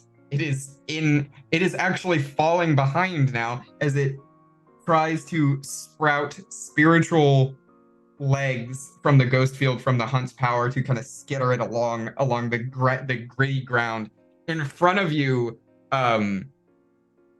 Asher and Mort and Crow, you see the entirety of the of Carmen and Lizard are fucking head to head ahead of you. They are lost in the race at this point. That's fine. It is. I would love to, because I'm gonna. Mort's been keeping his eye trained on the spider as much as he could, and so I think I'm gonna tell Asher e-brake, and then I am going to like grab on to like the most structural piece of the cart that we're in and step out and use both of my feet to just like plant in the ground and get this thing to turn all the way around. Oh yeah, I was gonna see if we can donut this shit by like switching the two ships. Okay. Because I feel like if they're going opposing directions, we could also probably do that. Yeah. But yeah, e-brake and then that, but with you doing this, I think that's where I was trying to think. Because then what we can do is gun it. Everybody abandon ship. Gun it into the fucking thing. Button. All right. Yeah, button. Into I do have to say that before we could like. One thing that will happen is the pylon is there and the hunt is not yet sealed to the person. So, before y'all gun it into them. Let's go to Crow and Tristero. Starting with Tristero, you're in the fucking flying thing machine. You're getting beat in the face by Climax. What are you doing with this? Because otherwise you're going to get knocked out of a flying machine to the ground and fall theoretically to your death. I'm going to have one hand on the railing, and when Climax tries to whack me with the microphone again, I'm going to grab it and just whisper, core strength, just like with the goats, and lift myself up and over and then deck them in the face. So you're fucking pulling on your fucking yoga, core strength, the goat yoga that you've done. And reminded of all those times with Chip going to yoga with the firefighters. Pull yourself up, deck him in the face. Go ahead and give me a skirmish roll. All right. Is this risky standard right now? You are in a desperate position, my friend. You are you are hanging off the back of this thing. You're in desperate standard as he is. I am living on the edge. I would love to use served cold, but Climax hasn't actually done physical damage to me yet, just been more of a nuisance, sadly. Maybe next time. But desperate standard. I will push myself for this, because I don't want to trigger Devil's Bargain right now. Weirdly enough. Give it to me. I'll take a 5. So you reach up and deck him in the face. Which is here's the thing. Climax is a skinny, weak fuck. He has no body strength.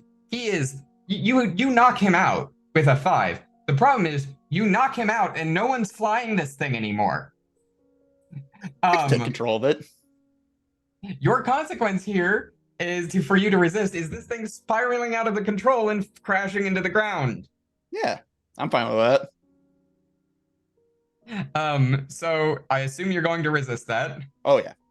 All right, give me an insight resist. Yeah, take that bonus 1 die for Forged from the Fire. Yeah. And I take 1 stress.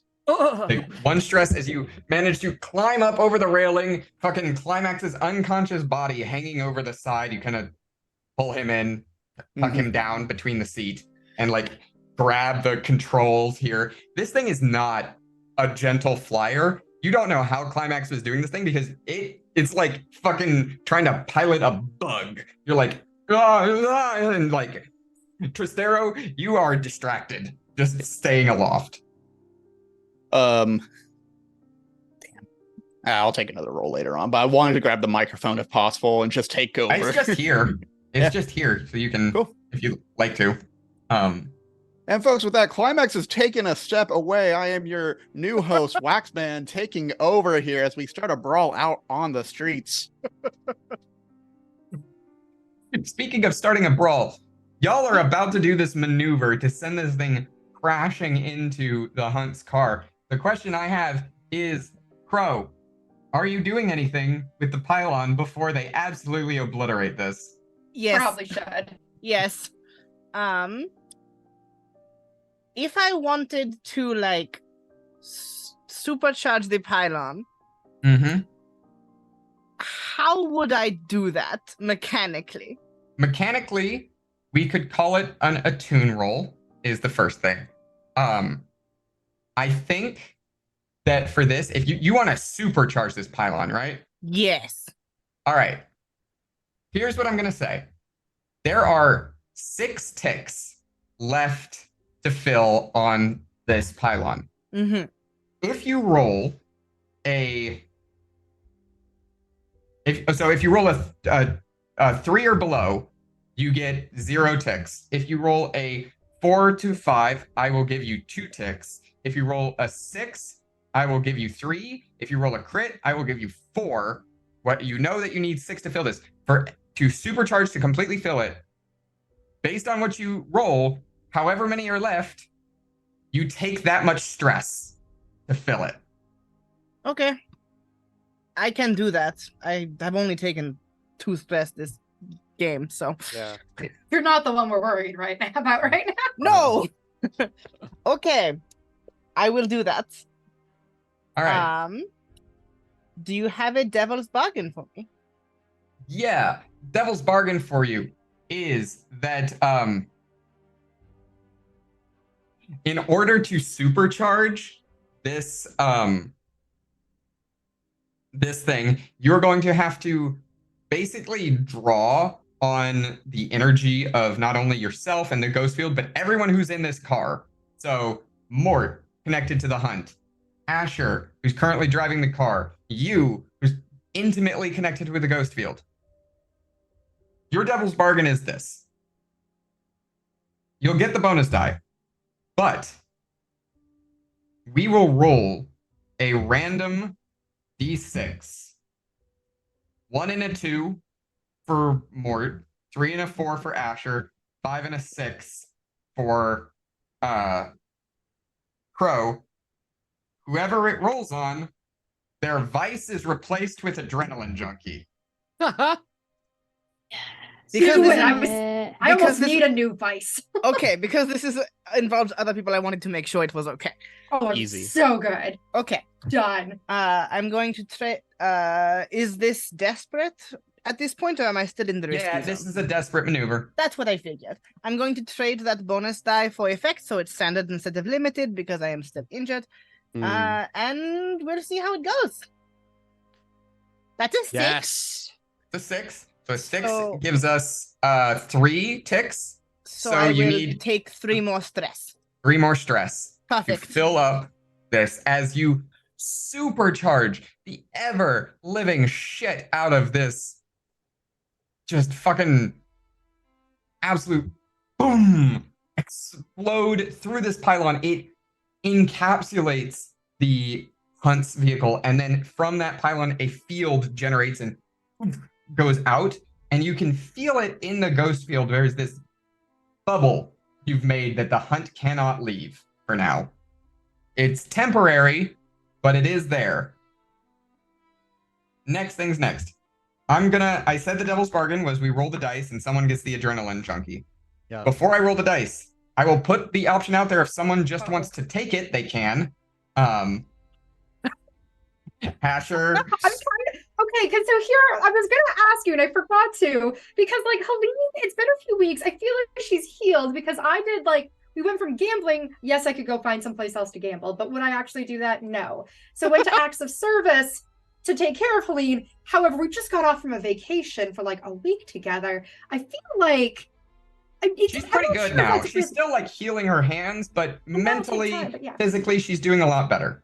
Yeah, so I feel like, and especially with how Asher's rolled while driving this thing, it feels accurate. Yep. All right. So I want you to put down as your new vice. So erase gambling or caretaker or whatever you still have there. Put adrenaline junkie. And for your purveyor, please put Wick. Nice. Excellent. This is great. That's awesome. All right. We'll come back to that when you have to, go de-stress later. Bye. But the hunt is trapped. So what I need now is a finesse roll from Asher with the help action from fucking, I assume, Mort, given that you're doing what you said with the feet fucking bullshit Yeah. to try to turn this car, for turning this car, gunning it, and hitting the button. So Everyone give me a get finesse ready roll. to jump. Is it risky standard, or are we in a different position now? You are in a desperate standard position currently. Beautiful. Um, I want yeah. that experience. Give me that XP. So mark that Please. XP in finesse, or in fucking prowess, I will. guess is what it is. Yep. Devil's roll- bargain. Well, I can't do a car explodes devil's bargain because you're blowing it up anyway. So We what took the we're- reins on that one. What we're instead gonna do for your devil's bargain here is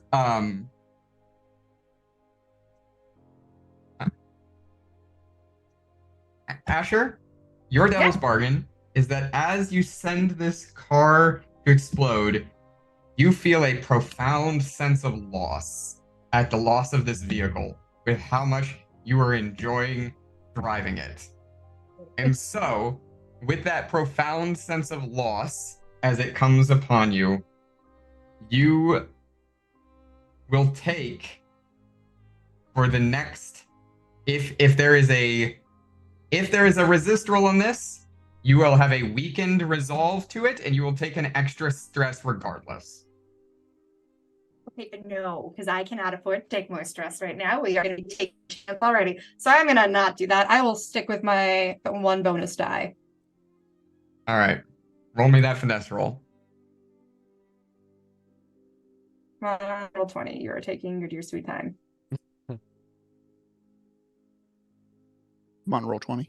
Yes. There's It's a a 6. 6. So Mort, you hit the ground. Mort, your shoes are destroyed. These were good boots. Also, these were solid army standard good boots.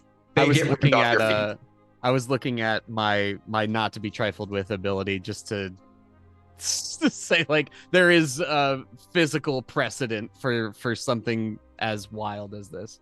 There is. Your boots get ripped off your feet, and you do follow after them as you let go and tumble and roll and hit the ground as Asher hits the button as you've done a full donut spiral, sent this straight in an arrow back to the Hunt's vehicle that he had taken control of. Fucking Crow, I assume you dive and roll over the side. Oh yeah, I would like to not be on the car. Yeah, I was going to say, please tuck and roll. I assume Asher, you hit ground tuck and roll as well. Yep, pretty much. And the fucking vehicle, it's like a slow motion film. Chip, you've got the best view, is the thing. Like everyone else is like hitting the ground here, rolling. Tristero technically would have the best high up view, but he's having trouble like maintaining control over this flying vehicle that he has no idea how to pilot. So like it's a bit in and out. So Chip, you're kind of just like standing on one of the buildings in the decrepit town. Chip has the best view, right? But Chip is searching the sky right now because they're outside the ghost field. So they can actually see the sky. So they're going to be searching the sky for aliens. They're not going to pay attention. Their job is done. Do they think Looking for Tristero aliens. is an alien coming in on a ship? Tristero, yeah. Chip, you look up and you see Tristero in this flying vehicle. Yeah. Chip's probably probably trying to like convince Talia like what it is. Absolutely not. That is no, in no way, shape, or form. But you managed to get this vehicle, and it's slow motion. It's Fast and the Furious, Mad Max. The vehicles collide, and there is a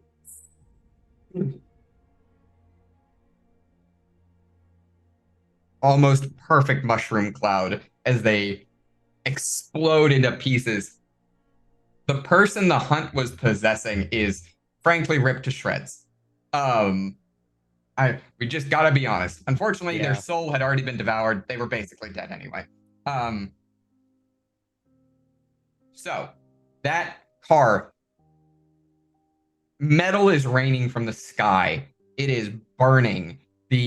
Out here in the Deadlands, it is scorching hot, even though it is eternally night.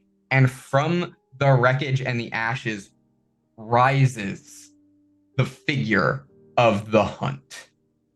He looks different than the last time you saw him. Standing taller and taller still, it always seems, now towering at almost 12 feet in height over you. The 7 glowing eyes, his hat gone, horns coming out from the back, arching forward. He's got rippling muscles, covered in scars. Around him, you see ghost-like vestiges of body parts and skulls that hang from his belt as trophies of the hunt, of all of the people he's brought down. Fucking his massive male titties are out, just there. And he roars an echoing roar, and it turns into a slow, belting laugh. Oh, I knew you'd come for me, Mort. I knew you were coming. I knew you'd all be coming now. What makes this so fun? The hunt turning into the hunter. The hunt turning into the hunted. This is the end, Mort. You are. I'm gonna devour every piece of you. And when I'm done, that pretty sister of yours is next. And that entire Morrison bloodline is gonna come to an end. Mort drags himself out of the earth that he's rolled into and just whispers to himself, knowing that the hunt can hear him loud and clear. Enough talk. And you see, just like from the writhing of the tattoos that he's gotten, just claws come out of his fingers and toe, now his bare feet out of his toes, and you see his legs start to look like the leg of a dog. And he just gets on all fours and goes full speed, directly throwing his full body weight into the hunt. Okay. And I mean, you're not the only one with demon tattoos here. Asher, what are we doing over here? What a good question. I think because we tucked and rolled and probably like came back up running. We would, I think, we're running on pure adrenaline right now, which is a problem. But we were gonna like run up closer, not right close combat. But just we'll pull out the guns. We will have taken a couple of pistols and we're gonna just shoot. Yeah. All right. And of course, we have our demon hunting expert, Crow. What are you doing?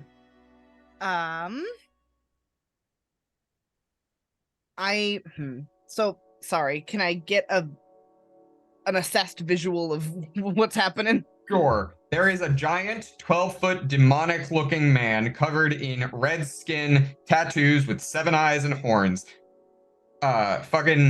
He is not that far away from you, given the perspective of the field. Mort has turned into a bestial creature of sorts that is still Mort. I'll get into describing that, who is charging this manifestation that is the hunt. Asher has gotten in close, probably no more than 15 to 20 feet away, pulled out some guns and has started blasting. Tip is standing on a roof staring at the sky, some ways off, looking for aliens, and Tristero is currently wrestling with a flying machine. I don't know what he's going to do with that. I was going to ask. And that should be everything. Okay. Two things. One, I would like to throw the kindling, but I don't know who we would want. Like, I had wanted to discuss this when my internet was out. But who would like me to throw this at them? I mean, Asher? Asher. Yeah. Yeah. Okay. Asher. There's Asher would no in a heartbeat. physical Yeah. possible way to give it to Tristera right now. Yeah. So No. Okay. I So think you realize that Asher's doing us stupid because all they have is the anti-demon tattoos. Oh, yeah. Like, they're really not the person that should be in this. so like as you get up and like run past me because you get up much faster than I do, like Crow is just going to stab you with a needle. Just say, I hope you trust me on this. What? I'm stabbed. And just inject the kindling directly into Asher. Okay. I am typing up your new ability right now, Asher. amazing. It's only appropriate that Crow's the one to stab Asher in the back. Listen, It's what she's been expecting me to do this whole time. really kind of is.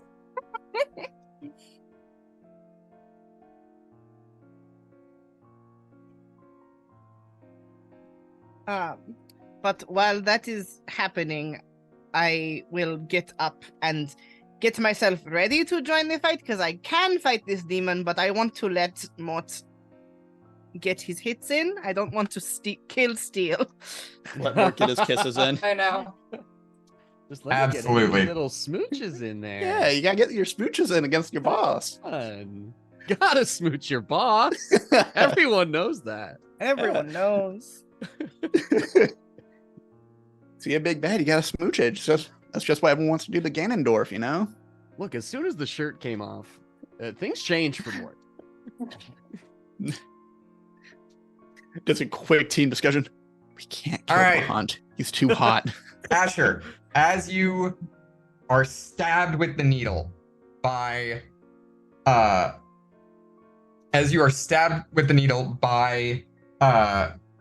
Crow, it goes off in the back of your thigh because Crow is on the ground. Yep. On the back of your thigh. And for a moment, everything slows down. Not in the same way as when like Archie broke through at the end of last season and like time stopped and you were frozen. But it's everything slows down around you.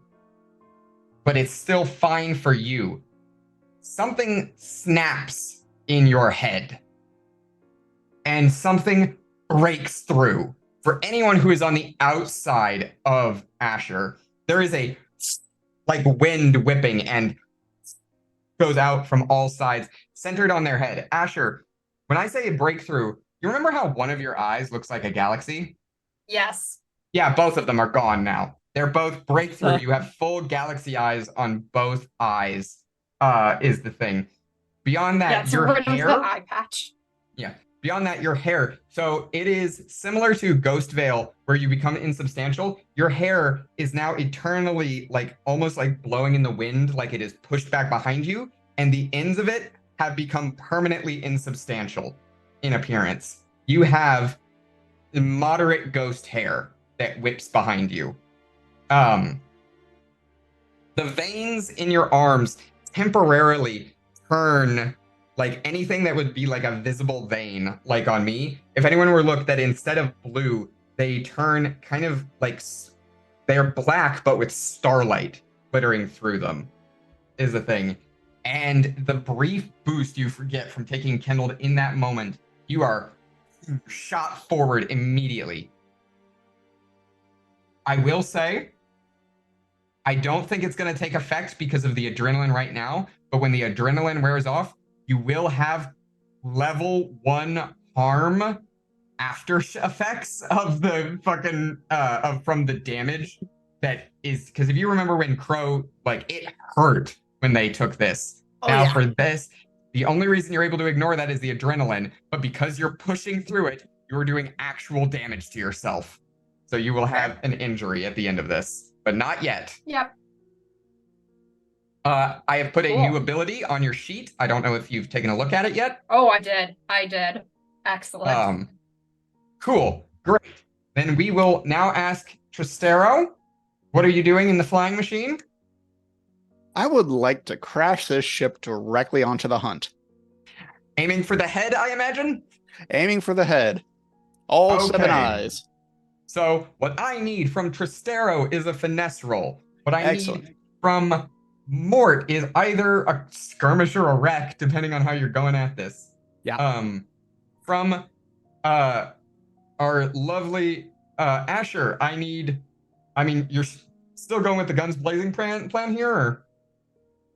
Yeah, and if I can, I'd actually like to immediately use my new ability. Absolutely. So push yourself. I got just enough stress that I can do. Just enough. So you push yourself. You have 1 stress box remaining. Yeah, That's fine. funny. All right. So you use your new ability, Find the Mark, to find the weak points on any enemy or building to increase to do massive damage. Find the Mark.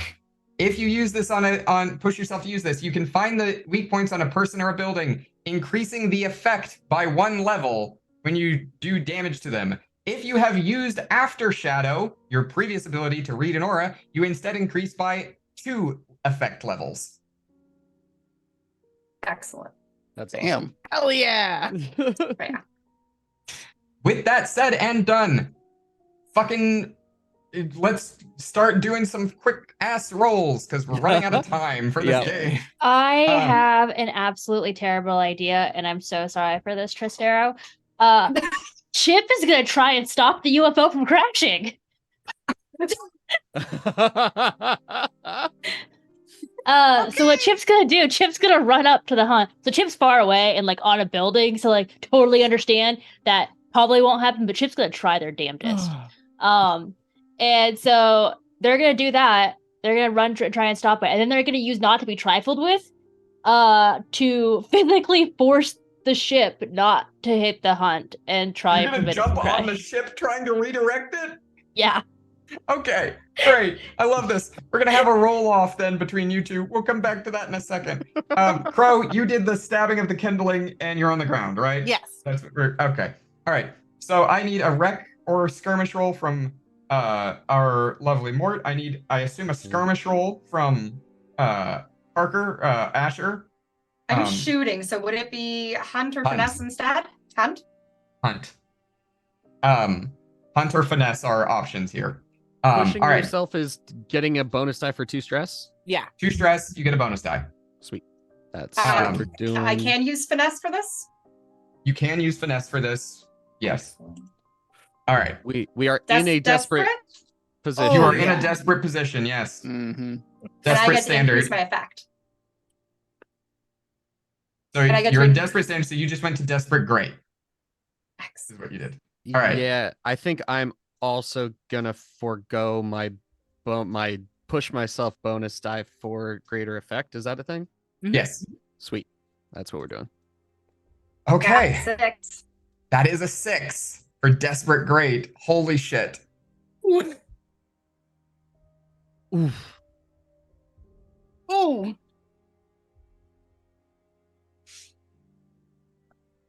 That's a 4, which is still a success, just with consequence. Yep. So, before we do that, we have a thing to resolve. I need a roll off here, essentially. For Trastero, I need a finesse roll for handling this, and for Chip, I guess I need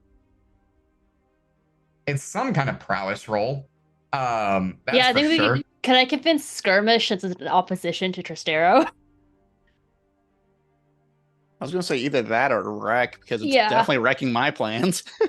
I Wait. think I have to give it to Rec here because I don't think Cool. it's as targeted as Skirmish. No, I know, but I have a higher dice in Skirmish, so I gotta advocate for it. Okay. Depending on how this roll goes, if I roll well, I would like to at least like skim the hunt. If Chip instead also rolls well, because I think seeing Chip run at me is also a terrifying thought to have. I mean, also like at this point, there's 2 other peoples of our team right in like proximity to the hunt. So if you blow up a ship on them, I don't know how well that would go for them. Yeah. Just I was kind of hoping I'd get there first, but this ship's slow. That's fair. So risky standard, or are we in desperate? You're both in risky standard or desperate standard. Yeah. Okay, and then is there any bargains or anything? Or not, since it's an opposed roll? I think this is a roll off, so no, I'm not giving you any. That's fair. I did Just push gotta make myself sure. on mine. Hi. Oh my gosh. Oh, wow. I'm sorry, Tristero. Yeah. I yeet this ship in the opposite direction. Just Chris Redfield punching a boulder knocks me out of the way. Chip, it's less of you like jumping on the ship and like pulling. It is more like you jump on the ship and just like fucking clothesline Tristero is the thing. And like the ship veers, hits the ground and rolls for a while. You're both fine. But like I'm sorry, Tristero, you completely miss. I think I get knocked out by the clothesline too. At the very least, the wind knocked out of you. Yeah. The very least. All right. So guns going off for Asher was fucking 6, and the wreck on Mort was a 4. The guns, Asher, as you whip the guns out, your eyes blaze, and in front of you, the key points of the hunt light up. This thing is a demon. It doesn't have a heart. Yeah. It never did. You don't aim for the heart. The head you'd think is a good weak point, and technically you're right, in the sense that the weak point is the eyes on that. And any of the senses that the hunt uses to track it down. But truly, the weakness of any hunter is its ability to move, and you just start fucking taking out the legs. Meanwhile, Mort, you launch yourself at the hunt and just, as your demon tattoos flare and writhe around you, as are Asher's, you latch onto the chest of this thing and start ripping and tear. It's very Doom. Rip and down. Yes. It is bestial and horrifying, and he is just tearing into this thing. I think you mispronounced hot. As it fucking rips through you, and the hunt lashes back, but as he's doing so, he is laughing. That's right, Mort. Either I consume you or you consume me. And you are ripping and tearing, and he's ripping and tearing. Mort, you have some fucking damage you can resist if you like. Mort is absolutely throwing himself into this with everything he has. There's no, he himself is not resisting anything that happens here. But did you wear armor? I guess is the next question. I mean, I certainly can. Yeah, that makes the most sense, especially since we have so much loadout. Yeah, I'm gonna wear We can have heavy 8. armor. Yeah, I'm gonna wear heavy armor. All right, so you put on heavy armor all the way up, so you take no damage here as he starts ripping into you. And you are ripping across his chest. You're tearing the hunt to pieces.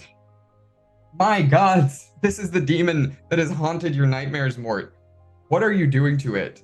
What is the choice here? How? Because currently, fucking Asher is supporting fire, taking out this thing's legs. He is slowly falling forward as he continues to tear into you. You can see his gnashing teeth start to come out as he starts trying to quite literally consume you. I think Mort completely being taken over by this obsession that he's had ever since he left Dosball. He is going to just be thrashing against this thing, and then all of a sudden the the absolutely primal instinct takes over, and he does the thing that haunts him every single day, the one memory that has ruined his life ever since it happened. He is going to bite down hard on the hunt's neck and try and take try and take a big chunk out of his neck. Mort the Mouth Morrison. All right. So as you are doing that, Crow. I see all of this happening, and I know what's going to happen if this goes through. And I'm not about to let that happen. So I would like to sort of, avoiding Ashes covering fire as best I can, approach the hunt like full on, because are you behind him or in front of him? I want to face you. You want to face me? Yes. I think I'm face to face with Okay. him. Then I will be behind him then, so that I can like talk to you through him, if that makes sense. And I am going to, for one moment, look you in the eye and say, I know this is important to you. And you have done what you have to. But you cannot be the one who ends this unless you want to become it. And I'm going to take out the knife that I fashioned with the Dimmer sisters, and I'm going to use the extra ability of Tempest, which when I push myself, I get an extra 2 dice against demons. And I am going to try and just, like, from where I am, I'm not particularly tall, so I'm stabbing it in the stomach, essentially. And I want to try and stab in the stomach and rip upwards. Okay. I need Mort Mhm. to make a rec roll. Yeah. I need our lovely Crow to make an attune. Yeah.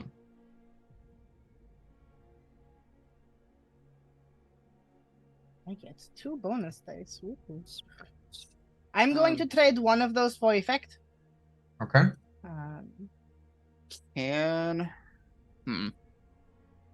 I'm not sure how much damage we need to do to this, but I don't know if Tristero might be fast enough to do this as well. I would like to prevent Mort from biting the hunt. Because I'm unsure. And John, you can tell me you want to go through this if you want to as well. Instead, I can just send it as a bonus die to Rue somehow.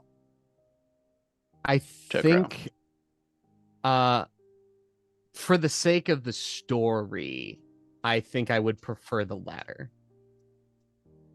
Okay, so help out Crow instead. Got it. Yeah. Because Mort is, since this is all happening at once. Yeah. I think Mort's gonna still going, at least on this round, Mort's still gonna put everything he has into this. Oh yeah. Yeah. And Crow is not trying to stop him from attacking. He just doesn't want Mort to get the killing blow, essentially. Right. Cool. Yeah. Cool. So I think rolling out of the wreckage, Tristero is going to basically stand up and grab just like a piece of metal off one of the railing, and it's just going to charge and pin down one of the arms of the hunt to give a better angle for the rip up. Okay. I will take that die and use it once again to up the effect to great, so it will be desperate great, and then I still have 1 of my 2 bonus dice, so I will be rolling with 5 dice. Okay. I'm pushing myself. Mm-hmm. And I would love to hear a devil's bargain. Mort, your devil's bargain. No matter whether the killing blow is you or Crow here, no matter what brings the hunt down, when the hunt falls, you will be overtaken by a primal urge to eat it.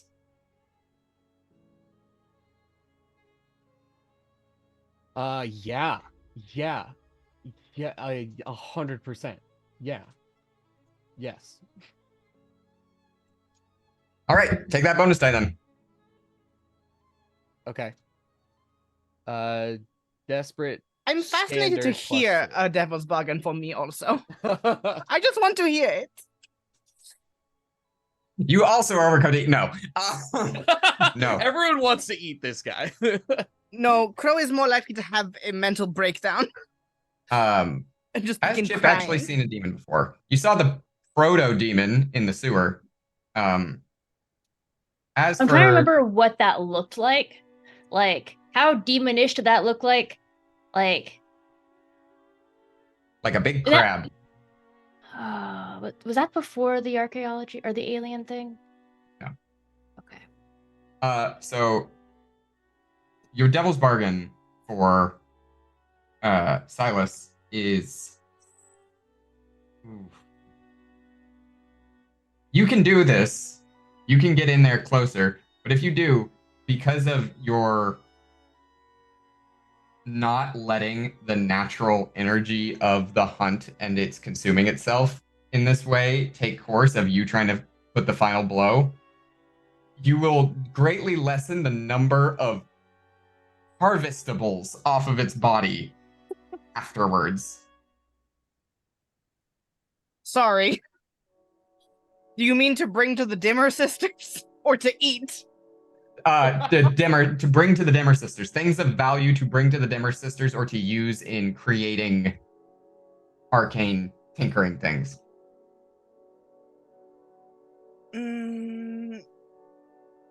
I think I care very much more about my friend than I do anything I could get from a tinkering project.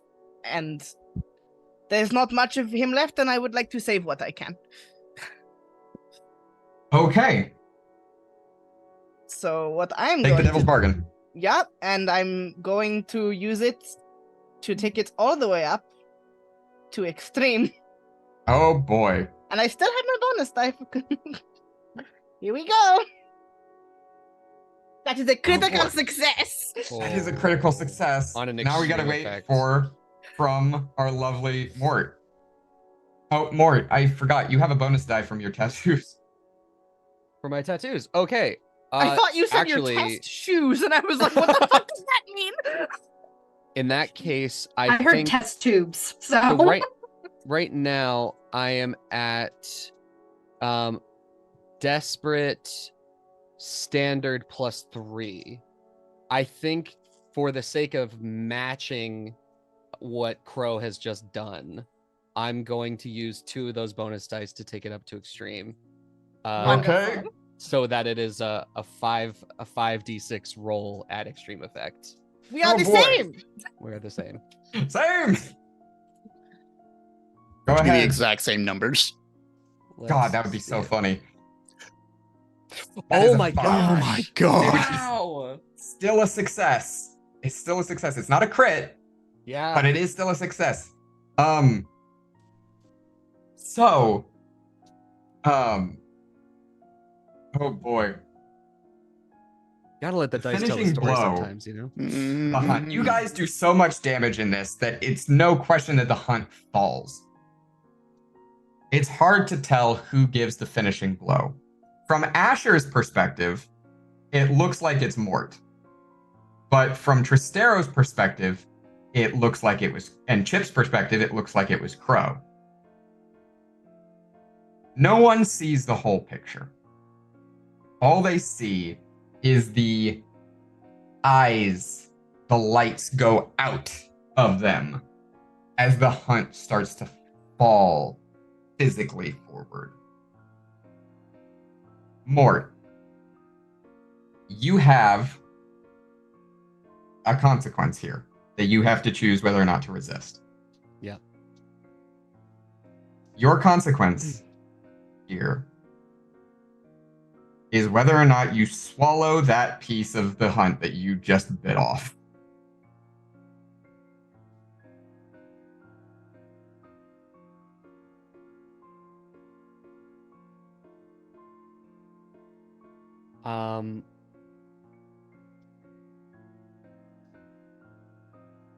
I think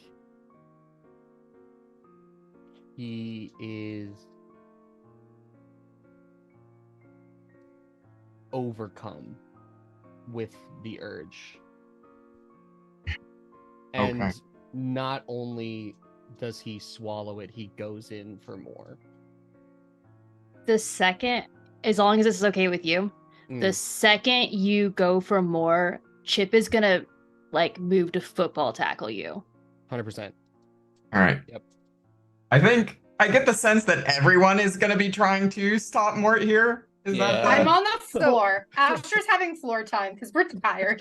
Asher's on I having love tummy that time. Adrenaline has worn off. Adrenaline is worn off. Asher, you hit the floor. You have an injury, level 1 injury. Yeah. Aftershocks is what you Cool. have. While Because if I do anything, I will probably end up using my last stress and I will quirk out. Yeah. So while Chip and Cestero physically stop Mort from eating more of this thing, I would like We're going to try.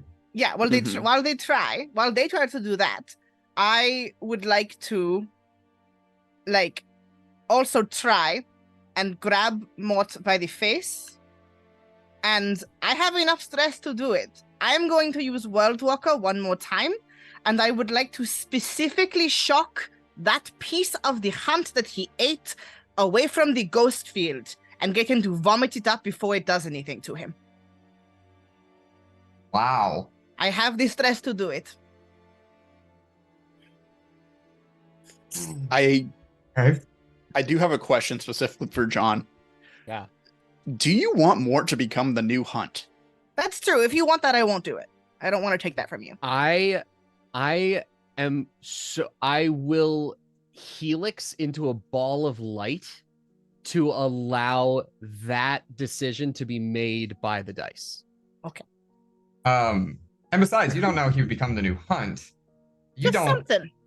perfectly know what happens when a human consumes a demon. You have an idea, Tristero. Mhm. Yeah, I think Tristero is just like looking mortified at Mort.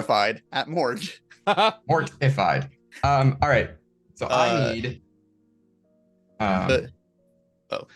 Mort's just saying. I mean, Tristero's just saying, Mort, you don't want to do this. You don't want to do this. Cough it up. Don't do this. And it's just like, Cough it up. What have you got? What have you got? What are Drop you it. eating? Drop it.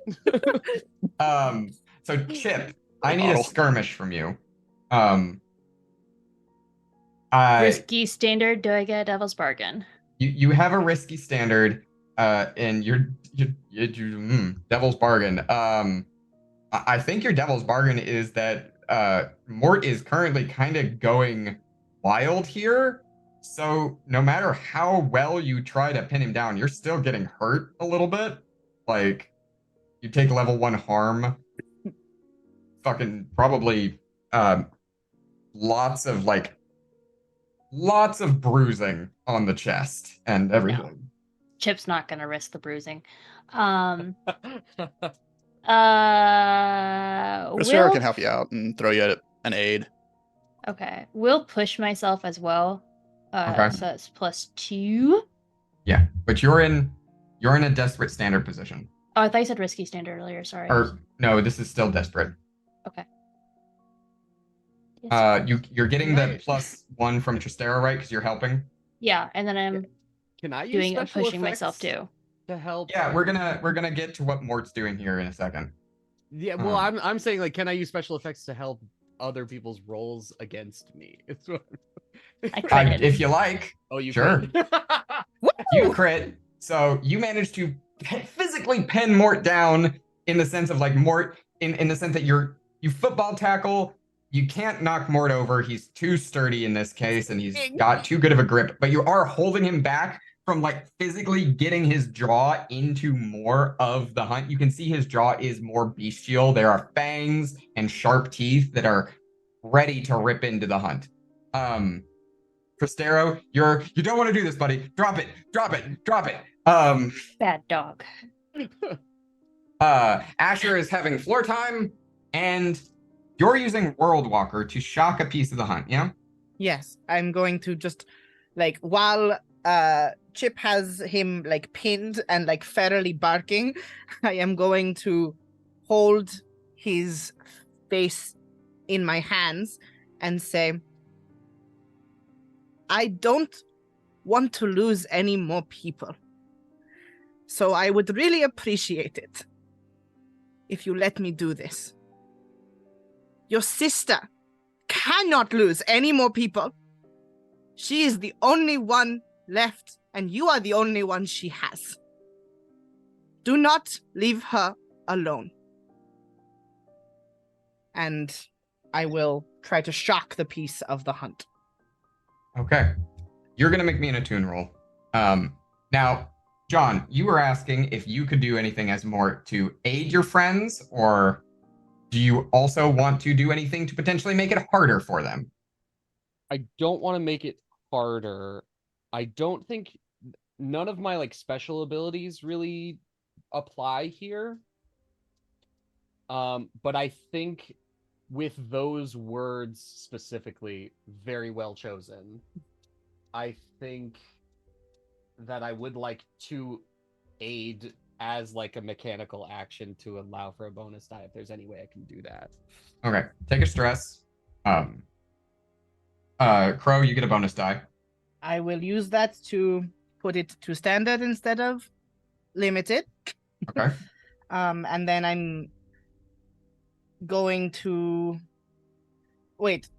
I had this question before. Do I still get the push myself die or no? If I'm pushing myself to use Yes, World you War. still get the die. Okay, so then I will have one extra dice. Do you have a devil's bargain for me? No, because you're pushing yourself. Understood. Let's see how it goes. That's a critical success. There What is with all these go. crits today? I don't think I love have it. gotten less than a 6. And I Every think roll I is have a had it like crit. 6 times. You had a lot of crits. You've only had 6s. I've only ever had 6s too, because we're just saying we We're haven't going- faced the consequences We're of our going actions. great. We're doing so Everyone good cares It's about floor Mort time. so damn much. that it pulls out for this episode. Yes. Mort, you can't even throw up the piece because it's obliterated in your esophagus. Like, it is gone. It is destroyed because it is nothing but ghost matter, essentially, as a demon, in a sense. It is pure power. So it is just obliterated in your stomach by World Walker. Yeah, Crow, it's just fucking gone. Mort, I need you to make a roll. Yes. This roll is to regain your senses. Okay. It is a resolve resistance roll, but we're treating it like it's a skill roll. Okay. You do still get the +1 for Forged in the Fire for being a part of the crew. Okay. Now, you also get a +1 for what Crow did in getting rid of the piece you already swallowed. You also get a +1 for Chip, who has stopped you from eating any more. This is to regain my senses for fear of doing damage to my friends, no? For fear of doing damage to your friends. Would I get another one for bodyguard? Yes. Great. Nice. Okay, so you said that this is a resolve resistance roll, but we're treating it like a skill roll? We are Yeah. treating it like a skill roll. This is not, because this is about your resolve. Okay. We're still treating it so you can still have a consequence here you might have to resist. Understood. Okay, cool. So all told, that's resolve resist +3. Is that what we got to? Mhm. Okay. Wait. The one that we already have. 4. The one Yeah, it was 3 or 4. Okay. It's 4. +4. It's Okay. gonna be a lot of dice. Let's see it. That's so many 5s and That is 2s. So many 5s and 2s. Mort, you do manage to come to your senses. Mm-hmm. You manage to keep yourself from hurting your friends. What you might not be able to do unless you choose to make another resistance roll is your inability to keep from hurting yourself. Mm-hmm. I would not resist that. Okay. Yeah. In not resisting that, you tear free of Chip. You tear free of Crow's hands and Tristero's arm on your back. You hit the ground and gag, and it is like the hunt itself is being expelled from your very being and body. For the rest of you, you see it's almost like something shedding its skin. The parts of the hunt, the bestial nature that Mort had taken on, starts to slough off of him and dissipate into the ghost field, and you can see his entire body aching, ravaging, resisting, and then giving way as he falls completely flat on the ground. Not unconscious, but heavily, heavily out of it. And as it does, every part of him that had been touched by the hunt, it seems to almost rip part of him away. There are like slashes up his arm where the claws had been. You can see that there's similar damage along his legs and feet. But maybe the most telling is that there are lines across his mouth like this, where the hair has been ripped out, scar, what is definitely going to scar. It is though someone had stitched his mouth shut and then ripped it open.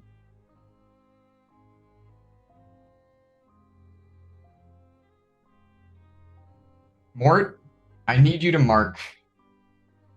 You're not dead, but you do need to mark level 3 harm of for sure. being significantly in trouble. Okay. Welcome to floor time. Floor time, floor time, floor time. It's my turn on the floor. But as the hunt gives way, and all hunts do come to an end, we're gonna go now to downtime after the game, after the everything is resolved. So payoff. Mort, if you don't mind me taking a little bit control here of your Please. character. I insist. Mort, heavily injured, you are taken to the good doctor, Dr. Avermice, the doctor that has been known by those who used to be the Murmur Venture Project and now are the we who remain. Brought to Dr. Avermice, you are put in an intensive care, and you will unfortunately probably be having to remain in that intensive care for at least a month, if not more. And in so doing, a hefty amount of the money that you had saved up in order to help take care of your sister while you were on the run is gone. That does not mean that you cannot still pay your friends for what they have done for you as the hirer. Mm-hmm. Yeah. You dig into the coffers of what you had saved, and there is 8 coin available here from Mort if you choose to take it. I will ask. I think I would want counsel from Cecilia to see how much she thinks she needs to get her feet under her. That's a great question. As Cecilia comes to see you in the doctor's office, you are left alone with her for a while, asking her this question of how much she thinks she needs to get her feet under her. She looks at you, she smiles, and she says, you can see the pain in her eyes at seeing how hurt you are.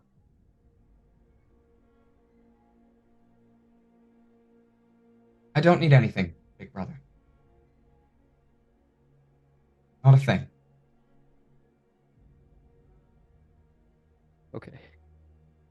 I got a job. You did. What are you doing?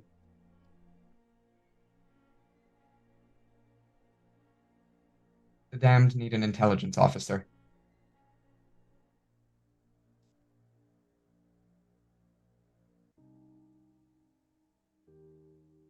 You know, you could get in a lot of trouble doing that. I do. But after seeing everything you've been through, both with me and apart from me, I don't think that our family was ever meant for quiet lives.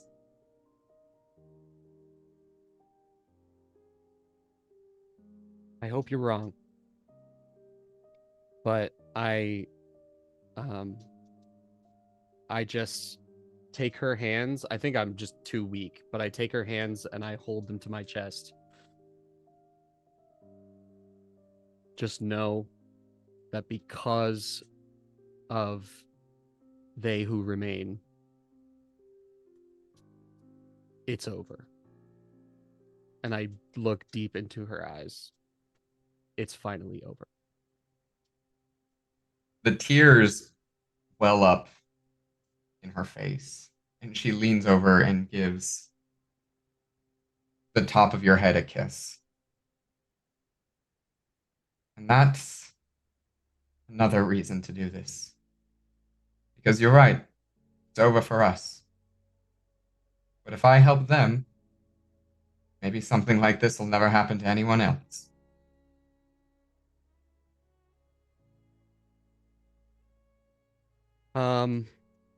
And I will give everything, all 8, to the crew.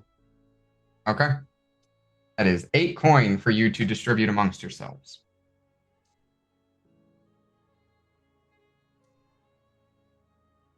Don't we? Now let's. Oh, sorry. Mhm. What?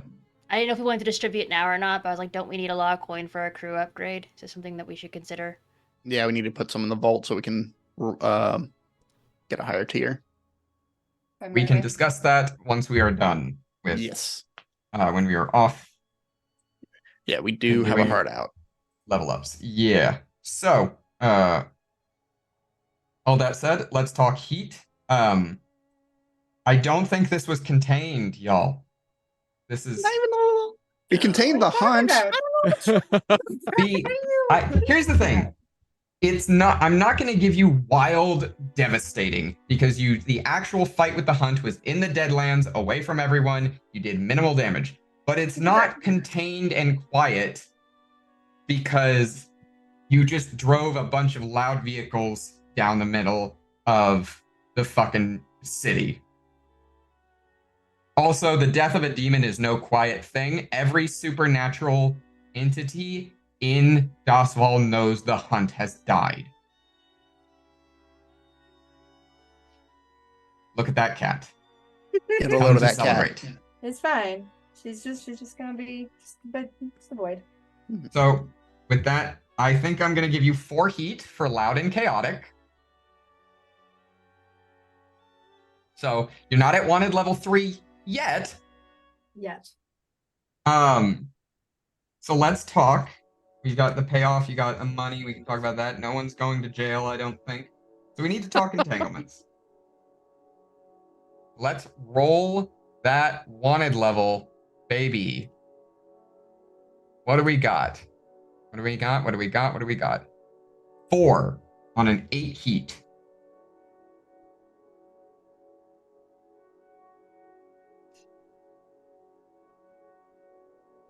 At the end of the death of the hunt, as Mort lays in recovery,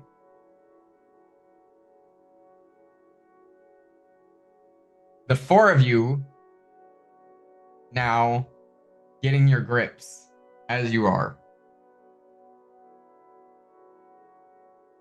waiting to hear the next steps you have to take, trying to figure out what your downtime, how you're going to recover from this.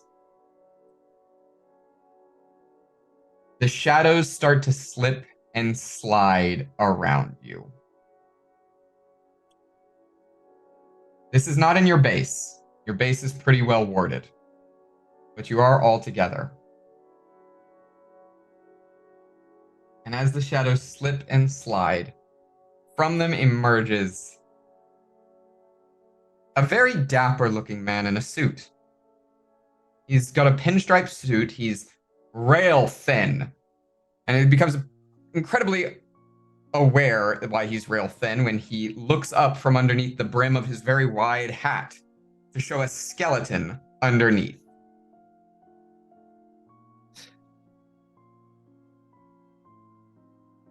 Well, what do we have here? What a unique looking bunch you are. It's not every day that you see someone take down one of my kin. But I am, of course, getting ahead of myself. You can call me Famine. And I come with a deal. You see, I'm not in the market to get on the bad side. If anyone with the power to bring down someone such as myself, and indeed one of my kinmen. As a matter of fact, he was always a bit of a brutish sort, as it were. And so, with that being said, he's not as sophisticated. I have no intention of ever doing you wrong. For you a simple, humble deal. You simply need offer me in turn.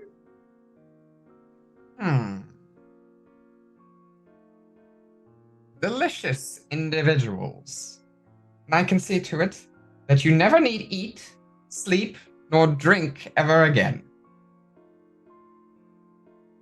If you don't get out of my face, I will run another blade through the cold bones of your heart.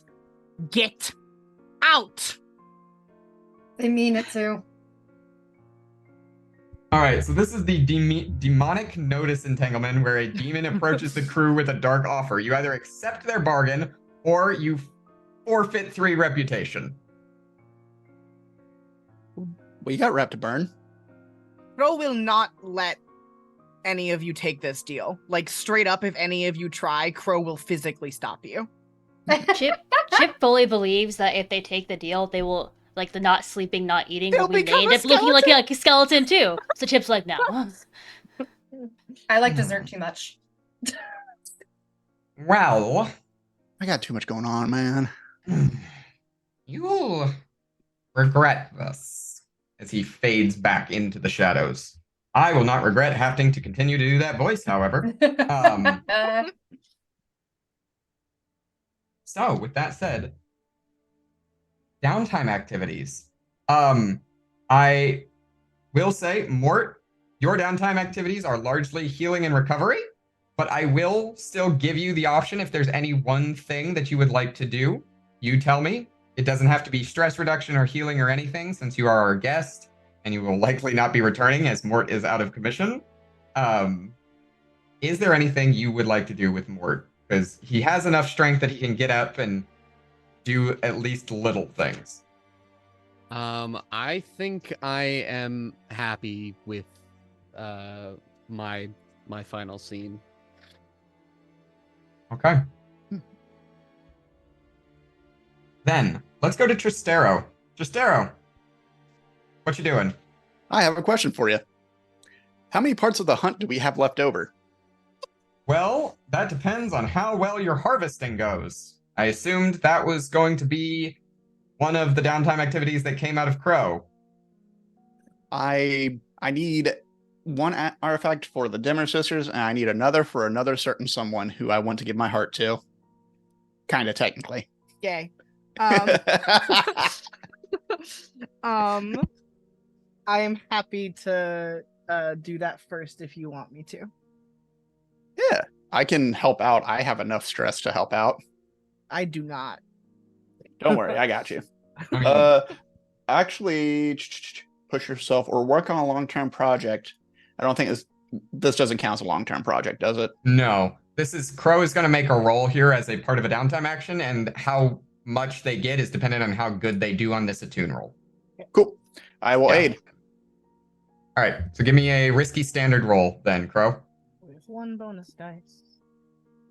It's a 5. It is a 5, so you are able to get 5 pieces. Cool. I will hand you 2 of them. You managed to get both horns. They're 1 each is a horn. As said, the hunt does not have a heart, but it does have a shit ton of eyes. So you pull out 1 eye, 2 eyes. The rest are kind of fucked because Asher shot them. But you do also manage to get 1 of the claws. I'll take 1 of the eyes and 1 of the horns. Perfect. I will keep the rest for work. Mm-hmm. All right, cool. While we're on Crow, is there anything else?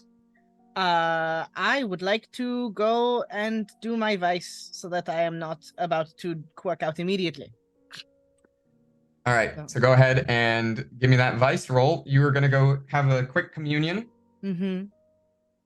And I have to ask you a question as you're doing this. The last time you did this, you talked to Rick, and he gave you back your feather turned into a lily and said that there is someone else that he knows there's someone you've always wanted to talk to. Are you doing that now? Are you saving that for another time? I am going to save that for another episode. Okay. But I got a 2, so not as good as it could have been. Not as good as it could have been. Well, you might be able to reduce it a little bit more, depending if you get another one from Tristero here, or you spend some coin. You can spend a coin if you want to. Oh, I don't have any. I spent all that last time to get all my shit done. Well, y'all have got 8 now, but you're okay. considering using that to upgrade the crew, so we'll come back. So let's go over to Mariah. Chip, what's Chip doing? Yeah, so Chip will first, so Chip is gonna haul the ship to Wick to see if any of its alien technology. First piece. Which you get a lovely response from Wick of, no, but this is very useful if you let me take it apart. Yeah, Chip doesn't care anymore. So Chip's gonna leave it there. Right. Cool. So second thing is that Chip will continue to work on the crew upgrade clock. Okay. Did Chip not really get any stress? I got 4, but okay. I don't. To me, I overindulged last time. To me, it's not really worth it. I still have 6 left. All right. So you want to work on a crew upgrade some more? Yeah, and I only have 1 tick left, so I'm pretty sure I get it no matter what. Yeah, pretty much. We can just say you work on it. You don't have to roll. Yeah. Is the thing. So we can discuss what that is after if you want, or if you have ideas now, please voice them. I mean, I have ideas, but I figured it'd probably be discussion amongst the group. Okay. All right. So cool. You finished that long-term project. Thanks. Okay. Tristero. Yeah. So this is going to be Tristero doing a couple errands. The first errand Tristero does is I want to work my long-term project Finger of the Oracle. And I'm going to look between the horn and the eye. Horns can be ground, but eye is probably juicier. I'm literally. I'm probably going to see if by offering by looking at the eye tattoo and just saying, look, if you can just get in with a meeting with me, I just want to talk and see what else I can do for you. I'll give this in exchange. Go ahead and roll an attune roll. All right. Boop, boop. Bada boop. Oh, come on. Here's all the shit rolls. Oh, man. Oh, wait. Do I get a bonus die for the eye at all? You don't get a bonus die. You just get some automatic bonus ticks for the offering. So give yourself the 1 tick for your roll. And then as you're holding it up, the eye you're holding looks at the eye on your arm and they stare into each other. And then the eye you're holding gets kind of into your body and disappears. it feels like your body turns to slime temporarily and goes boop.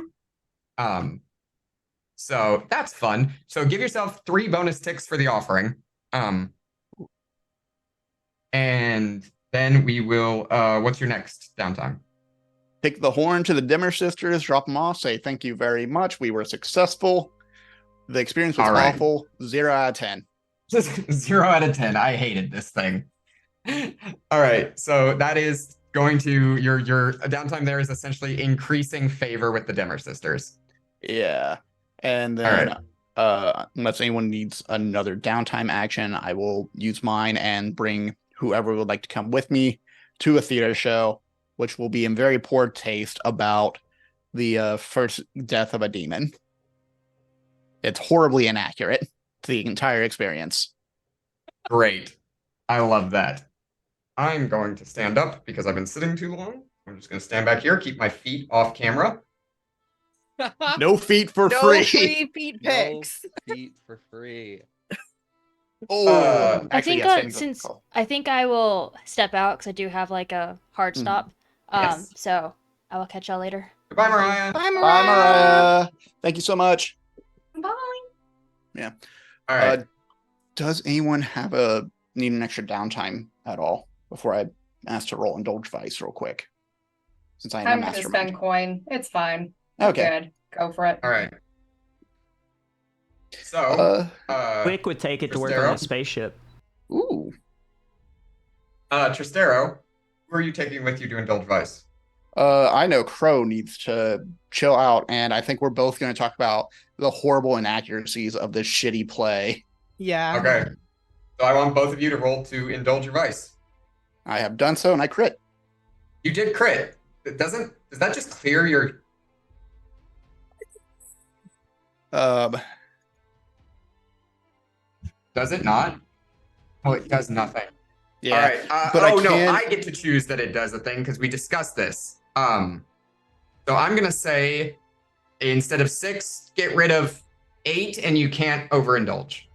Ooh, perfect. Because that actually leaves me with 2, 3, 4, 5, 6, 7, 8. That leaves me with 1 stress. Perfect. Awesome. Crow, you also get to roll now. Okay, I wasn't sure if I rolled separately. Yes. 3. Get You rid of can another move that 3 up stress. 1 or 2 if you so choose. I'm gonna take 5 off. Thank you. Welcome. All right. All right. And Asher. Okay, so 1, I'm gonna go see the doctor about my aftershocks. That's so fair. Do I go see a mechanic instead? I don't. No, you Anyways. go see a doctor because it's muscle damage is what's done to you. Look, Okay. from behind the Roll20, I'm just going to say it's very funny to hear an injury of aftershocks after we've been introduced to Climax. Terrible. Anyways, Damn it. but yeah. So I would like to see the good doctor and heal, Okay. So let me at least a little. pull up the Dr. Abermice. Mhm. You did grab the microphone from Climax, by the way. Thank you. We're collecting So instruments. Dr. Abermice is going to do some quick healing on you. Going to take a look at you and say, what the fuck? You've almost torn ligaments in both your arms. Fine. What are you talking about? What happened to your eyes? Listen, it's a long story. Okay, that's a 6. So, where is your sheet? Oh, sure, there you are. With a 6, Asher, that's 3 ticks. If you spend a That's cool. coin, it goes up to fully healed. Nah, I got plans. It's perfectly fine. I gotta catch up in the damaged self department. We're gonna go deal with our trauma, our stress rather, and go see our new vice purveyor. Wick. Yep. So you go to see Wick. Yep. Wick, you go to see Wick, and you bring like the last piece that didn't really explode on this art. It's a random piece of fuselage from it, but you bring it and like throw it to his feet. What do you say? Right, so definitely exploded. Actually worked pretty damn well, though. We really want to work on probably a better braking system, because we really did need it to do a hairpin turn, and Mort's shoes end up seeing to that. Hairpin turn. You want another one? Yeah. I'm happy to keep test driving these things. You don't necessarily need to make it a full card, but... Okay. Grab a wrench. All right, let's go. And you're gonna, I mean, technically, your first thing here isn't gonna be actually doing it. It's gonna be building it, but it still contributes. So give me a roll for your vice. How do I do this again? Where do I click? Oh, God. There's a indulge vice button on your character yeah, sheet. there it is. It's been a minute. Woo! 6. Thank So God. get rid of 6 stress. Yep. All right. Down there. And is that all the downtime? No, I'm gonna spend a coin. We may have been on vacation, but this whole gig has gotten Asher very much back into the swing of things.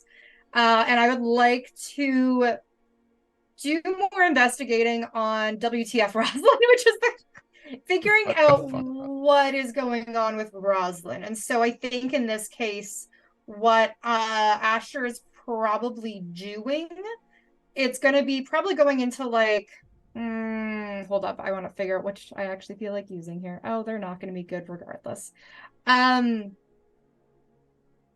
Probably going and talking to my contact over at the ink rakes, the one that I keep going and harassing every so often. I can't remember their name. It's somewhere in my notes. To see what they about the Kellis family being in the news at all over the last bit.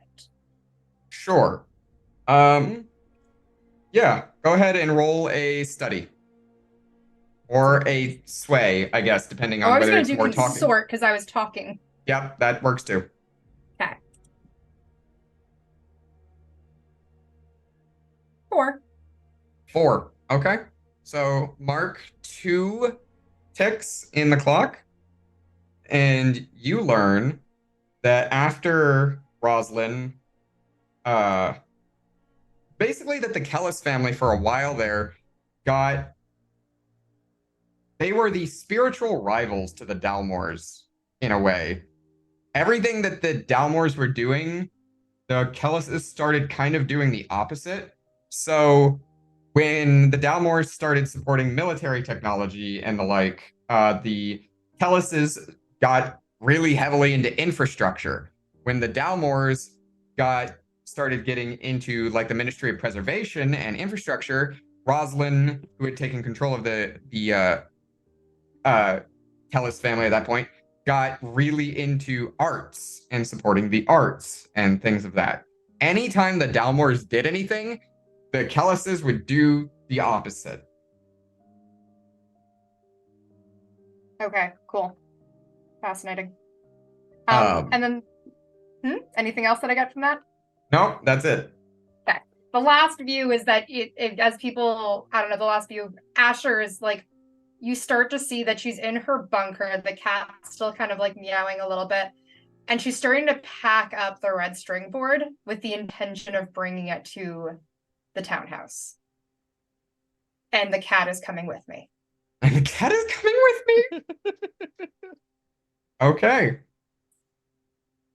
And if there is nothing else from anyone, then I think we can call that episode 7 of Fire in the Dark. Thank you all so much for joining us today.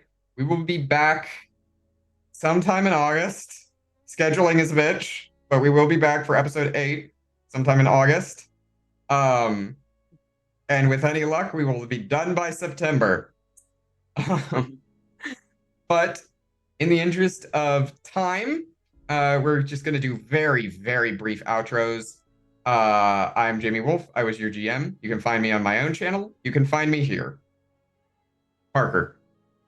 Hi, I'm Parker. Just find the Pixie Parker on Twitch, Twitter, all over the place. That's all I really use. It's fine. That's me.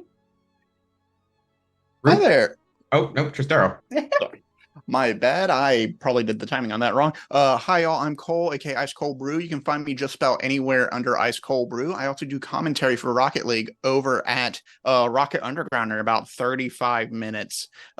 For the next 2 hours, I'll be working with them, along with Frost Esports, which will be on Tuesday at about 9 p.m. EST. On top of that, I'm also in a show called Inside the Table, a tabletop RPG talk show with my good friend Manara Linehan, and we just released an episode a couple weeks back where we played through Ironsworn Starforge, which was a 20-hour recording project that we pared down to 4 hours. It was something.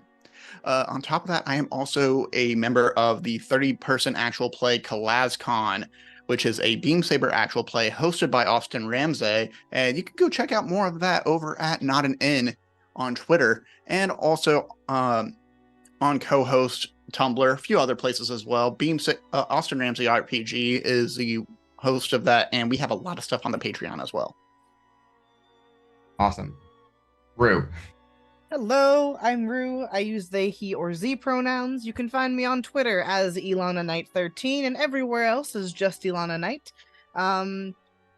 Aside from this stream, I am also involved on this channel in our Vaesen game, which is on medium hiatus as we get some scheduling kerfluffles figured out. But that's run by Mariah, who had to leave us early today. Other than that, my life is Gen Con, so you will not see me as a human being until after that. But if you're at Gen Con, you can come to the Paizo booth and say hi to me. Wonderful. And Mariah is Mischievous Red. You can find her here on this channel. You can find her over on Twitter, and you can find her on her. Does she still do her own channel? Not much, I don't think. Yeah, not really. So check out Mariah. But of course, we have our lovely returning cast member and guest for this episode, John Downey.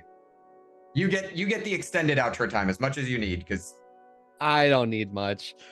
Thank you, first of all, to Jamie Wolf and the Huntsman's Hydra for having me back. This is such an amazing channel. I know everyone here is probably following. If you're not, follow and throw some primes.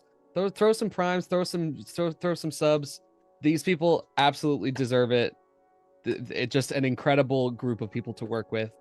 I am at Real John Downey everywhere on the internet, Twitch included. And I go live with my podcast network, The Outlaws Network, on Twitch, twitch.tv/The Outlaws Network. Every Thursday, we're doing either we will be playing our fully improvised TTRPG, which is called Outlaws and Old Ones, but that's our improvised show where anything that you say in chat can and will be used against us, the players. So that is a very good time. Check that out. That happens on Thursday nights. And when we aren't playing that, right now we're doing a network-wide Minecraft server, which has been very, very fun. So either way, whatever we're doing, we're live on Thursday nights, 8 p.m. Eastern time. So check that out.